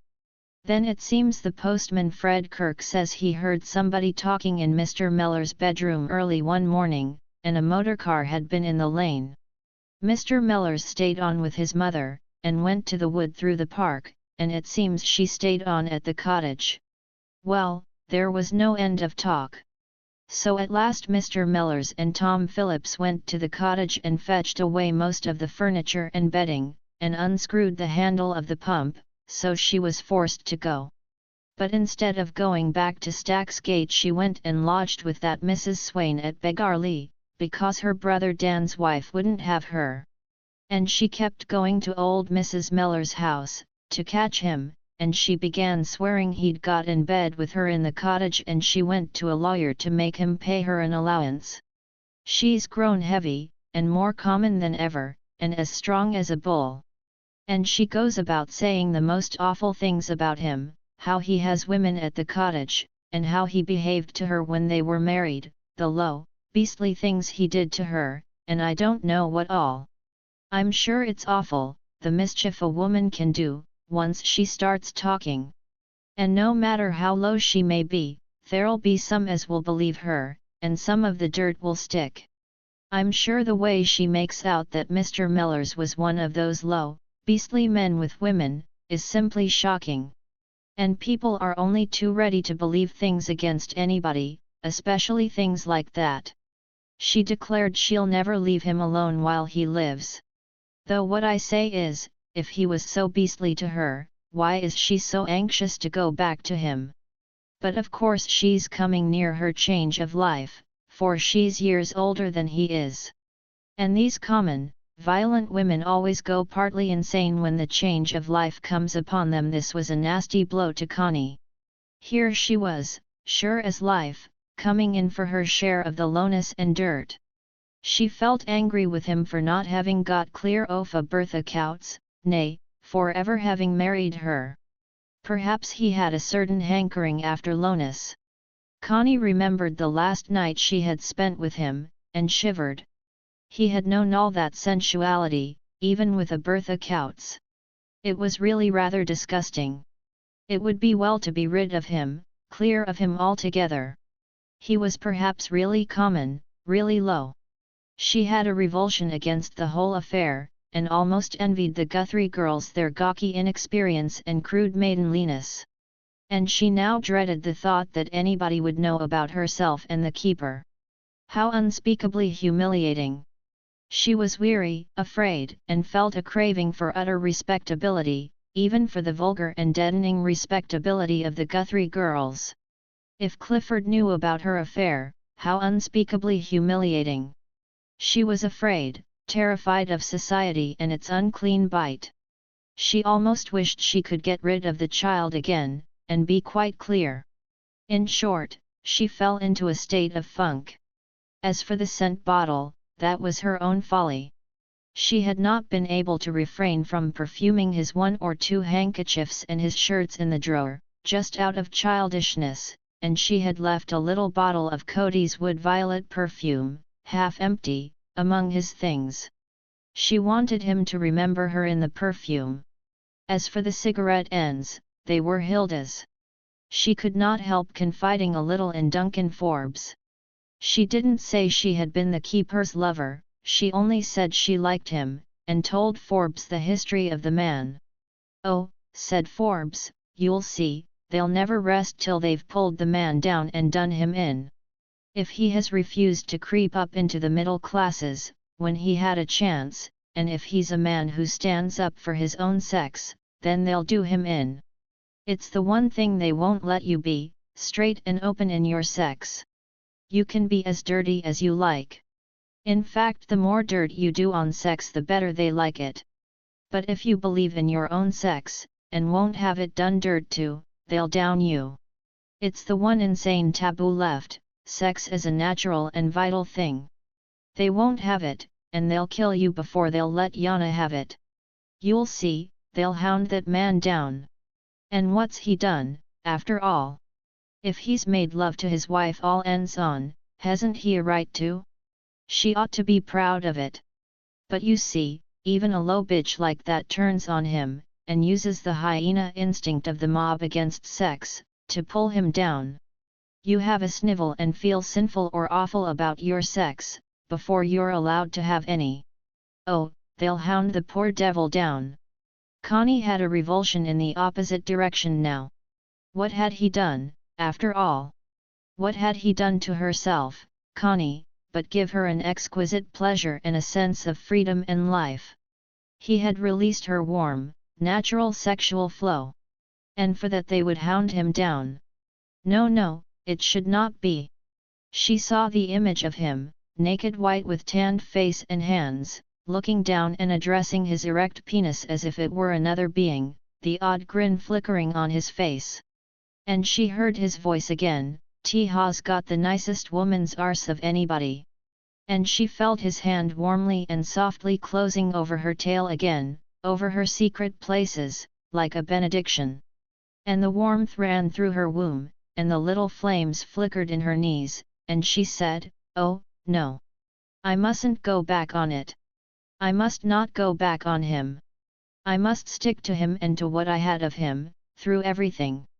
I had no warm, flamey life till he gave it me. And I won't go back on it." She did a rash thing. She sent a letter to Ivy Bolton, enclosing a note to the keeper, and asking Mrs. Bolton to give it him. And she wrote to him, "I am very much distressed to hear of all the trouble your wife is making for you, but don't mind it, it is only a sort of hysteria. It will all blow over as suddenly as it came. But I'm awfully sorry about it, and I do hope you are not minding very much. After all, it isn't worth it. She is only a hysterical woman who wants to hurt you. I shall be home in 10 days' time, and I do hope everything will be all right." A few days later came a letter from Clifford. He was evidently upset. "Am delighted to hear you are prepared to leave Venice on the 16th. But if you are enjoying it, don't hurry home. We miss you, Ragby misses you. But it is essential that you should get your full amount of sunshine, and pajamas, as the advertisements of the Lido say. So please do stay on a little longer, if it is cheering you up and preparing you for our sufficiently awful winter. Even today, it rains. I am assiduously, admirably looked after by Mrs. Bolton. She is a queer specimen. The more I live, the more I realize what strange creatures human beings are. Some of them might just as well have 100 legs, like a centipede, or 6, like a lobster. The human consistency and dignity one has been led to expect from one's fellow men seem actually non-existent. One doubts if they exist to any startling degree even as oneself. The scandal of the keeper continues and gets bigger like a snowball. Mrs. Bolton keeps me informed. She reminds me of a fish which, though dumb, seems to be breathing silent gossip ugh its gills, while ever it lives. All goes through the sieve of her gills, and nothing surprises her. It is as if the events of other people's lives were the necessary oxygen of her own. She is preoccupied with the Mellors scandal, and if I will let her begin, she takes me down to the depths. Her great indignation, which even then is like the indignation of an actress playing a role, is against the wife of Mellors, whom she persists in calling Bertha Quartz. I have been to the depths of the muddy lies of the Bertha Coutzes of this world, and when, released from the current of gossip, I slowly rise to the surface again, I look at the daylight. It's wonder that it ever should be. It seems to me absolutely true, that our world, which appears to us the surface of all things, is really the bottom of a deep ocean. All our trees are submarine growths, and we are weird, scaly-clad submarine fauna, feeding ourselves on offal like shrimps. Only occasionally the soul rises gasping through the fathomless fathoms under which we live, far up to the surface of the ether, where there is true air. I am convinced that the air we normally breathe is a kind of water, and men and women are a species offish. But sometimes the soul does come up, shoots like a kittiwake into the light, with ecstasy, after having preyed on the submarine depths. It is our mortal destiny, I suppose, to prey upon the ghastly subaqueous life of our fellow men, in the submarine jungle of mankind. But our immortal destiny is to escape, once we have swallowed our swimmy catch, up again into the bright ether, bursting out from the surface of old ocean into real light. Then one realizes one's eternal nature. When I hear Mrs. Bolton talk, I feel myself plunging down, down, to the depths where the fish of human secrets wriggle and swim.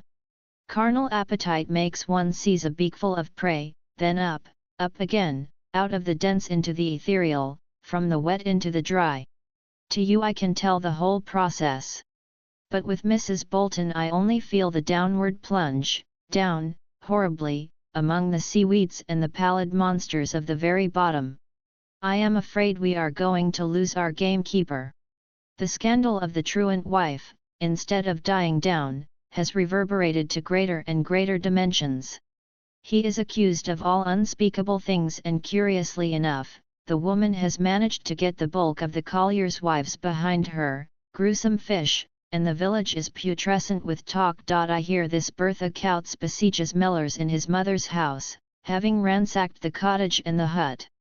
She seized one day upon her own daughter, as that chip of the female block was returning from school, but the little one, instead of kissing the loving mother's hand, bit it firmly, and so received from the other hand a smack in the face which sent her reeling into the gutter, whence she was rescued by an indignant and harassed grandmother. The woman has blown off an amazing quantity of poison gas.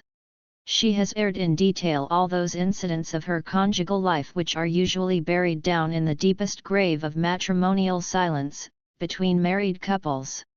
Having chosen to exhume them, after 10 years of burial, she has a weird array. I hear these details from Linley and the doctor, the latter being amused. Of course there is really nothing in it. Humanity has always had a strange avidity for unusual sexual postures, and if a man likes to use his wife, as Benvenuto Cellini says, in the Italian way, well, that is a matter of taste. But I had hardly expected our gamekeeper to be up to so many tricks. No doubt Bertha Coutts herself first put him up to them. In any case, it is a matter of their own personal squalor, and nothing to do with anybody else. However, everybody listens, as I do myself. A dozen years ago, common decency would have hushed the thing. But common decency no longer exists, and the colliers' wives are all up in arms and unabashed in voice. One would think every child in Tevershall, for the last 50 years, had been an immaculate conception, and every one of our nonconformist females was a shining Joan of Arc. That our estimable gamekeeper should have about him a touch of Rabelais seems to make him more monstrous and shocking than a murderer like Crippen. Yet these people in Tevershall are a loose lot, if one is to believe all accounts. The trouble is, however, the execrable Bertha Coutts has not confined herself to her own experiences and sufferings. She has discovered, at the top of her voice, that her husband has been keeping women down at the cottage, and has made a few random shots at naming the women. This has brought a few decent names trailing through the mud, and the thing has gone quite considerably too far. An injunction has been taken out against the woman. I have had to interview Mellors about the business, as it was impossible to keep the woman away from the wood. He goes about as usual, with his Miller of the D air, I care for nobody, no not L, if nobody care for me. Nevertheless, I shrewdly suspect he feels like a dog with a tin can tied to its tail, though he makes a very good show of pretending the tin can isn't there. But I heard that in the village the women call away their children if he is passing, as if he were the Marquis de Sade in person. He goes on with a certain impudence, but I am afraid the tin can is firmly tied to his tail, and that inwardly he repeats, like Don Rodrigo in the Spanish ballad, "Ah, now it bites me where I most have sinned." Asked him if he thought he would be able to attend to his duty in the wood, and he said he did not think he had neglected it. I told him it was a nuisance to have the woman trespassing, to which he replied that he had no power to arrest her. Then I hinted at the scandal and its unpleasant course. He said. Folks should do their own fuckin', then they wouldn't want to listen to a lot of clat fart about another man's. He said it with some bitterness, and no doubt it contains the real germ of truth. The mode of putting it, however, is neither delicate nor respectful. I hinted as much, and then I heard the tin can rattle again. It's not for a man the shape you're in, Sir Clifford, to twit me for havin' a cod atween my legs. These things, said indiscriminately to all and sundry, of course do not help him at all, and the rector and Finlay and Burrows all think it would be as well if the man left the place. I asked him if it was true that he entertained ladies down at the cottage, and all he said was, "Why, what's that to you, Sir Clifford?" I told him I intended to have decency observed on my estate, to which he replied, "Then you mun button the mouths o' a th women." When I pressed him about his manner of life at the cottage, he said, "Surely you might mae a scandal out o' me and my bitch Flossie. You've missed summat there." As a matter of fact, for an example of impertinence he'd be hard to beat. Asked him if it would be easy for him to find another job. He said, "If you're hintin' that you'd like to shunt me out of this job, it'd be easy as wink." So he made no trouble at all about leaving at the end of next week, and apparently is willing to initiate a young fellow, Joe Chambers, into as many mysteries of the craft as possible. I told him I would give him a month's wages extra, when he left. He said he'd rather I kept my money, as I'd know to ease my conscience. I asked him what he meant, and he said, "You don't owe me nothing extra, Sir Clifford, so don't pay me nothing extra. If you think you see my shirt hanging out, just tell me." Well, there is the end of it for the time being. The woman has gone away, we don't know where to, but she is liable to arrest if she shows her face in Tevershall. And I heard she is mortally afraid of jail, because she merits it so well. Mellors will depart on Saturday week, and the place will soon become normal again. Meanwhile, my dear Connie, if you would enjoy to stay in Venice or in Switzerland till the beginning of August, I should be glad to think you were out of all this buzz of nastiness, which will have died quite away by the end of the month. So you see, we are deep-sea monsters, and when the lobster walks on mud, he stirs it up for everybody. We must perforce take it philosophically. The irritation, and the lack of any sympathy in any direction, of Clifford's letter, had a bad effect on Connie. But she understood it better when she received the following from Mellors: "The cat is out of the bag, along with various other pussies. You have heard that my wife Bertha came back to my unloving arms, and took up her abode in the cottage, where, to speak disrespectfully, she smelled a rat, in the shape of a little bottle of cow. Other evidence she did not find, at least for some days, when she began to howl about the burnt photograph. She noticed the glass and the backboard in the square bedroom. Unfortunately, on the backboard somebody had scribbled little sketches, and the initials, several times repeated, CSR.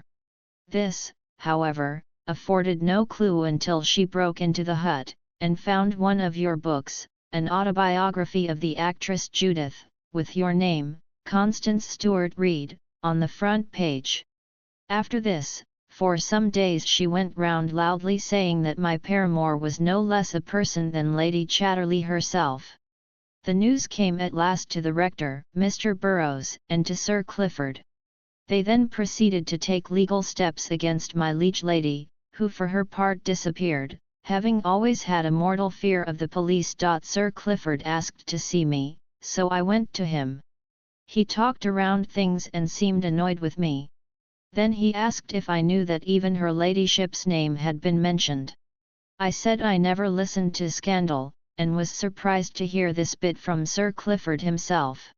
He said, of course it was a great insult, and I told him there was Queen Mary on a calendar in the scullery, no doubt because Her Majesty formed part of my harem. But he didn't appreciate the sarcasm. He as good as told me I was a disreputable character who walked about with my breeches buttons undone, and I as good as told him he'd nothing to unbutton anyhow, so he gave me the sack, and I leave on Saturday week, and the place thereof shall know me no more. I shall go to London, and my old landlady, Mrs. Inger, 17, Coburg Square will either give Maine a room or will find one for me.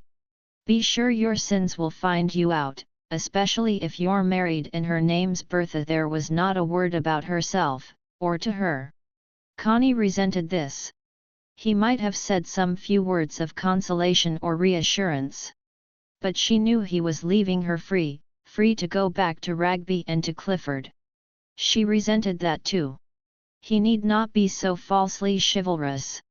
She wished he had said to Clifford, "Yes, she is my lover and my mistress and I am proud of it." But his courage wouldn't carry him so far. So her name was coupled with his endeavour shall. It was a mess. But that would soon die down. She was angry, with the complicated and confused anger that made her inert. She did not know what to do nor what to say, so she said and did nothing. She went on at Venice just the same, rowing out in the gondola with Duncan Forbes, bathing, letting the days slip by. Duncan, who had been rather depressingly in love with her 10 years ago, was in love with her again. But she said to him, "I only want one thing of men, and that is, that they should leave me alone." So Duncan left her alone, really quite pleased to be able to. All the same, he offered her a soft stream of a queer, inverted sort of love. He wanted to be with her.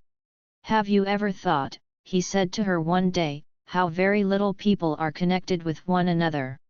Look at Daniel. He is handsome as a son of the sun. But see how alone he looks in his handsomeness. Yet Ibeta has a wife and family, and couldn't possibly go away from them." "Ask him," said Connie. Duncan did so.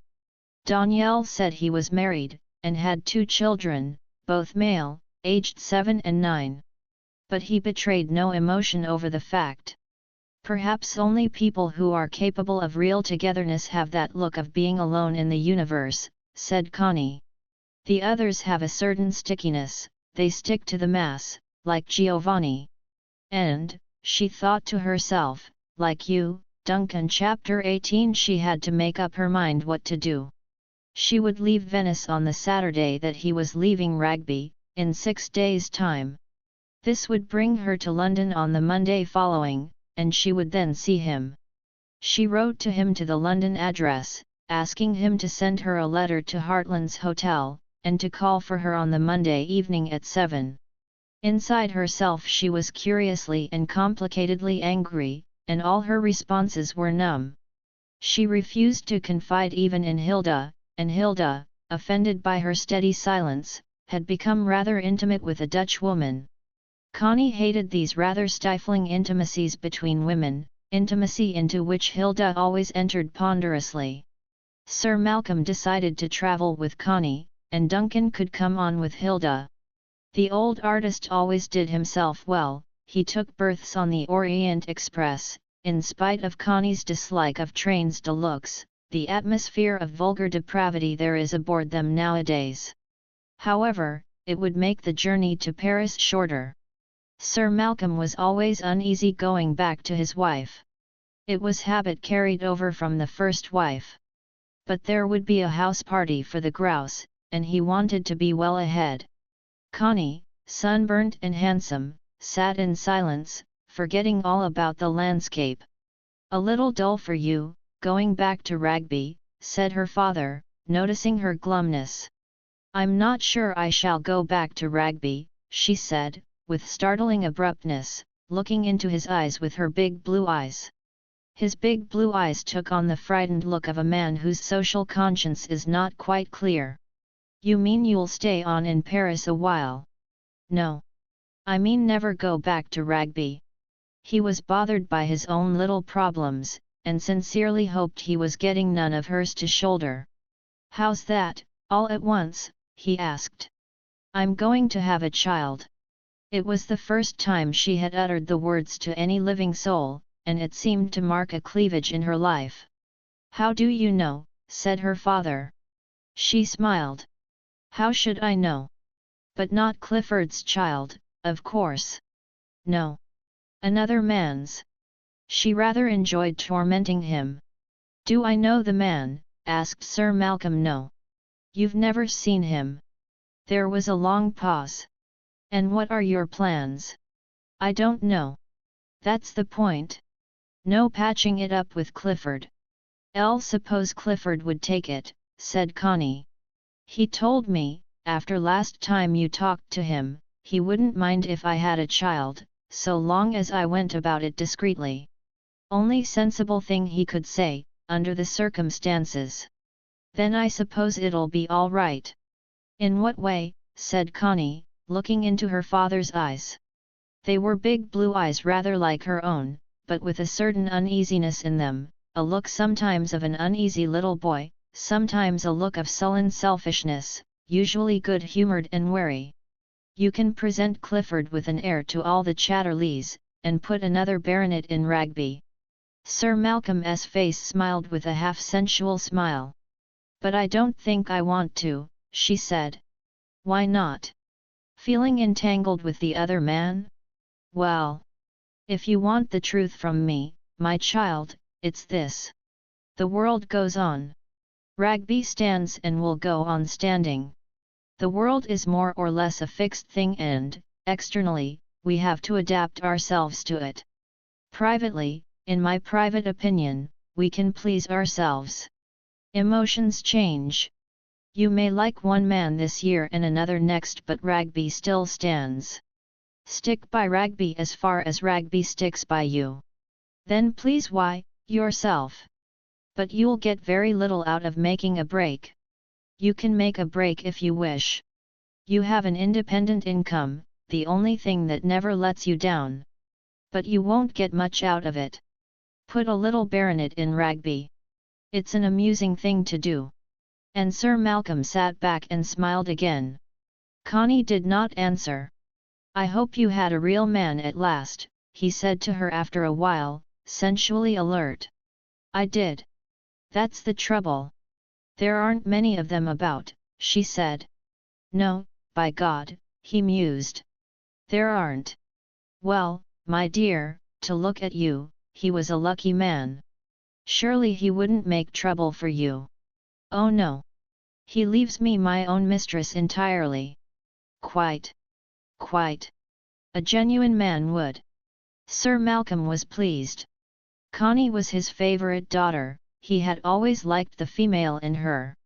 Not so much of her mother in her as in Hilda. And he had always disliked Clifford. So he was pleased, and very tender with his daughter, as if the unborn child were his child. He drove with her to Hartland's Hotel, and saw her installed, then went round to his club. She had refused his company for the evening. She found a letter from Mellors. I won't come round to your hotel, but I'll wait for you outside the Golden Cock in Adam Street at 7. There he stood, tall and slender, and so different, in a formal suit of thin dark cloth. He had a natural distinction, but he had not cut to pattern look of her class. Yet, she saw at once, he could go anywhere. He had a native breeding which was really much nicer than the cut to pattern class thing. Ah, there you are. How well you look. Yes. But not you. She looked in his face anxiously. It was thin, and the cheekbones showed. But his eyes smiled at her, and she felt at home with him. There it was, suddenly, the tension of keeping up her appearances fell from her. Something flowed out of him physically, that made her feel inwardly at ease and happy, at home. With a woman's now alert instinct for happiness, she registered it at once. Happy when he's there. Not all the sunshine of Venice had given her this inward expansion and warmth. Was it horrid for you? She asked as she sat opposite him at table. He was too thin, she saw it now. His hand lay as she knew it, with the curious loose forgottenness of a sleeping animal. She wanted so much to take it and kiss it. But she did not quite dare. People are always horrid, he said. And did you mind very much? I minded, as I always shall mind. And I knew I was a fool to mind. Did you feel like a dog with a tin can tied to its tail? Clifford said you felt like that. He looked at her. It was cruel of her at that moment, for his pride had suffered bitterly. I suppose I did, he said. She never knew the fierce bitterness with which he resented insult. There was a long pause. And did you miss me? She asked. I was glad you were out of it.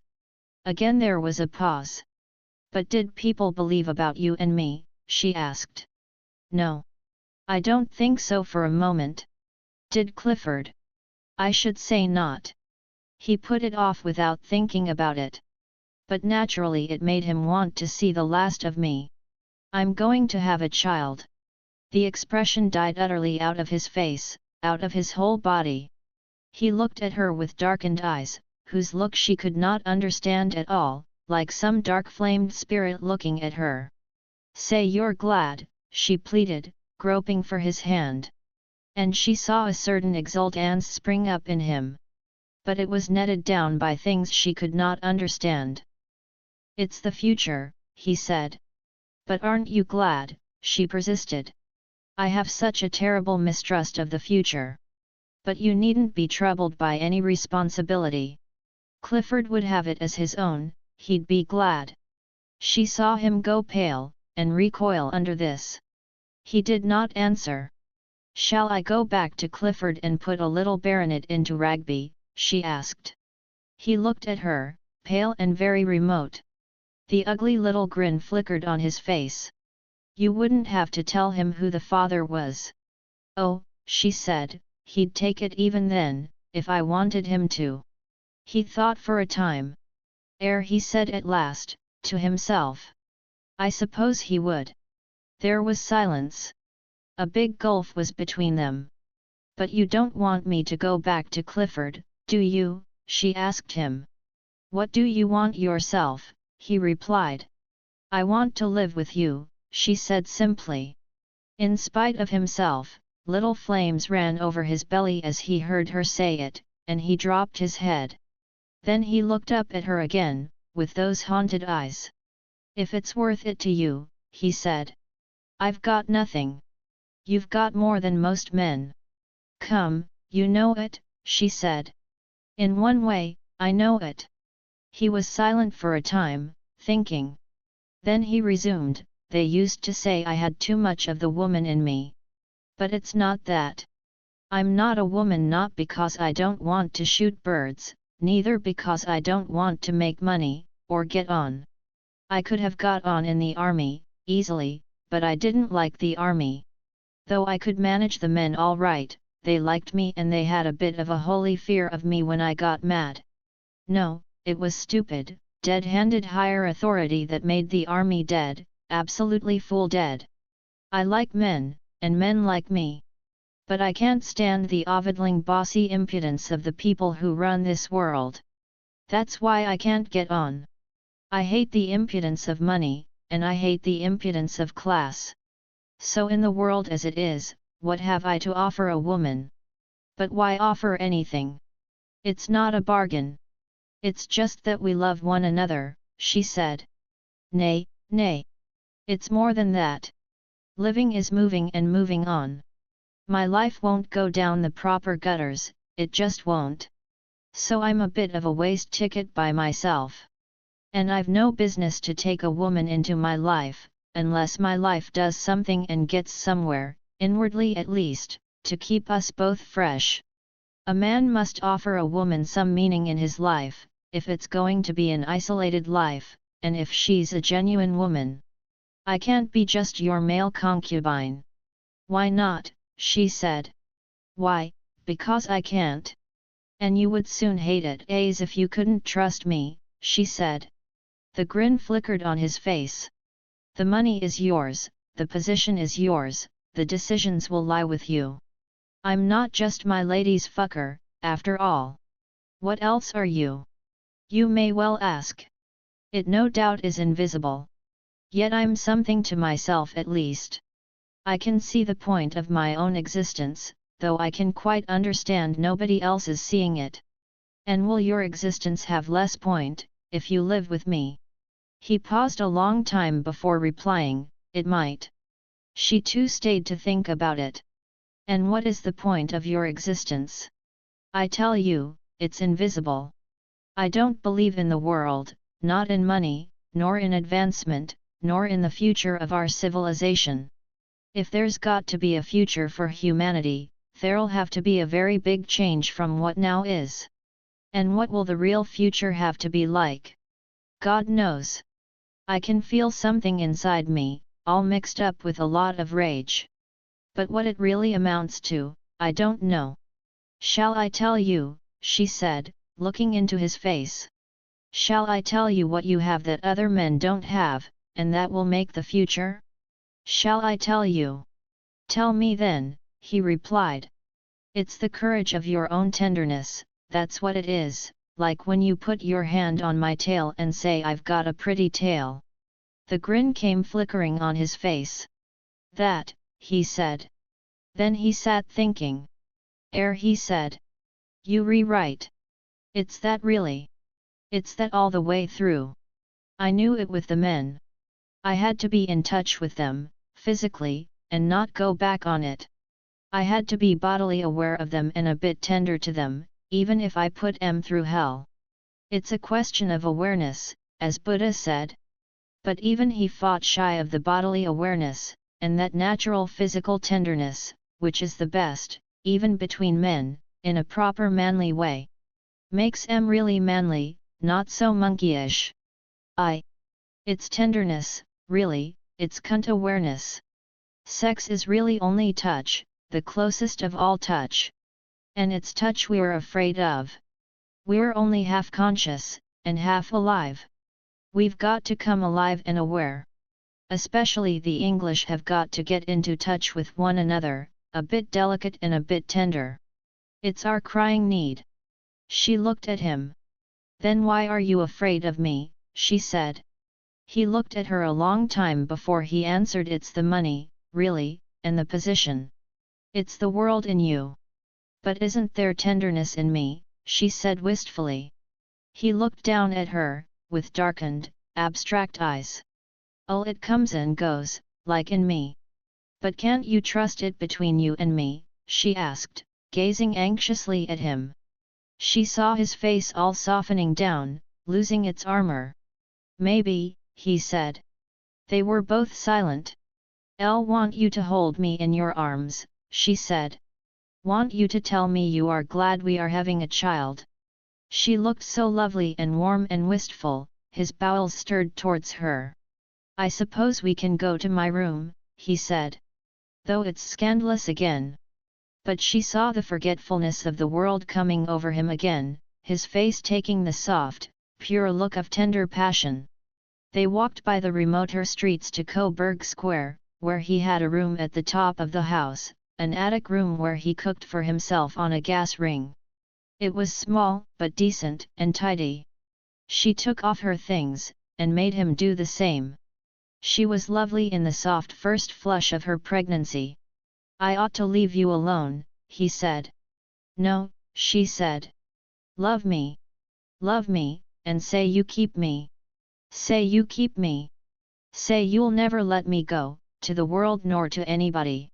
She crept close against him, clinging fast to his thin, strong naked body, the only home she had ever known. Then I'll keep thee, he said. If Tha wants it, then I'll keep thee. He held her round and fast. And say you're glad about the child, she repeated. Kiss it. Kiss my womb and say you're glad it's there. But that was more difficult for him. I've a dread of put and children ith world, he said. I've such a dread th future for put it into me. Be tender to it, and that will be its future already. Kiss it. He quivered, because it was true. Be tender to it, and that will be its future. At that moment he felt a sheer love for the woman. He kissed her belly and her mound of Venus, to kiss close to the womb and the foetus within the womb. Oh, you love me! You love me, she said, in a little cry like one of her blind, inarticulate love cries. And he went into her softly, Feeling the stream of tenderness flowing in release from his bowels to hers, the bowels of compassion kindled between them. And he realized as he went into her that this was the thing he had to do, to come into tender touch, without losing his pride or his dignity or his integrity as a man. After all, if she had money and means, and he had none, he should be too proud and honorable to hold back his tenderness from her on that account. I stand for the touch of bodily awareness between human beings, he said to himself, and the touch of tenderness. And she is my mate. And it is a battle against the money, and the machine, and the insentient ideal monkeyishness of the world. And she will stand behind me there. Thank God I've got a woman. Thank God I've got a woman who is with me, and tender and aver of me. Thank God she's not a bully, nor a fool. Thank God she's a tender, aware woman. And as his seed sprang in her, his soul sprang towards her too, in the creative act that is far more than procreative.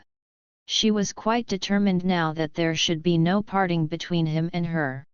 But the ways and means were still to settle. Did you hate Bertha Coutts? She asked him. Don't talk to me about her. Yes. You must let me. Because once you liked her. And once you were as intimate with her as you are with me. So you have to tell me. Isn't it rather terrible, when you've been intimate with her, to hate her so? Why is it? I don't know. She sort of kept her will ready against me, always, always, her ghastly female will, her freedom. A woman's ghastly freedom that ends in the most beastly bullying. Oh, she always kept her freedom against me, like vitriol in my face. But she's not free of you even now. Does she still love you? No, no. If she's not free of me, it's because she's got that mad rage. She must try to bully, but she must have loved you. No. Well, in specs she did. She was drawn to me. And I think even that she hated. She loved me in moments. But she always took it back. And started bullying. Her deepest desire was to bully me, and there was no altering her. Her will was wrong, from the but perhaps she felt you didn't really love her, and she wanted to make you. My God, it was bloody making. But you didn't really love her, did you? You did her that wrong. How could I? I began to love her. But somehow, she always ripped me up. No, don't let's talk of it. It was a doom, that was. And she was a doomed woman. This last time, I'd have shot her like I shoot a stoat, if I'd but been allowed, a raving, doomed thing in the shape of a woman. If only I could have shot her, and ended the whole misery. It ought to be allowed. When a woman gets absolutely possessed by her own will set against everything, then it's fearful, and she should be shot at last. And shouldn't men be shot at last, if they get possessed by their own will? The same. But I must get free of her, or she'll be at me again. I wanted to tell you. I must get a divorce if I possibly can. So we must be careful. We mustn't really be seen together, you and I never could stand it if she came down on me and you. Connie pondered this. Then we can't be together, she said, not for 6 months or so. But I think my divorce will go through in September, then till March. But the baby will probably be born at the end of February, she said. He was silent. Elle could wish the Cliffords and Berthas all dead, he said. It's not being very tender to them, she said. Tender to them? Yet, even then the tenderest thing you could do for them, perhaps, would be to give them death. They can't live. They only frustrate life. Their souls are awful inside them. Death ought to be sweet to them. And I ought to be allowed to shoot them. But you wouldn't do it, she said. Elle would though. And with less qualms than I shoot a weasel. It anyhow has a prettiness and a loneliness. But they are legion. Oh, I'd shoot them. Then perhaps it is just as well you daren't. Well. Connie had now plenty to think of. It was evident he wanted absolutely to be free of Bertha Coutts. And she felt he was right. The last attack had been too grim. This meant her living alone, till spring. Perhaps she could get divorced from Clifford. But how? If Mellors were named, then there was an end to his divorce. How loathsome! Couldn't one go right away, to the far ends of the earth, and be free from it all? One could not. The far ends of the world are not 5 minutes from Charing Cross, nowadays. While the wireless is active, there are no far ends of the earth. Kings of Dahomey and lamas of Tibet listen into London and New York. Patience. Patience. The world is a vast and ghastly intricacy of mechanism, and one has to be very wary, not to get mangled by it. Connie confided in her father.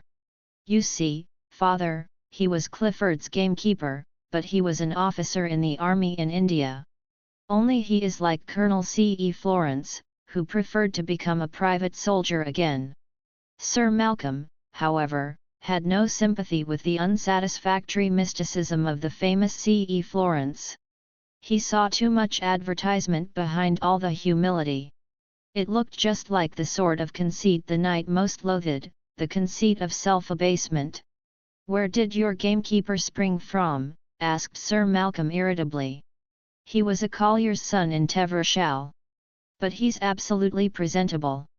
The knighted artist became more angry. "Looks to me like a gold digger," he said. "And you re a pretty easy gold mine, apparent." "No, father, it's not like that. You'd know if you saw him. He's a man." Clifford always detested him for not being humble. Apparently he had a good instinct, for once. What Sir Malcolm could not bear was the scandal of his daughter's having an intrigue with a gamekeeper. He did not mind the intrigue, he minded the scandal. "I care nothing about the fellow. He's evidently been able to get round you all right. But, by God, think of all the talk. Think of your stepmother, how she'll take it." "No," said Connie. "Talk is beastly, especially if you live in society. And he wants so much to get his own divorce. I thought we might perhaps say it was another man's child, and not mention Mellors' name at all." "Another man's? What other man's?" "Perhaps Duncan Forbes. He has been our friend all his life. And he's a fairly well-known artist. And he's fond of me. Well, I'm damned. Poor Duncan. And what's he going to get out of it? I don't know. But he might rather like it, even. He might he? Well, he's a funny man if he does. Why, you've never even had an affair with him, have you?" "No. But he doesn't really want it. He only loves me to be near him, but not to touch him. My God, what a generation! He would like me most of all to be a model for him to paint from. Only I never wanted, God help him. But he looks downtrodden enough for anything. Still, you wouldn't mind so much the talk about him. My God, Connie, all the bloody contriving. I know. It's sickening. But what can I do? Contriving, conniving, contriving. Makes a man think he's lived too long. Come, father, if you haven't done a good deal of contriving and conniving in your time, you may talk. But it was different, I assure you. It's always different." Hilda arrived, also furious when she heard of the new developments. And she also simply could not stand the thought of a public scandal about her sister and a gamekeeper. Too humiliating. "Why should we not just disappear, separately, to British Columbia, and have no scandal?" said Connie. But that was no good. The scandal would come out just the same. And if Connie was going with the man, she'd better be able to marry him. This was Hilda's opinion. Sir Malcolm wasn't sure. The affair might still blow over. "But will you see him, father?" Poor Sir Malcolm! He was by no means keen on it.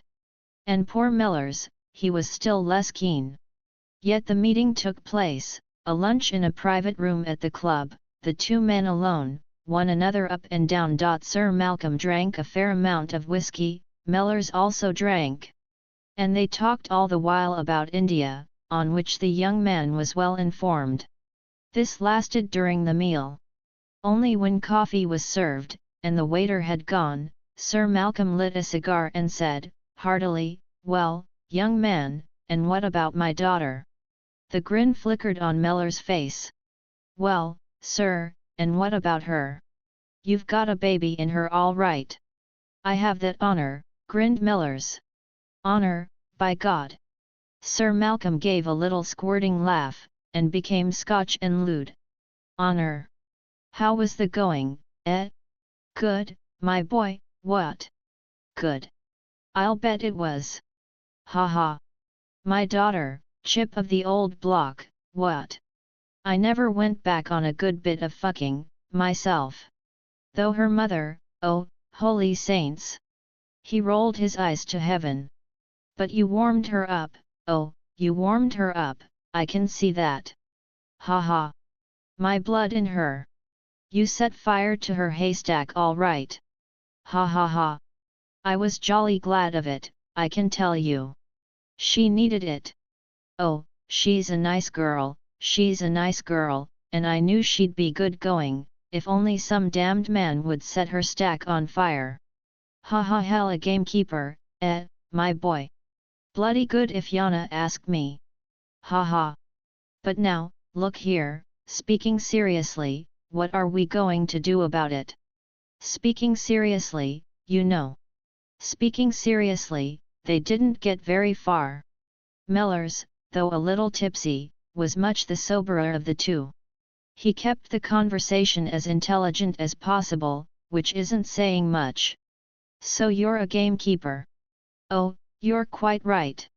That sort of game is worth a man's while, what? The test of a woman is when you pinch her bottom. You can tell just by the feel of her bottom if she's going to come up all right.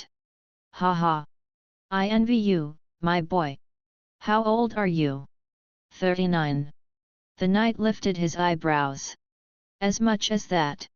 Well, you've another good 20 years, by the look of you. Oh, gamekeeper or not, you're a good cock, I can see that with one eye shut. Not like that blasted Clifford.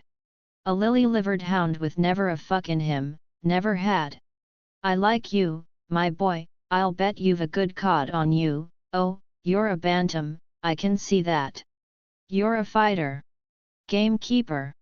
Ha ha, by crikey, I wouldn't trust my game to you. But look here, seriously, what are we going to do about it? The world's full of blasted old women. Seriously, they didn't do anything about it, except establish the old Freemasonry of male sensuality between them.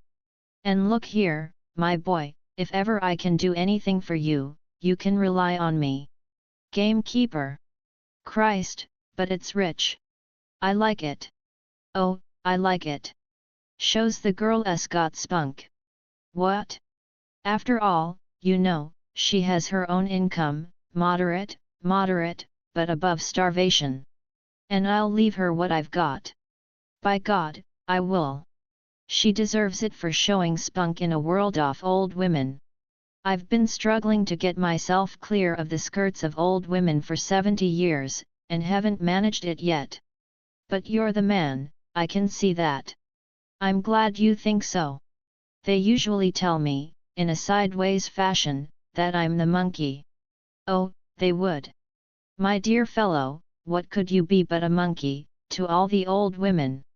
They parted most genially, and Mellors laughed inwardly all the time for the rest of the day. The following day he had lunch with Connie and Hilda, at some discreet place. "It's a very great pity it's such an ugly situation all round," said Hilda. "I had a lot of fun out of it," said he. "I think you might have avoided putting children into the world until you were both free to marry and have children." "The Lord blew us soon on the spark," said he. "I think the Lord had nothing to do with it. Of course, Connie has enough money to keep you both, but the situation is unbearable. But then you don't have to bear more than a small corner of it, do you, said he. If you'd been in her own class. Or if been in a cage at the zoo. There was silence. I think, said Hilda, it will be best if she names quite another man as co-respondent and you stay out of it altogether. But I thought I'd put my foot right in. I mean in the divorce proceedings. He gazed at her in wonder. Connie had not dared mention the Duncan scheme to him. Don't follow, he said. We have a friend who would probably agree to be named as co-respondent, so that your name need not appear, said Hilda. You mean a man? Of course. But she's got no other. He looked in wonder at Connie. No, no, she said hastily. Only that old friendship, quite simple, no love. Then why should the fellow take the blame? If he's had nothing out of you. Some men are chivalrous and don't only count what they get out of a woman, said Hilda. One for me, eh? But who's the Johnny? A friend whom we've known since we were children in Scotland, an artist. Duncan Forbes, he said at once, for Connie had talked to him and how would you shift the blame onto him? They could stay together in some hotel, or she could even stay in his apartment. Seems to me like a lot of fuss for nothing, he said. What else do you suggest, said Hilda. If your name appears, you will get no divorce from your wife, who is apparently quite an impossible person to be mixed up with. All that, he said grimly. There was a long silence. We could go right away, he said. There is no right away for Connie, said Hilda. Clifford is too well known. Again the silence of pure frustration. The world is what it is. If you want to live together without being persecuted, you will have to marry. To marry, you both have to be divorced. So how are you both going about? He was silent for a long time. How are you going about it for us, he said. We'll see if Duncan will consent to figure as co-respondent, then we must get Clifford to divorce Connie, and you must go on with your divorce, and you must both keep apart till you are free. Sounds like a lunatic asylum. Possibly. And the world would look on you as lunatics, or worse. What is worse? Criminals, suppose. Hope I can plunge in the dagger a few more times yet, he said, grinning. Then he was silent, and angry. Well, he said at last. I agree to anything. The world is a raving idiot, and no man can kill it, though I'll do my best. But you rewrite. We must rescue ourselves as best we can. He looked in humiliation, anger, weariness, and misery at Connie. Ma lass, he said. The world's goin' to put salt on thy tail. Not if we don't let it, she said. She minded this conniving against the world less than he did. Duncan, when approached, also insisted on seeing the delinquent gamekeeper, so there was a dinner, this time in his flat, the four of them. Duncan was a rather short, broad, dark-skinned, taciturn hamlet of a fellow with straight black hair and a weird Celtic conceit of himself. His art was all tubes and valves and spirals and strange colors, ultramodern, yet with a certain power, even a certain purity of form and tone, only Mellors thought it cruel and repellent. He did not venture to say so, for Duncan was almost insane on the point of his art, it was a personal cult, a personal religion with him. They were looking at the pictures in the studio, and Duncan kept his smallish brown eyes on the other man. He wanted to hear what the gamekeeper would say. He knew already Connie's and Hilda's opinions. It is like a pure bit of murder, said Mellors at last, a speech Duncan by no means expected from a gamekeeper. And who is murdered? Asked Hilda, rather coldly and sneeringly. Me. It murders all the bowels of compassion in a man. A wave of pure hate came out of the artist. He heard the note of dislike in the other man's voice, and the note of contempt. And he himself loathed the mention of bowels of compassion. Sickly sentiment. Mellors stood rather tall and thin, worn-looking, gazing with flickering detachment that was something like the dancing of a moth on the wing, at the pictures. "Perhaps stupidity is murdered, sentimental stupidity," sneered the artist. "Do you think so? I think all these tubes and corrugated vibrations are stupid enough for anything, and pretty sentimental. They show a lot of self-pity and an awful lot of nervous self-opinion, seems to me." In another wave of hate the artist's face looked yellow. But with a sort of silent hauteur he turned the pictures to the wall. "I think we may go to the dining room," he said. And they trailed off, dismally. After coffee, Duncan said, "I don't at all mind posing as the father of Connie's child. But only on the condition that she'll come and pose as a model for me. I've wanted her for years, and she's always refused." He uttered it with the dark finality of an inquisitor announcing an auto da fe. "Ah," said Millers. "You only do it on condition, then?" "Quite. I only do it on that condition." The artist tried to put the utmost contempt of the other person into his speech. He put a little too much. "Better have me as a model at the same time," said Millers. "Better do us in a group, Vulcan and Venus under the net of art. I used to be a blacksmith, before I was a gamekeeper." "Thank you," said the artist. "I don't think Vulcan has a figure that interests me. Not even if it was tubified and tt-vatted up." There was no answer. The artist was too haughty for further words. It was a dismal party, in which the artist henceforth steadily ignored the presence of the other man, and talked only briefly, as if the words were wrung out of the depths of his gloomy portentousness, to the women. "You didn't like him, but he's better than that, really. He's really kind," Connie explained as they left. "He's a little black pup with a corrugated distemper," said Millers. "No, he wasn't nice today. And will you go and be a model to him?" "Oh, I don't really mind any more. He won't touch me. And I don't mind anything, if it paves the way to a life together for you and me. But he'll only shit on you on canvas. I don't care.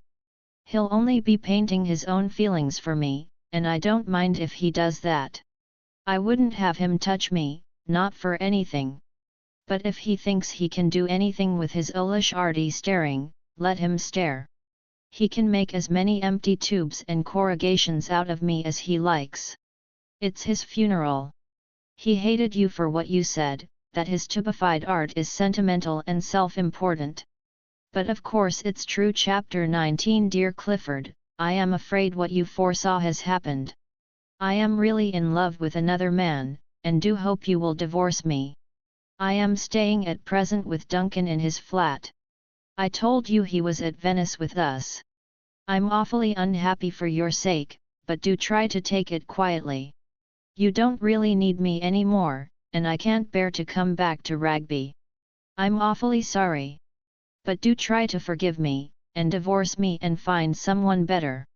I'm not really the right person for you, I am too impatient and selfish, I suppose. But I can't ever come back to live with you again.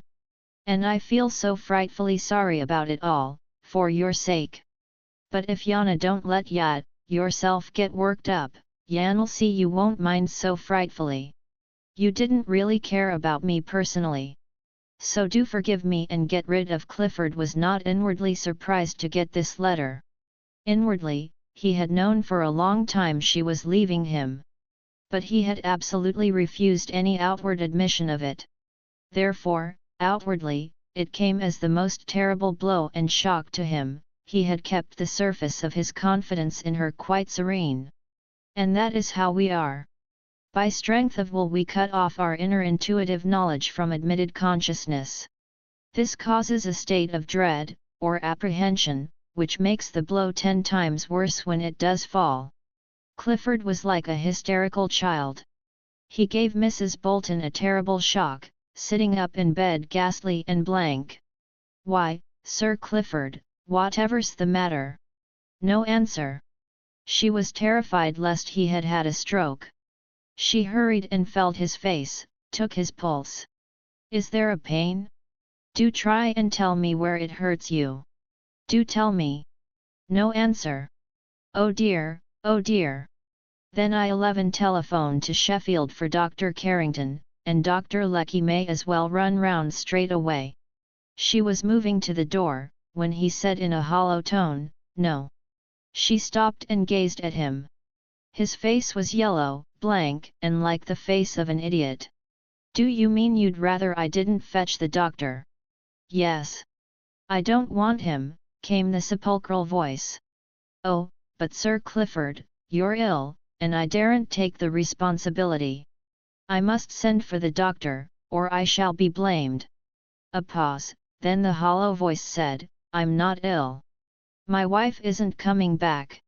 It was as if an image spoke. Not coming back? You mean her ladyship? Mrs. Bolton moved a little nearer to the bed. Oh, don't you believe it? You can trust her ladyship to come back. The image in the bed did not change, but it pushed a letter over the counterpane. Read it, said the sepulchral voice.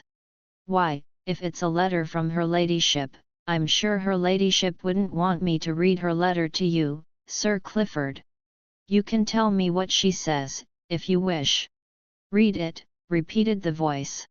Why, if I must, I do it to obey you, Sir Clifford, she said. And she read the letter. I am surprised at her ladyship, she said. She promised so faithfully she'd come back. The face in the bed seemed to deepen its expression of wild, but motionless distraction. Mrs. Bolton looked at it and was worried. She knew what she was up against, male hysteria. She had not nursed soldiers without learning something about that very unpleasant disease. She was a little impatient of Sir Clifford. Any man in his senses must have known his wife was in love with somebody else, and was going to leave him. Even, she was sure, Sir Clifford was inwardly absolutely aware of it, only he wouldn't admit it to himself. If he would have admitted it, and prepared himself for it, or if he would have admitted it, and actively struggled with his wife against it, that would have been acting like a man. But no. He knew it, and all the time tried to kid himself it wasn't so. He felt the devil twisting his tail, and pretended it was the angels smiling on him.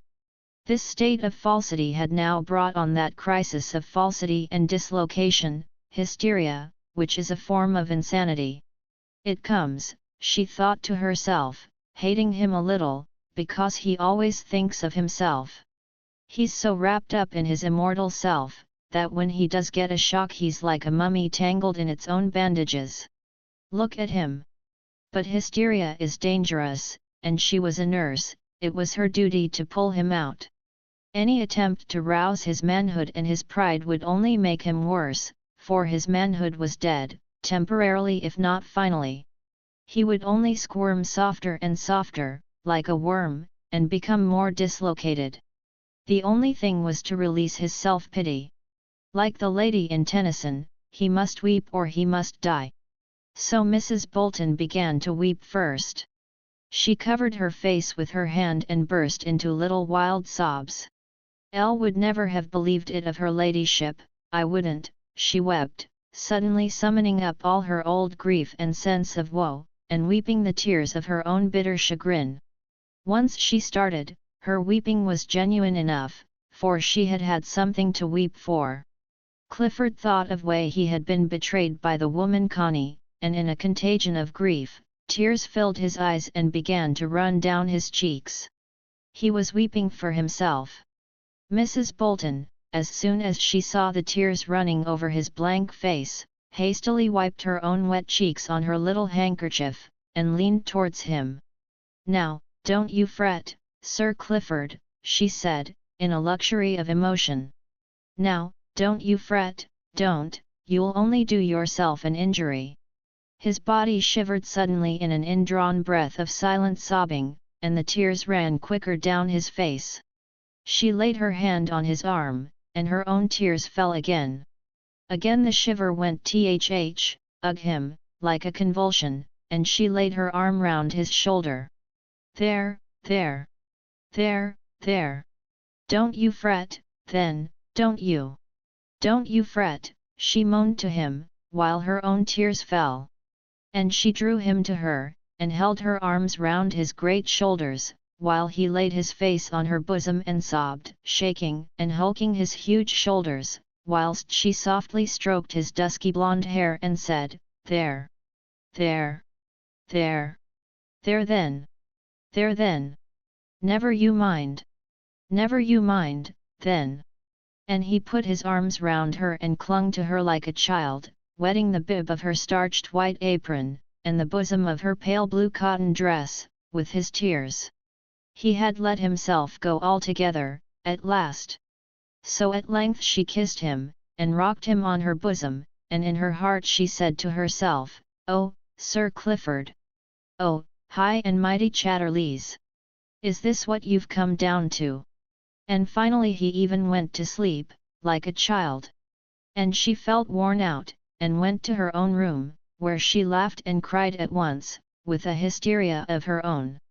It was so ridiculous. It was so awful. Such a come down. So shameful. And it was so upsetting as well. After this, Clifford became like a child with Mrs. Bolton. He would hold her hand, and rest his head on her breast, and when she once lightly kissed him, he said, "Yes. Do kiss me. Do kiss me." And when she sponged his great blonde body, he would say the same. "Do kiss me," and she would lightly kiss his body, anywhere, half in mockery. And he lay with a queer, blank face like a child, with a bit of the wonderment of a child. And he would gaze on her with wide, childish eyes, in a relaxation of Madonna worship. It was sheer relaxation on his part, letting go all his manhood, and sinking back to a childish position that was really perverse. And then he would put his hand into her bosom and feel her breasts, and kiss them in exultation, the exultation of perversity, of being a child when he was a man. Mrs. Bolton was both thrilled and ashamed, she both loved and hated it. Yet she never rebuffed nor rebuked him. And they drew into a closer physical intimacy, an intimacy of perversity, when he was a child stricken with an apparent candour and an apparent wonderment, that looked almost like a religious exaltation, the perverse and literal rendering of, "Except ye become again as a little child." While she was the magna mater, full of power and potency, having the great blonde child man under her will and her stroke entirely. The curious thing was that when this child man, which Clifford was now and which he had been becoming for years, emerged into the world, it was much sharper and keener than the real man he used to be. This perverted child man was now a real businessman. When it was a question of affairs, he was an absolute he-man, sharp as a needle, and impervious as a bit of steel. When he was out among men, seeking his own ends, and making good his colliery workings, he had an almost uncanny shrewdness, hardness, and a straight sharp punch. It was as if his very passivity and prostitution to the magna mater gave him insight into material business affairs, and lent him a certain remarkable inhuman force. The wallowing in private emotion, the utter abasement of his manly self, seemed to lend him a second nature, cold, almost visionary, business clever. In business he was quite inhuman. And in this Mrs. Bolton triumphed. "How he's getting on," she would say to herself in pride. "And that's my doing. My word, he'd never have got on like this with Lady Catterley. She was not the one to put a man forward. She wanted too much for herself." At the same time, in some corner of her weird female soul, how she despised him and hated him. He was to her the fallen beast, the squirming monster. And while she aided and abetted him all she could, away in the remotest corner of her ancient healthy womanhood she despised him with a savage contempt that knew no bounds. The merest tramp was better than he. His behaviour with regard to Connie was curious. He insisted on seeing her again. He insisted, moreover, on her coming to Ragby. On this point he was finally and absolutely fixed. Connie had promised to come back to Ragby, faithfully. "But is it any use?" said Mrs. Bolton. "Can't you let her go, and be rid of her?" No. She said she was coming back, and she's got to come. Mrs. Bolton Onks said him no more. She knew what she was dealing with. I needn't tell you what effect your letter has had on me, he wrote to Connie to London. Perhaps you can imagine it if you try, though no doubt you won't trouble to use your imagination on my behalf. I can only say one thing in answer: I must see you personally, here at Rugby, before I can do anything. You promised faithfully to come back to Rugby, and I hold you to the promise.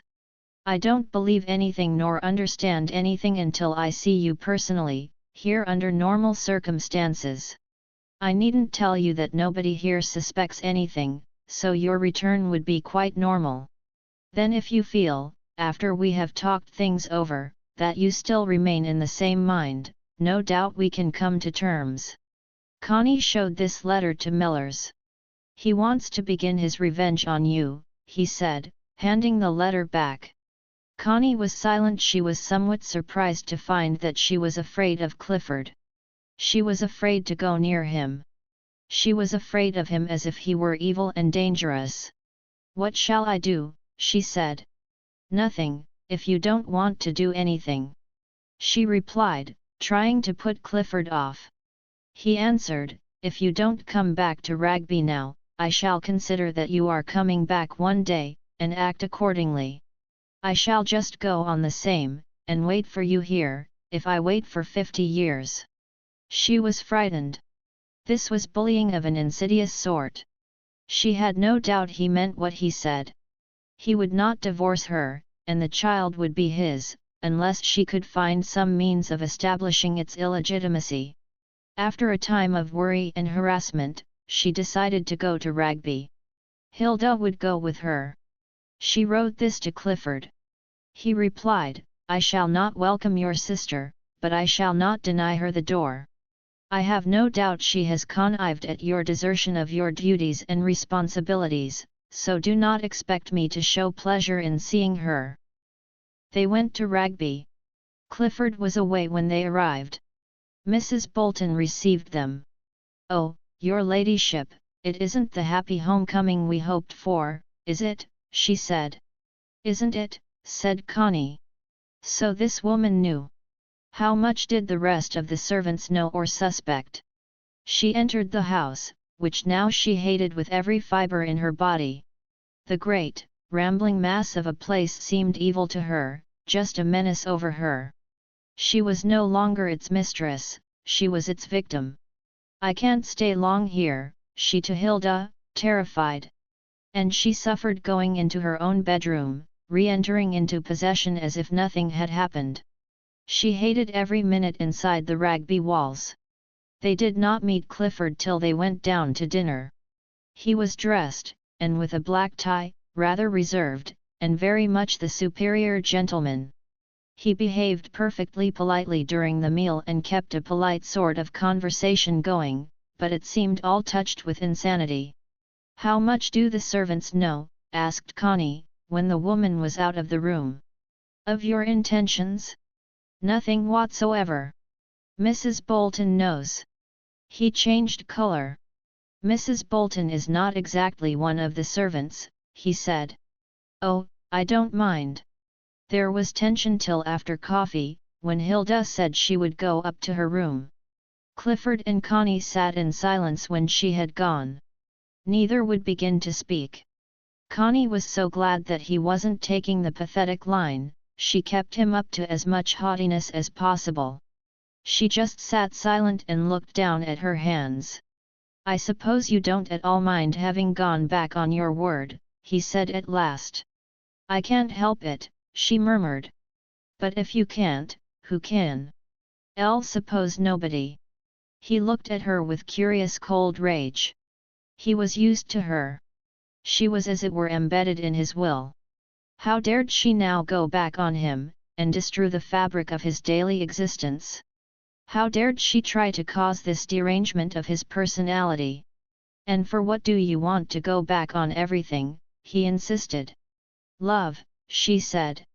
It was best to be hackneyed. Love of Duncan Forbes? But you didn't think that worth having, when you met me. Do you mean to say you now love him better than anything else in life? One changes, she said. Possibly. Possibly you may have whims. But you still have to convince me of the importance of the change. I merely don't believe in your love of Duncan Forbes, but why should you believe in it? You have only to divorce me, not to believe in my feelings. And why should I divorce you? Because don't want to live here anymore. And you really don't want me. Pardon me.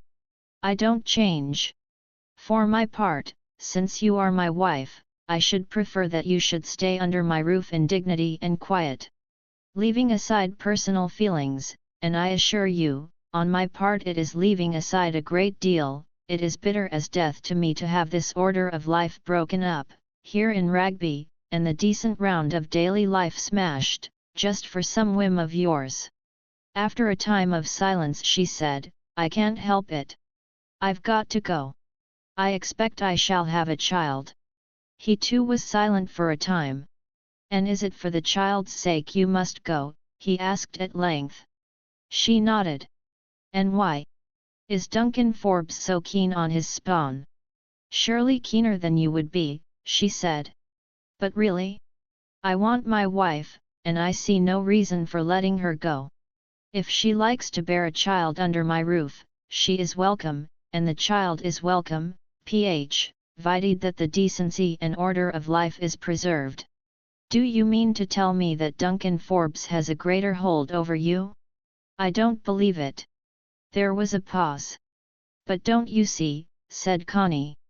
I must go away from you, and I must live with the man I love. No, I don't see it. I don't give tuppence for your love, nor for the man you love. I don't believe in that sort of cant. But you see, I do. Do you? My dear madam, you are too intelligent, I assure you, to believe in your own love for Duncan Forbes. Believe me, even no of you really care more for me. So why should I give in to such nonsense? She felt he was right there. And she felt she could keep silent no longer. Because it isn't Duncan that I do love, she said, looking up at him. We only said it was Duncan, to spare your feelings. To spare my feelings. Yes. Because who I really love, and it'll make you hate me, is Mr. Millers, who was our gamekeeper here.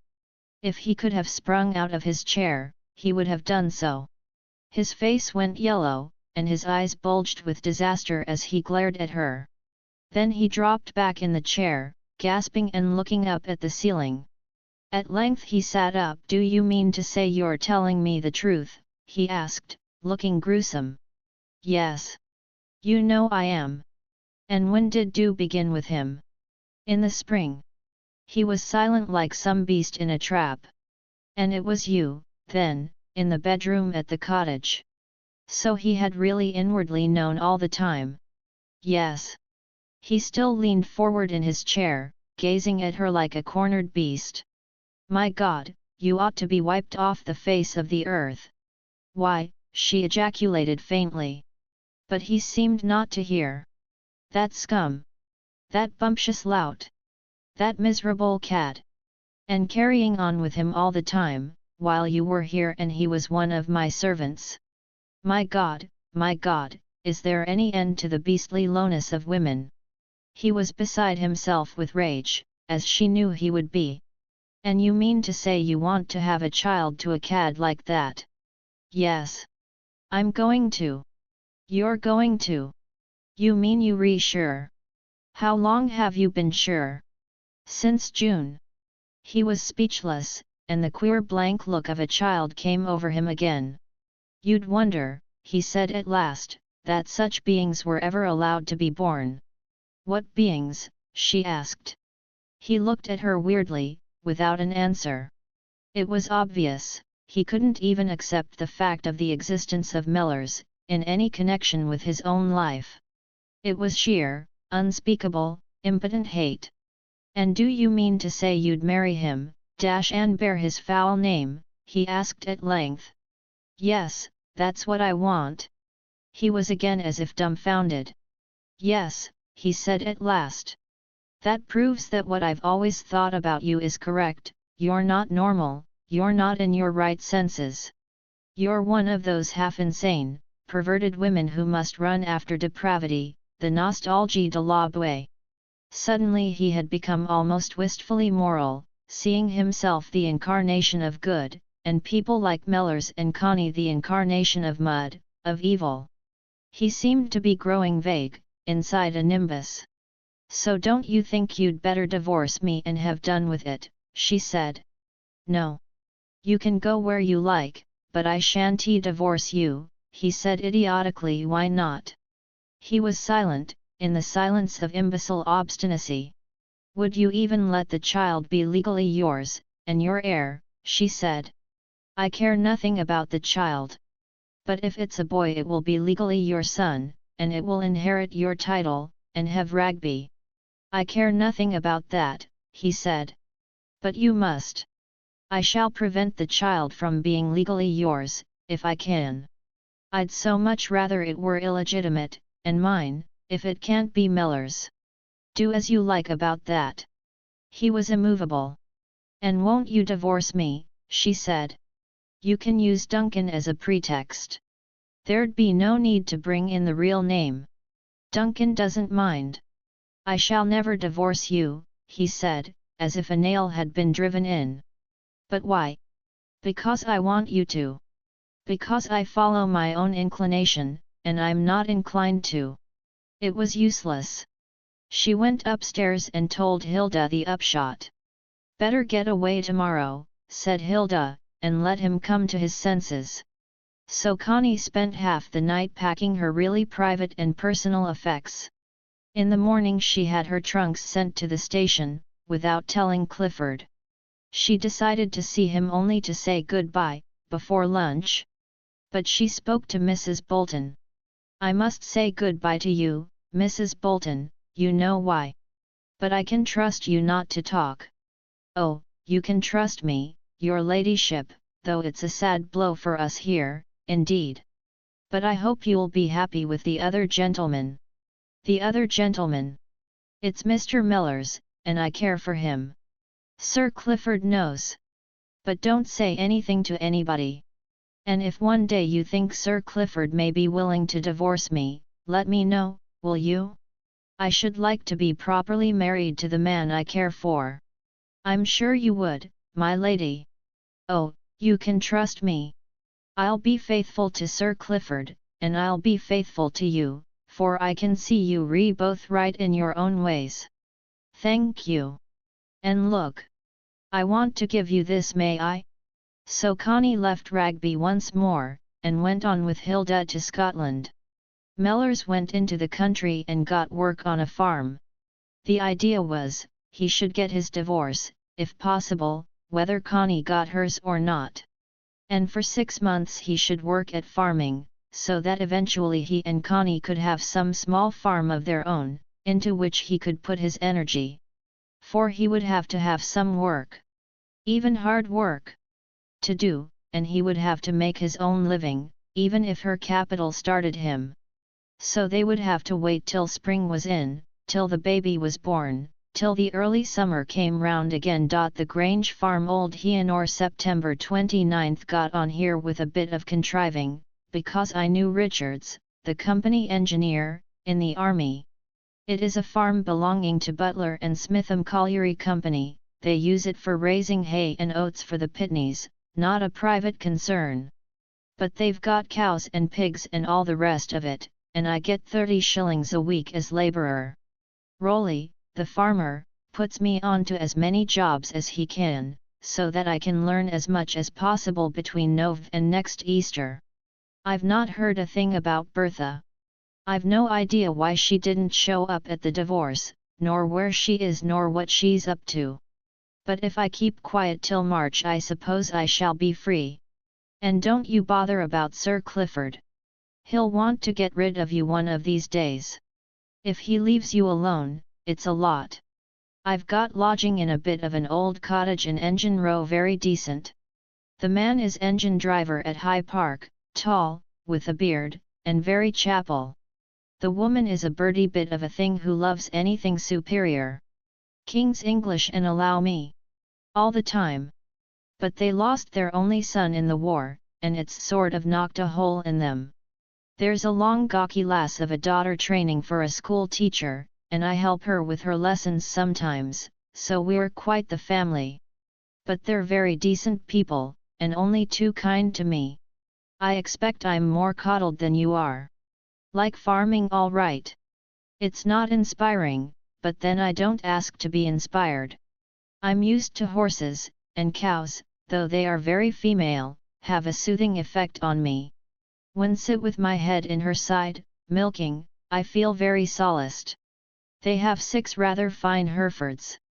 Oat harvest is just over and I enjoyed it, in spite of sore hands and a lot of rain. I don't take much notice of people, but get on with them all right.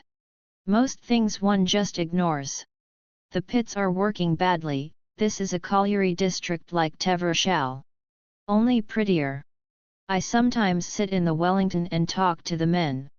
They grumble a lot, but they're not going to alter anything. As everybody says, the Notts Derby miners have got their hearts in the right place. But the rest of their anatomy must be in the wrong place, in a world that has no use for them.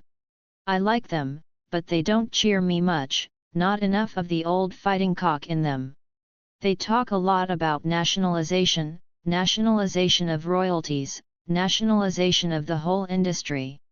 But you can't nationalize coal and leave all the other industries as they are. They talk about putting coal to new uses, like Sir Clifford is trying to do. It may work here and there, but not as a general thing, I doubt. Whatever you make, you've got to sell it. The men are very apathetic. They feel the whole damned thing is doomed, and I believe it is. And they are doomed along with it. Some of the young ones spout about a Soviet, but there's not much conviction in them. There's no sort of conviction about anything, except that it's all a muddle and a hole. Even under a Soviet you've still got to sell coal, and that's the difficulty. We've got this great industrial population, and they've got to be fed, so the damn show has to be kept going somehow. The women talk a lot more than the men, nowadays, and they are a sight more cocksure. The men are limp, they feel a doom somewhere, and they go about as if there was nothing to be done.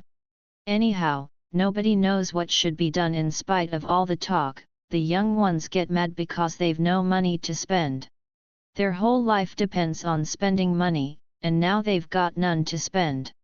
That's our civilization and our education, bring up the masses to depend entirely on spending money, and then the money gives out.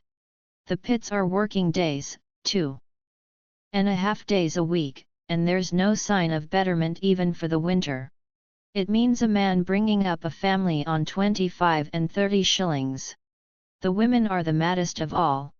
But then they're the maddest for spending, nowadays. If you could only tell them that living and spending isn't the same thing. But it's no goxy. If only they were educated to live instead of earn and spend, they could manage very happily on 25 shillings. If men wore scarlet trousers, as I said, they wouldn't think so much of money. If they could dance and hop and skip and sing and swagger and be handsome, they could do with very little cash. And amuse the women themselves, and be amused by the women. They ought to learn to be naked and handsome, and to sing in a mass and dance the old group dances, and carve the stools they sit on, and embroider their own emblems. Then they wouldn't need money. And that's the only way to solve the industrial problem. Train the people to be able to live and live in handsomeness, without needing to spend. But you can't do it. They're all one-track minds nowadays. Whereas the mass of people oughtn't even to try to think, because they can't. They should be alive and frisky, and acknowledge the great God Pan. He's the only God for the masses, forever. The few can go in for higher cults if they like. But let the mass be forever pagan. But the colliers aren't pagan, far from it. They're a sad lot, a deadened lot of men, dead to their women, dead to life. The young ones scoot about on motorbikes with girls, and jazz when they get a chance, but they're very dead. And it needs money. Money poisons you when you've got it, and starves you when you haven't. I'm sure you're sick of all this. But I don't want to harp on myself, and I've nothing happening to me. I don't like to think too much about you, in my head, that only makes a mess of us both. But, of course, what I live for now is for you and me to live together. I'm frightened, really. I feel the devil in the air, and he'll try to get us. Or not the devil, mammon, which I think, after all, is only the mass will of people wanting money and hating life. Anyhow, I feel great grasping white hands in the air, wanting to get hold of the throat of anybody who tries to live beyond money, and squeeze the life out. There's a bad time coming. There's a bad time coming, boys, there's a bad time coming.